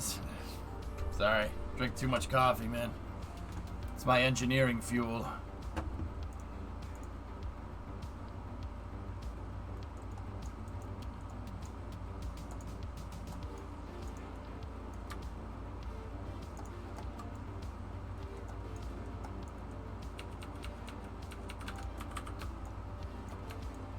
It was somewhere near the surface, somewhere around here.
I love just doing work that I already did over.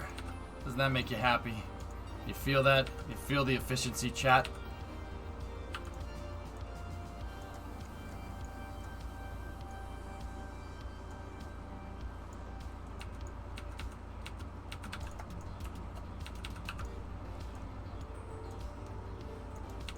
Could have sworn I hit the save button, man, when I did this before, but it's alright.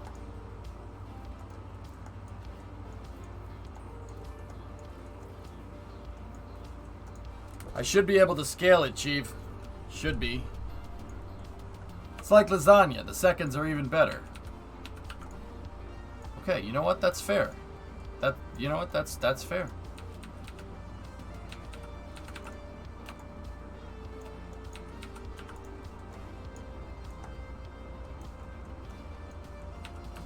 Yep, that's good. Okay, that's where it should be.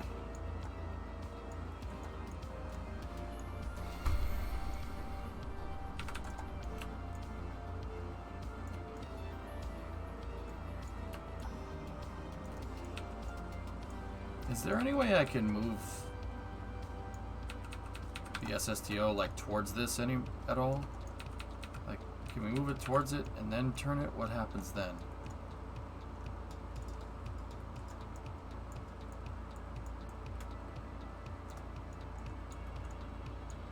Okay, well it can't be like that because that needs to be, the body flap needs to not be clipping. Okay, so that's where that should be, right there.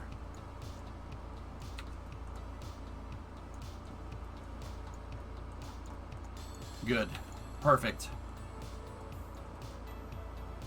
Lasagna? Oh, yeah. God, well, I'll be dipped.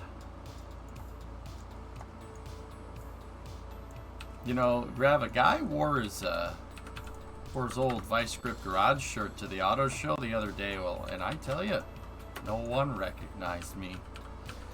No one recognized the shirt. It's fine. Yeah, I had my Vice Grip shirt on.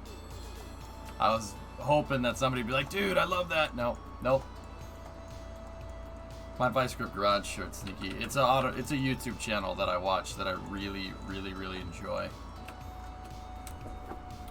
Sneaky, Derek, the guy that runs that channel, Derek does with old cars what I do with Kerbal. Seriously. So like Sneaky, this guy will go with like a basic toolkit, right? He'll go with like a basic toolkit and whatever you can go buy at the parts store. And he'll go buy a car, an old cool muscle car, right? Sight unseen, right? So like he'll just buy it off of Facebook. He'll call the guy like, yeah, I want this. I'll pay you this. And then he goes to where the car is, fixes the damn thing, and then drives the sucker home. It's hardcore. Guy plays mission mode with old cars in real life. He fixes the damn thing right there. And then he'll do the right thing and just ignore all the problems. Yeah. What's it called? It's Vice Grip Garage. Here. I'll just watch this.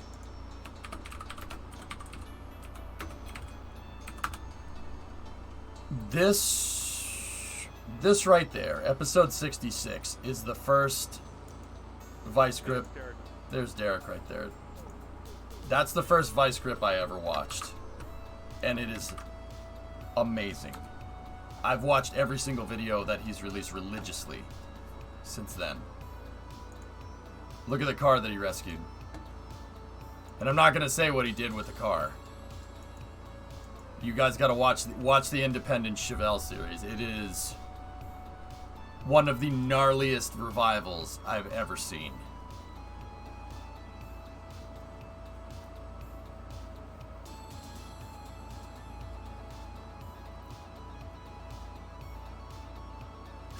No. That's an amazing... It's an amazing revival. Yeah, So he makes content... How he makes content, Sneaky, is that the guy goes and finds... Derek goes and finds junk cars, right? He goes and finds cars that it doesn't make sense financially to go and fix them. And because he's a YouTuber, he makes money off YouTube. Fixing the car is content. So he can get the parts for the car, fix it, and put it back and send it back out into the wild. So, like, he takes cars, not the independent Chevelle, he kept that one. But he takes cars, right? He fixes them, right? Fixes them up, gets them back onto the road, gets them roadworthy so other people can keep going with them, and sells them, throws them back out into the wild. And he believes that, you know, the cars should tell a story. Every car has its own story. It's an amazing channel, dude. Yeah. Just like I think Mission Mode should tell a story.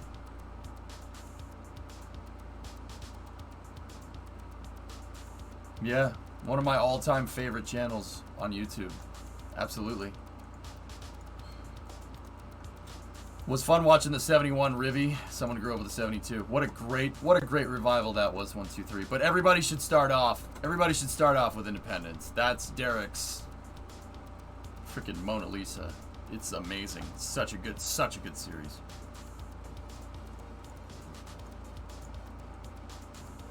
It's just good, wholesome car fixing content.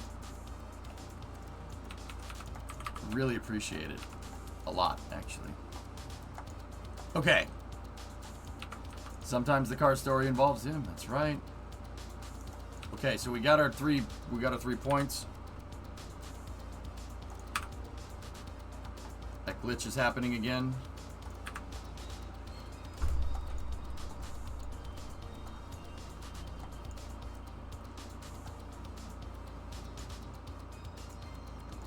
Okay, so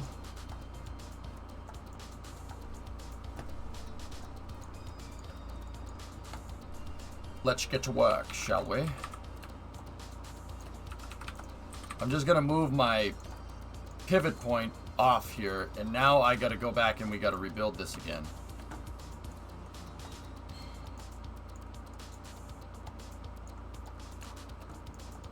Can we make this thing longer? Can we get away with that? Not really.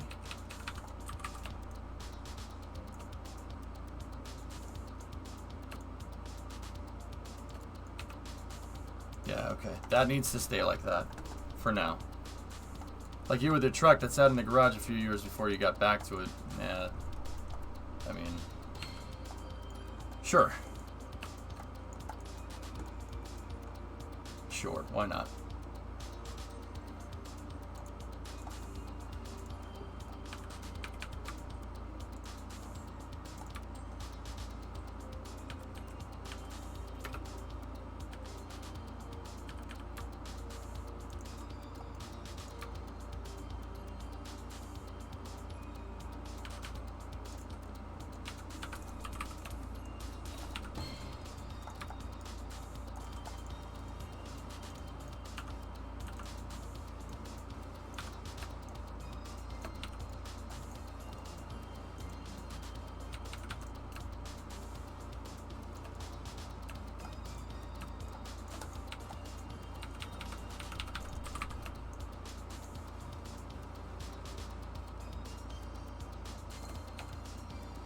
Perfect. Did you see that they added a 125 engine plate? No, I didn't, but that's cool.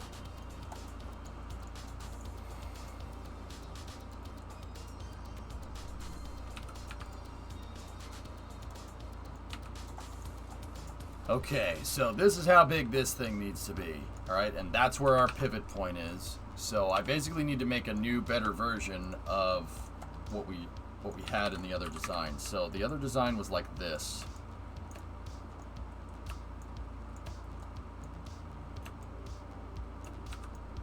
Same vessel collision, auto strut activated. I'm gonna make a bar right here. And the bar is basically going to hold all the hinges. These want to have, I want SVI on these hinges. Now, if I take a couple of G11 hinges here, like this, right? And we absolute snap them, the center of those should be matched to the center of this. So if I take like an I-beam, for instance, right, and we attach an I-beam here and I attach an I-beam there, rotate this, right? And I set the center of the I-beam to the center of that, and the center of the I-beam to the center of that. Rotating this 90 degrees should be the equivalent of rotating that 90 degrees. Perfect. That's how I know my pivot points are lined up. So what I used as a marker can now, well, we can use it as a regular hinge. So that works. Rotate that back up into position. And now we're good. So here, I think I can use some of the old parts that we had going from the other pad. It's just that everything is going to be in a slightly different position because I changed the pivot point on this to better work with the SSTO. But here's what we can do.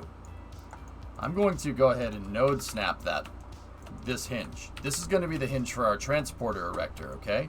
And that one is going to go right here, okay?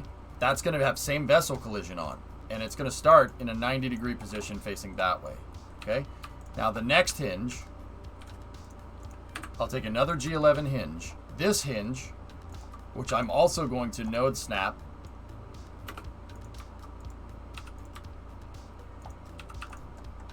nope, hang on.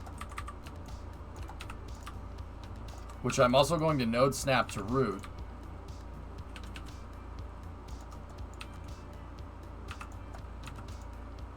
Hang on a minute.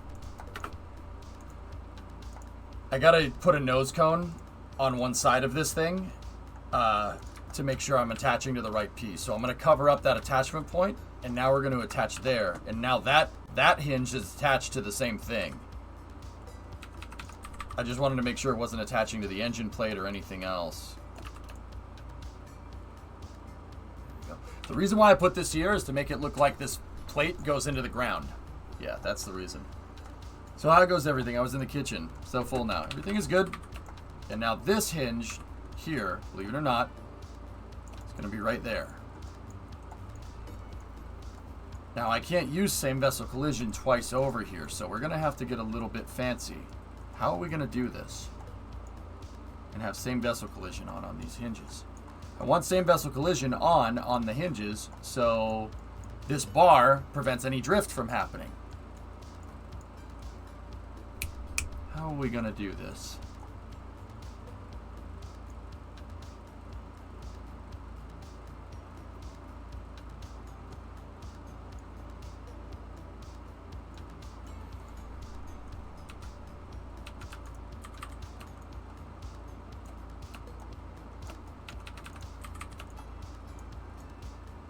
I have a feeling that might cause problems.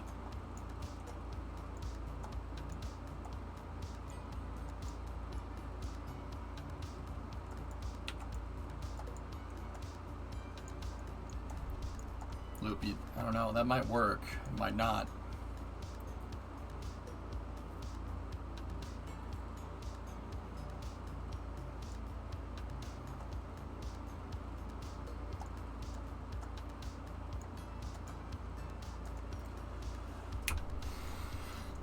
So, how I had this done before, Loopy, is I had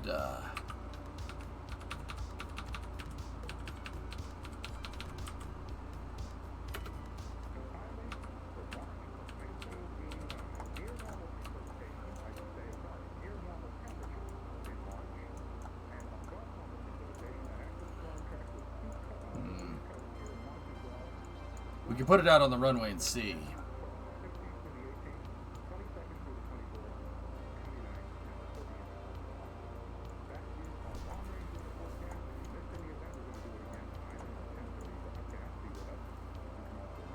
I'm thinking, bud. Because how I did it was I had these hinges before clipped into each other, and they honestly didn't drift much. They really didn't. Here, let me take a look. Let me see how I had it. These are going to be the thing that the rocket pivots on. Yeah, let's load that up. Let me take a look.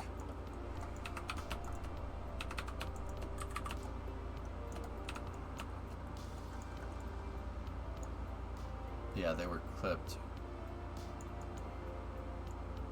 And only one of them really drifted more over the other.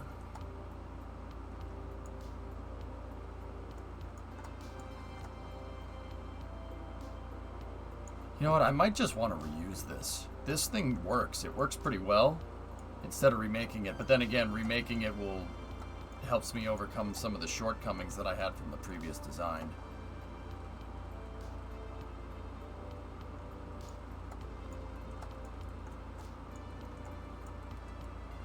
But then again, we can reuse the fuel tanks and stuff too. Is this a new pad? Yeah, XJ, yeah, it is.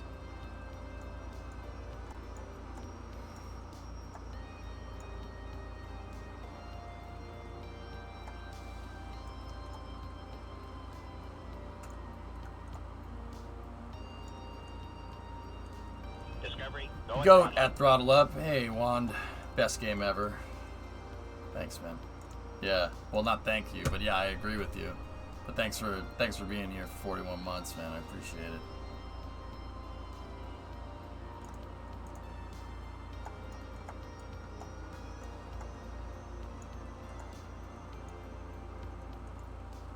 You know what I'm gonna do, Loopy? I'm going to keep this. We'll turn off SVI on that and turn off SVI on that one. What I'm going to do, I'm going to keep these hinges clipped into each other like that for now. And I'll leave the room in case they want to be in different spots.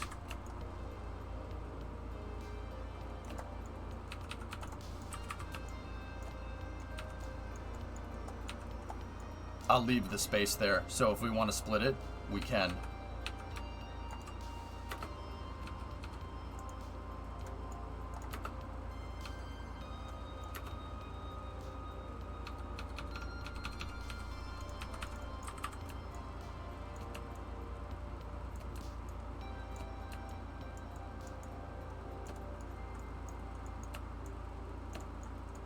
And then we'll double up. We'll double up on the outer hinges here, which is exactly what I did last time. I never had any problems from the outer hinge design. I'm not sure if that worked very well, though.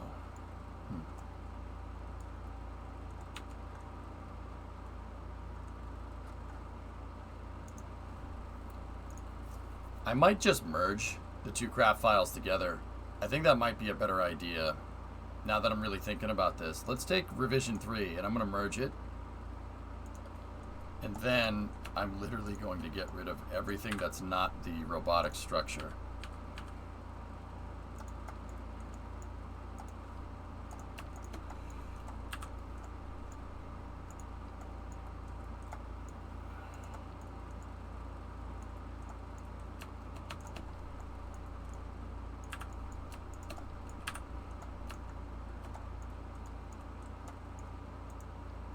I'll keep the fuel tanks, though. We're going to need those later. Get rid of that.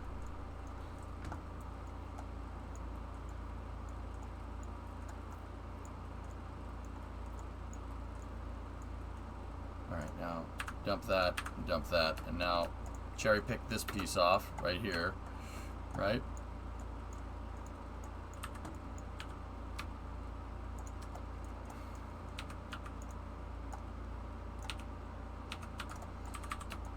Move this piece back into position, and then, you know, because that gives us the fairing plate and stuff, which we already tested for that. Ready? And then, boop, give me that. And then let me move this into position here.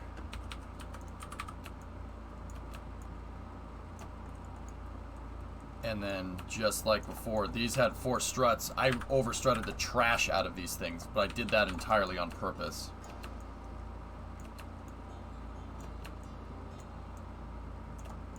And they need to have a coplanar pivot, so. Hey, not bad. Not bad at all. Now just take that and move it down just a little bit. And then take these pieces, right? And you just move them back a little bit so they fit. Perfect.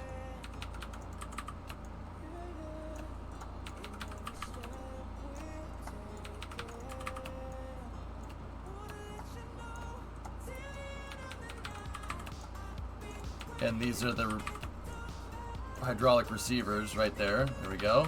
That's perfect.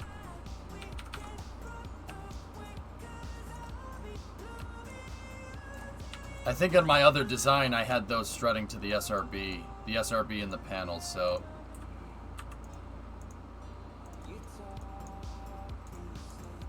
why can't you store fuel in the Mark III tanks? I could. We could test it, Reagan. But I kind of like having the fuel tanks out here. But we could. It's possible. Like, we could do that. Discovery, go at throttle up.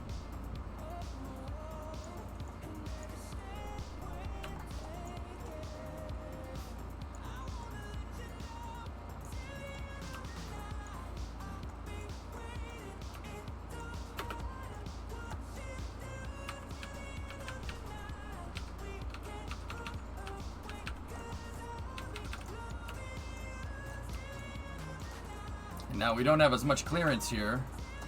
Hey, Sonic 4913 sub. Thanks, man. We don't have as much clearance here with this design as we do with the other.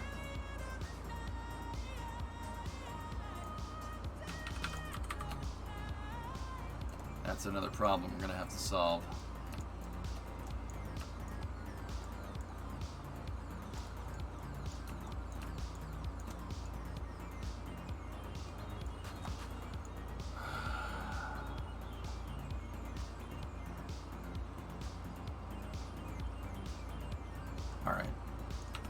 To do that custom. Anything else that we need from this? Oh, I need the holder.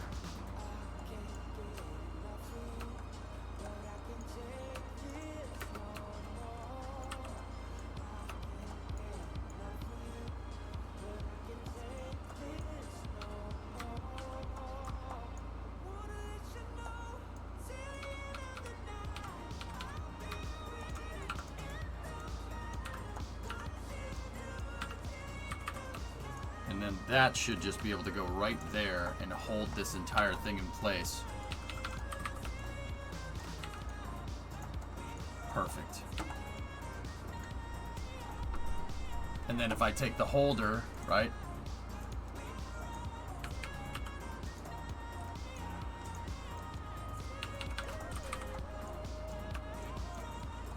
And then we strut the holder to the sides like that.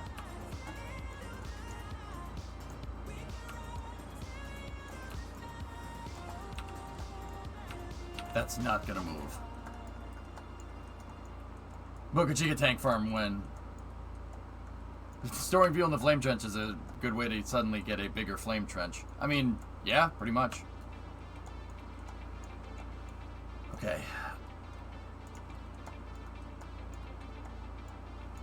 I'll merge the craft file again if we want to mess with this. Now, where's the docking port here? Oh, wow. That's actually really close. So that's spot on to the other one.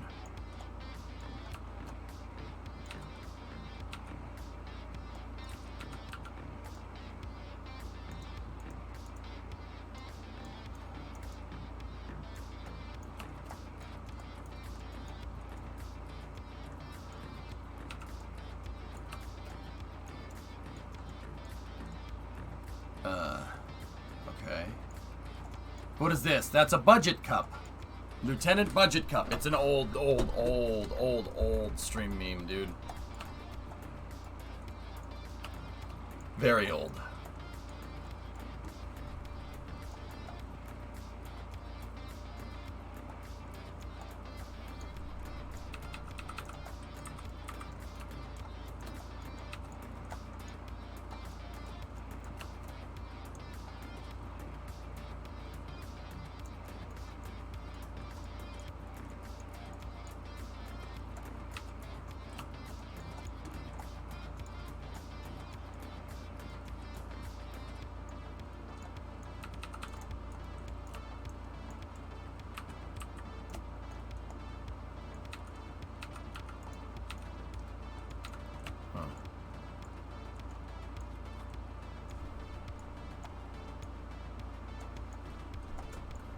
For the most part, Loopy, yeah. Or we could lower our entire hinge point.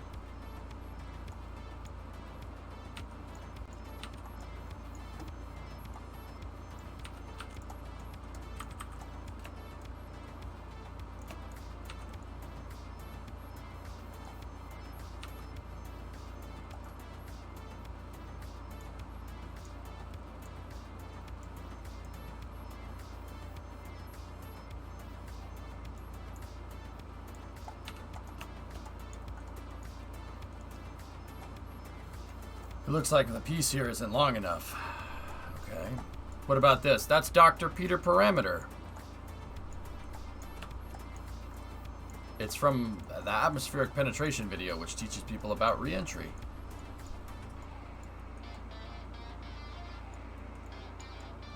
Dr. Peter Parameter.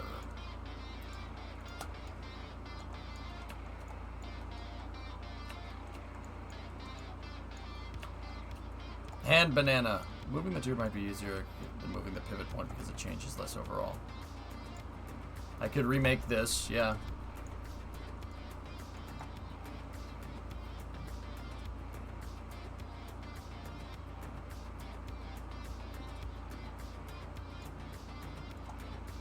I'll just remake the fairing real quick. Just get rid of that and get rid of that, and then just get rid of the side panels for a second, so I can figure out the hierarchy of this thing and how it's all supposed to come together.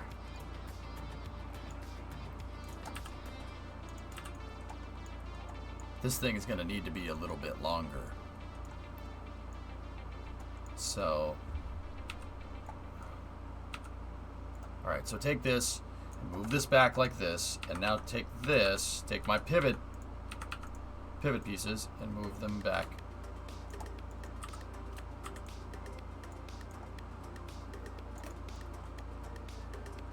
Okay, so that's coplanar, which means now we need to move this whole thing down a little bit.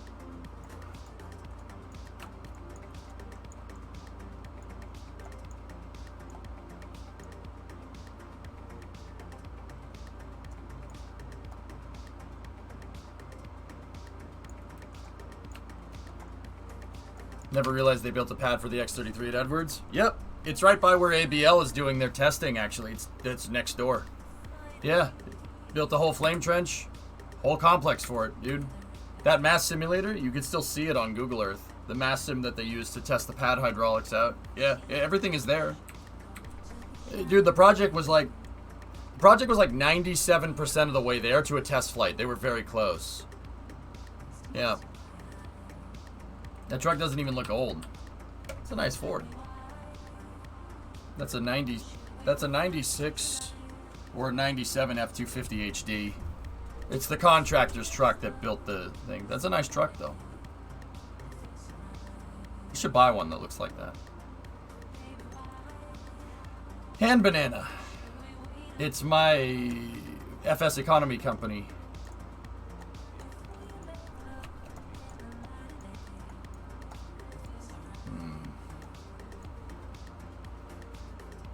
Your dad has a 97 F-250 HD. They're nice trucks, man.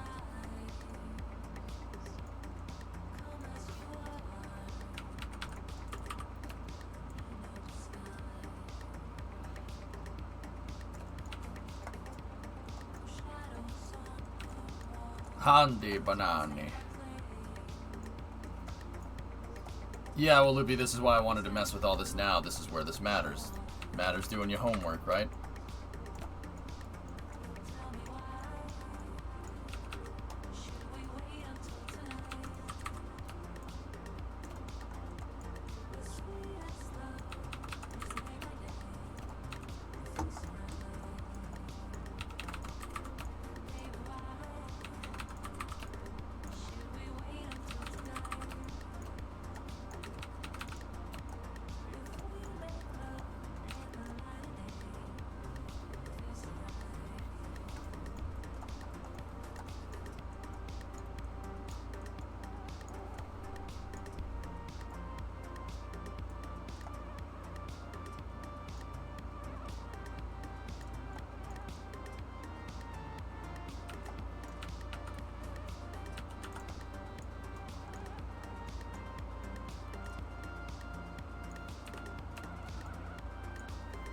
minute. Wait a minute. Hold on. I screwed up.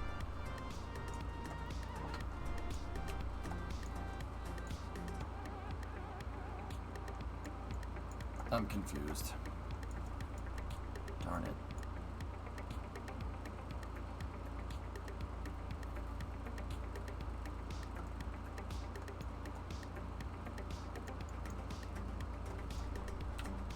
Because this is what we originally had, right? And that's where that needed to be. And then if I rotate this back into position now, it should be one...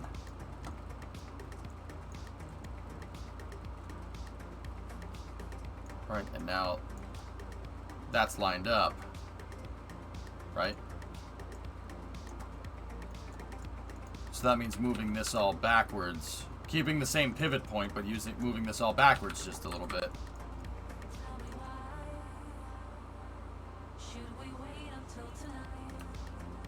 So we're gonna go 1, 2, 3, 4, 5.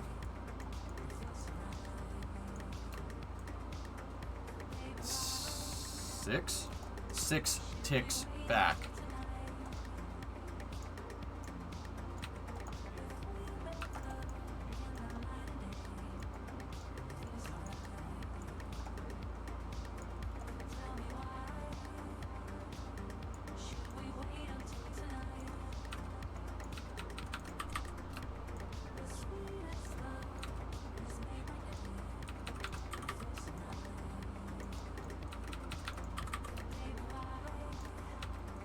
You move the hinges back 1 tick.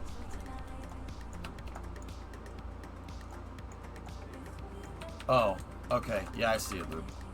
It's because I didn't move the other... the child hinges back.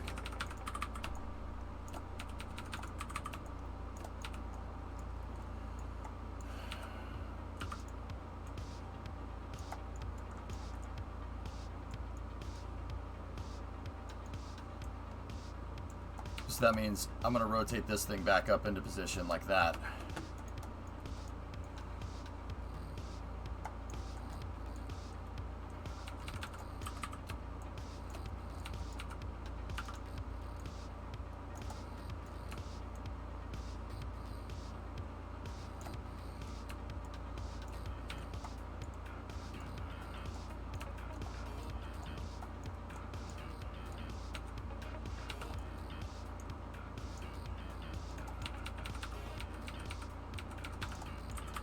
Am I stupid?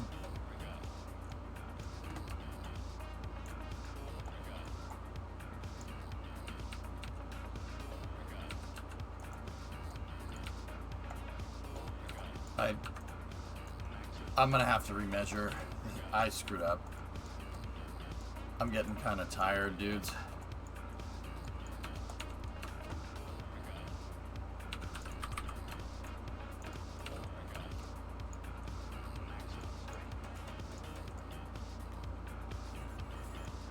You rotated the wrong one, so it rotated along its surface attachment. Yeah, Loopy, I'm starting to make mistakes. Now is not the time to do that with this.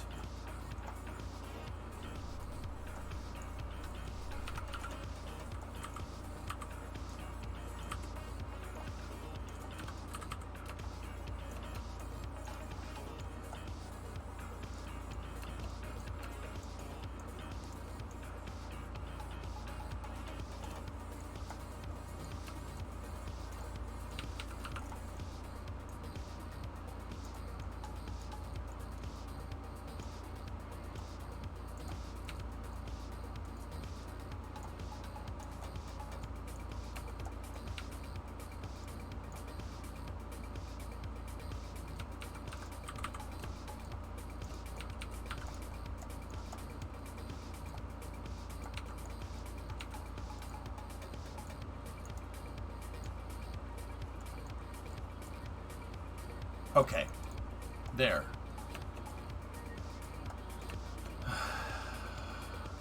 But now, what I have to check is that if this is the right spot for the SSTO, I gotta...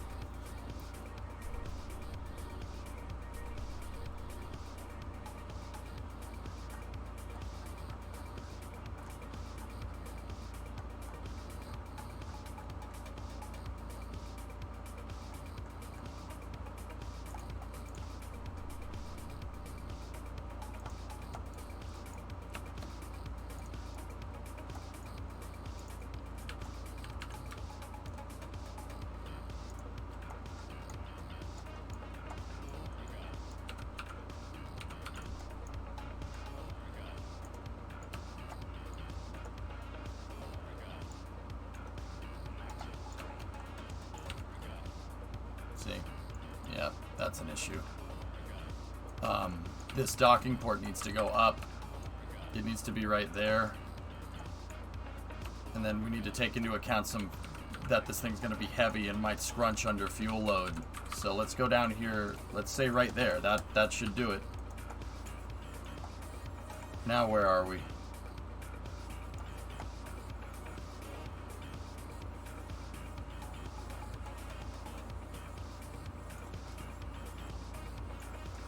Yeah, okay. I got my pivot point back. Good.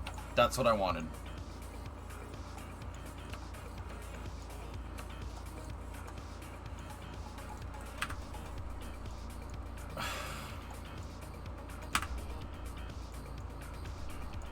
Okay, so this is where this needs to be. We can't touch that. Alright, so now this thing, right, when we rotate it down, that's in position, right? And then when we rotate this, it should be above it. Yeah, it is. Okay. Perfect. So here's what we need to do now. That's where this needs to be. So the first thing I'm going to do is I'm going to move that docking port up into the position where this needs to be. Okay, we're going to modify the stool a little bit. Okay. Now I'm going to rotate that out of position. We're going to move that back over there. Now, this is where this pedestal needs to be, i.e. the bottom of the fairing on this vehicle needs to be right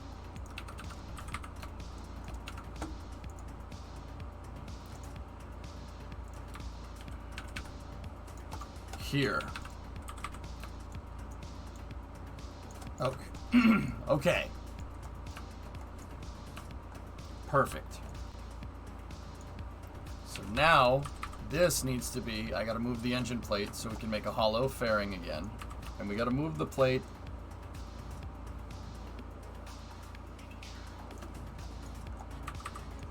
and we want to overestimate a little bit, so to take into account that this might scrunch up.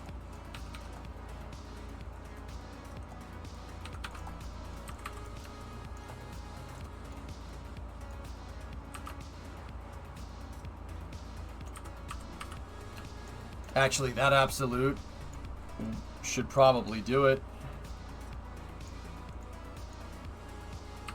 Now, we'll eyeball collider to collider. That should be good. Okay, so now, get rid of this. Okay? And what I want to do is I want to make a ruler. I'm going to make a ruler so I have a guideline or a sight line to work on with this, like this, right?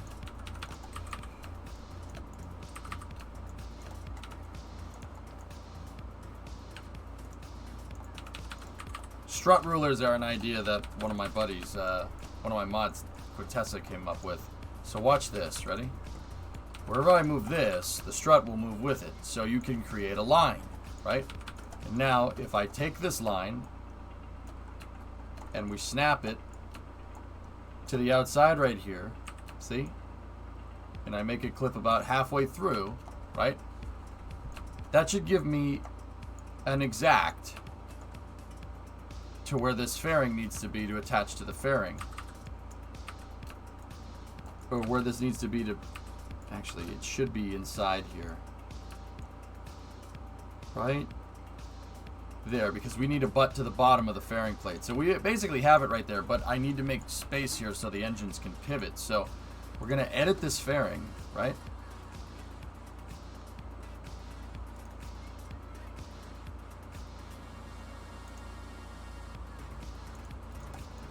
Like that. And that's going to work. Now this will have same vessel collision on it, and the SSTO has same vessel collision attached to the root part. So this is my pedestal. That's the launch pad. It's just going to be inside something that looks like the X-37's launch pad. It's all, these outer I-beams are used for auto strut triangulation and a bunch of other things, but yeah, that should do it. Now we take this and we go to absolute and we move it down here like that. And now we have a perfect attachment point. This attachment point is inside of a hollow fairing.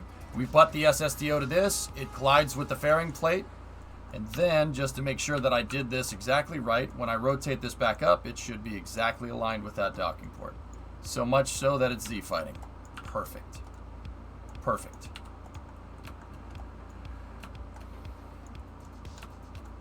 We could run footers when the I-beams to the ground if we wanted structural runners, since it's a lot lower now. The real one, I do believe, had something like that, Loopy. I mean, it's definitely designed to hook into something there. See that?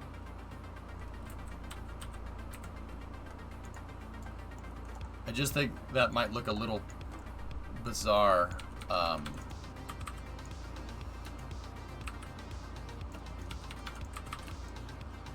yeah, there we go. I know what you're saying. You're saying make this go all the way down to the bottom. I'm thinking make something here that these things can sit up against. So, Loop, I'm thinking something like this.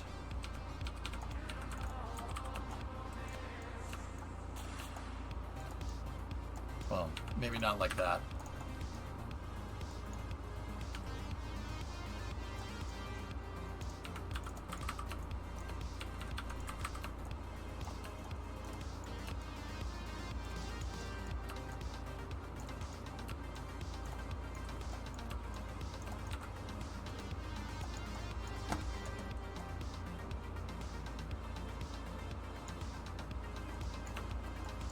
Have a bottom bracket on the pedestal. Well, part of the thing is that when I went to launch this thing, sometimes the entire pad did this. Hang on. The entire pad did something like that. So I need to find a way to hold this thing in place a little bit better down here. I'm thinking about just another docking port down here at the bottom in the root part or something, just to hold it, you know, for when it's in this position. But yeah, no, there's a couple of different things that we have to, I guess, consider, huh?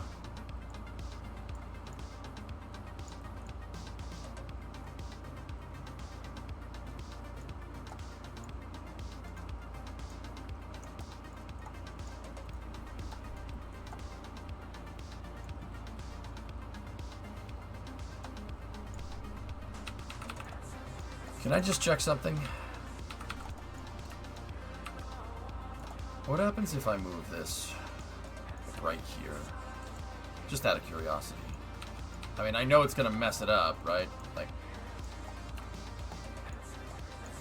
okay. Yeah.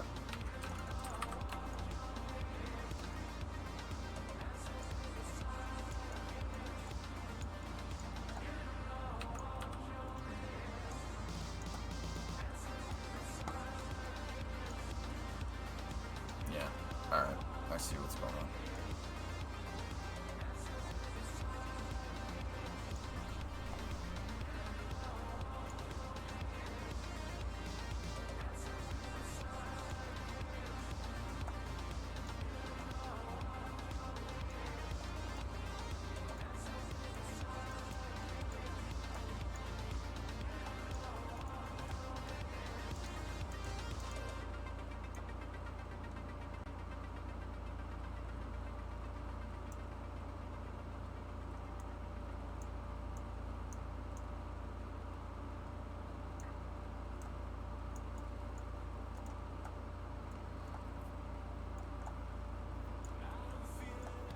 You also got the big structural flags for decorative paneling. Yep. Yep.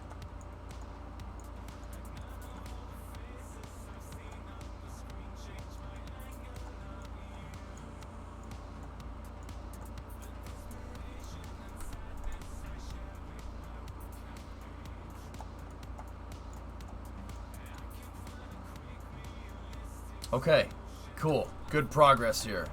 Pretty happy.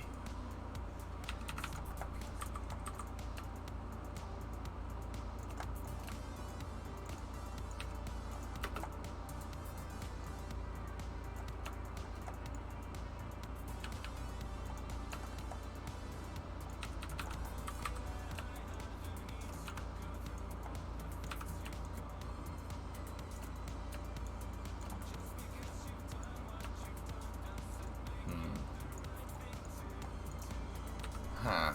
Alright, I'll just leave those there for now and we'll figure that one out. Pad's 260 Gs. Pad's gonna be more expensive than the stupid SSTO. But then again, that's the case. That's more or less the case most of the time. Pads are the hardest thing to make. Anyway, all right, we made good progress here. This was modified 629 21. Yep. There we go. All right, cool. We did good work. How often do you accidentally the mission when there are any oven mitts? It's happened before, Vist. Oh yeah, I've fat fingered a couple of missions before. I killed Jeb in a career mode save because I fat fingered the launch. Instead of rolling the vehicle, I pitched the vehicle over, and Jeb went right back down to the ground. It's happened. Oh, I've fat fingered stuff before, man.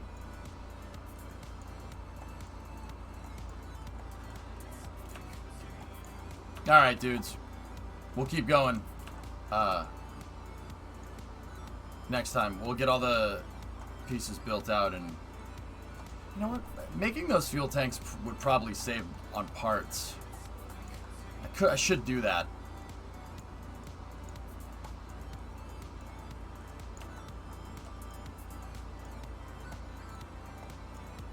Cool. This is gonna be sick with the hangar moving back and forth, Loopy. This is gonna be amazing. It's gonna be very, very cool. Yeah, pretty happy.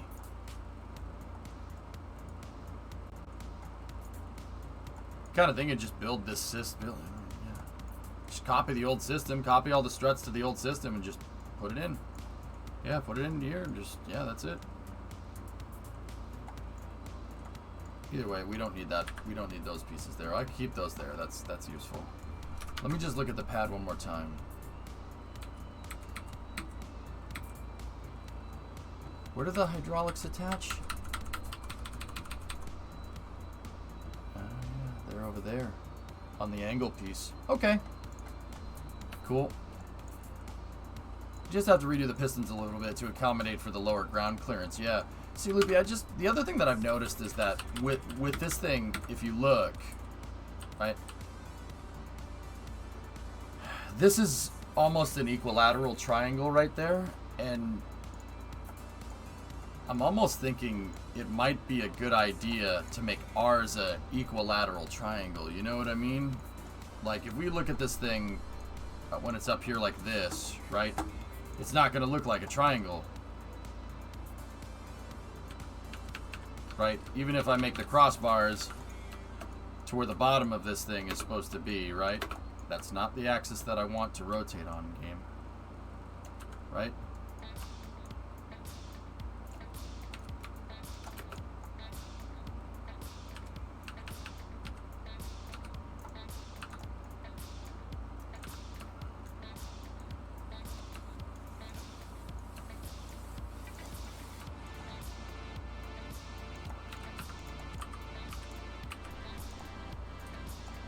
See what I mean?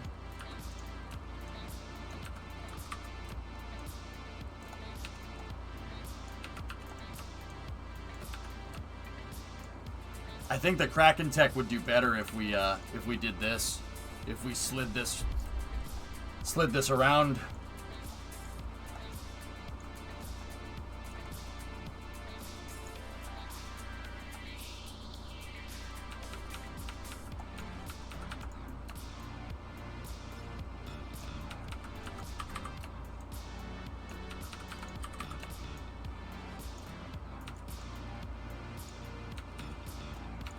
Yeah, it ain't far off, that's for sure.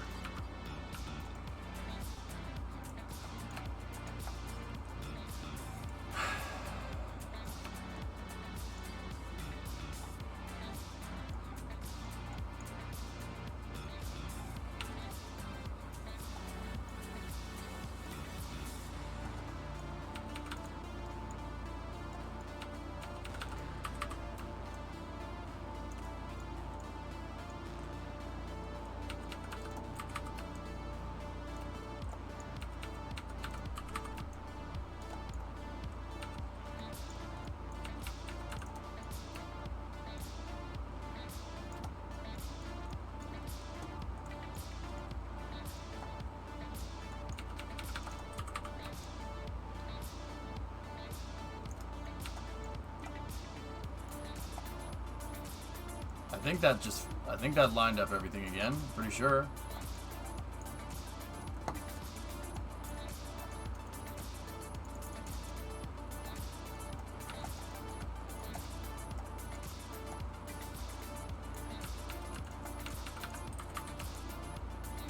You know what? I won't have any of these right now. It's just more parts to mess with and move.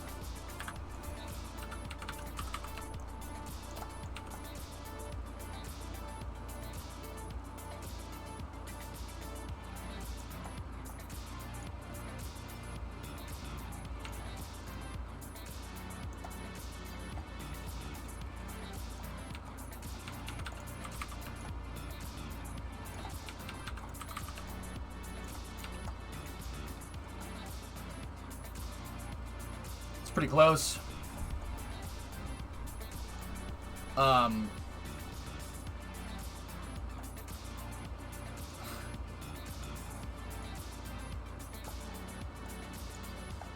If you get the tube sitting perfectly on the ground, it'd be ideal for structure. That's about as close as that's gonna get.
I think this would be better for the hierarchy if the center of mass of this piece is on the hinges. And then I have like a holder that holds it up in position. I think that would be better.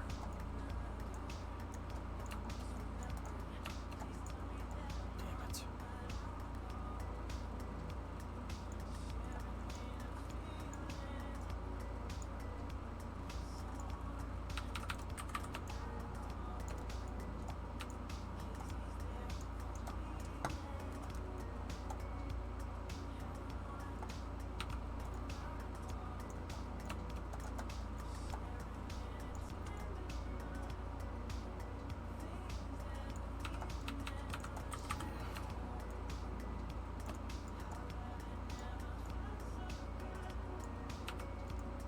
Yeah, we're gonna have to play with how this thing all goes together on Wednesday.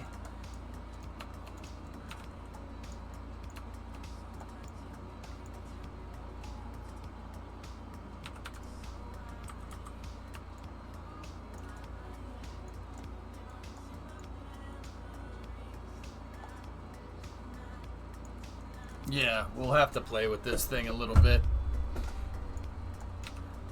I'm getting a little bit tired, guys. It's been a long stream.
And the crossbar can go there. But see, now this is too low. I screwed it all up. I screwed it up, Loopy. The control surfaces from the SSTO are going to hit these things. I screwed it up. Yeah, I screwed that up. Alright. Guys, I'll work more on this on Wednesday, okay? Yeah, that's what I'm going to do. I'm going to call it here. Let's see if, let's see who else is streaming. Alright, have a good night, everybody. I'm just gonna, yeah, we're gonna figure this one out. The reason why I'm obsessed with the triangulation there is because all about the structure. The setting that up with the perfect equilateral triangle around the launch plate should make it so it doesn't bend as much. Let's see who is streaming.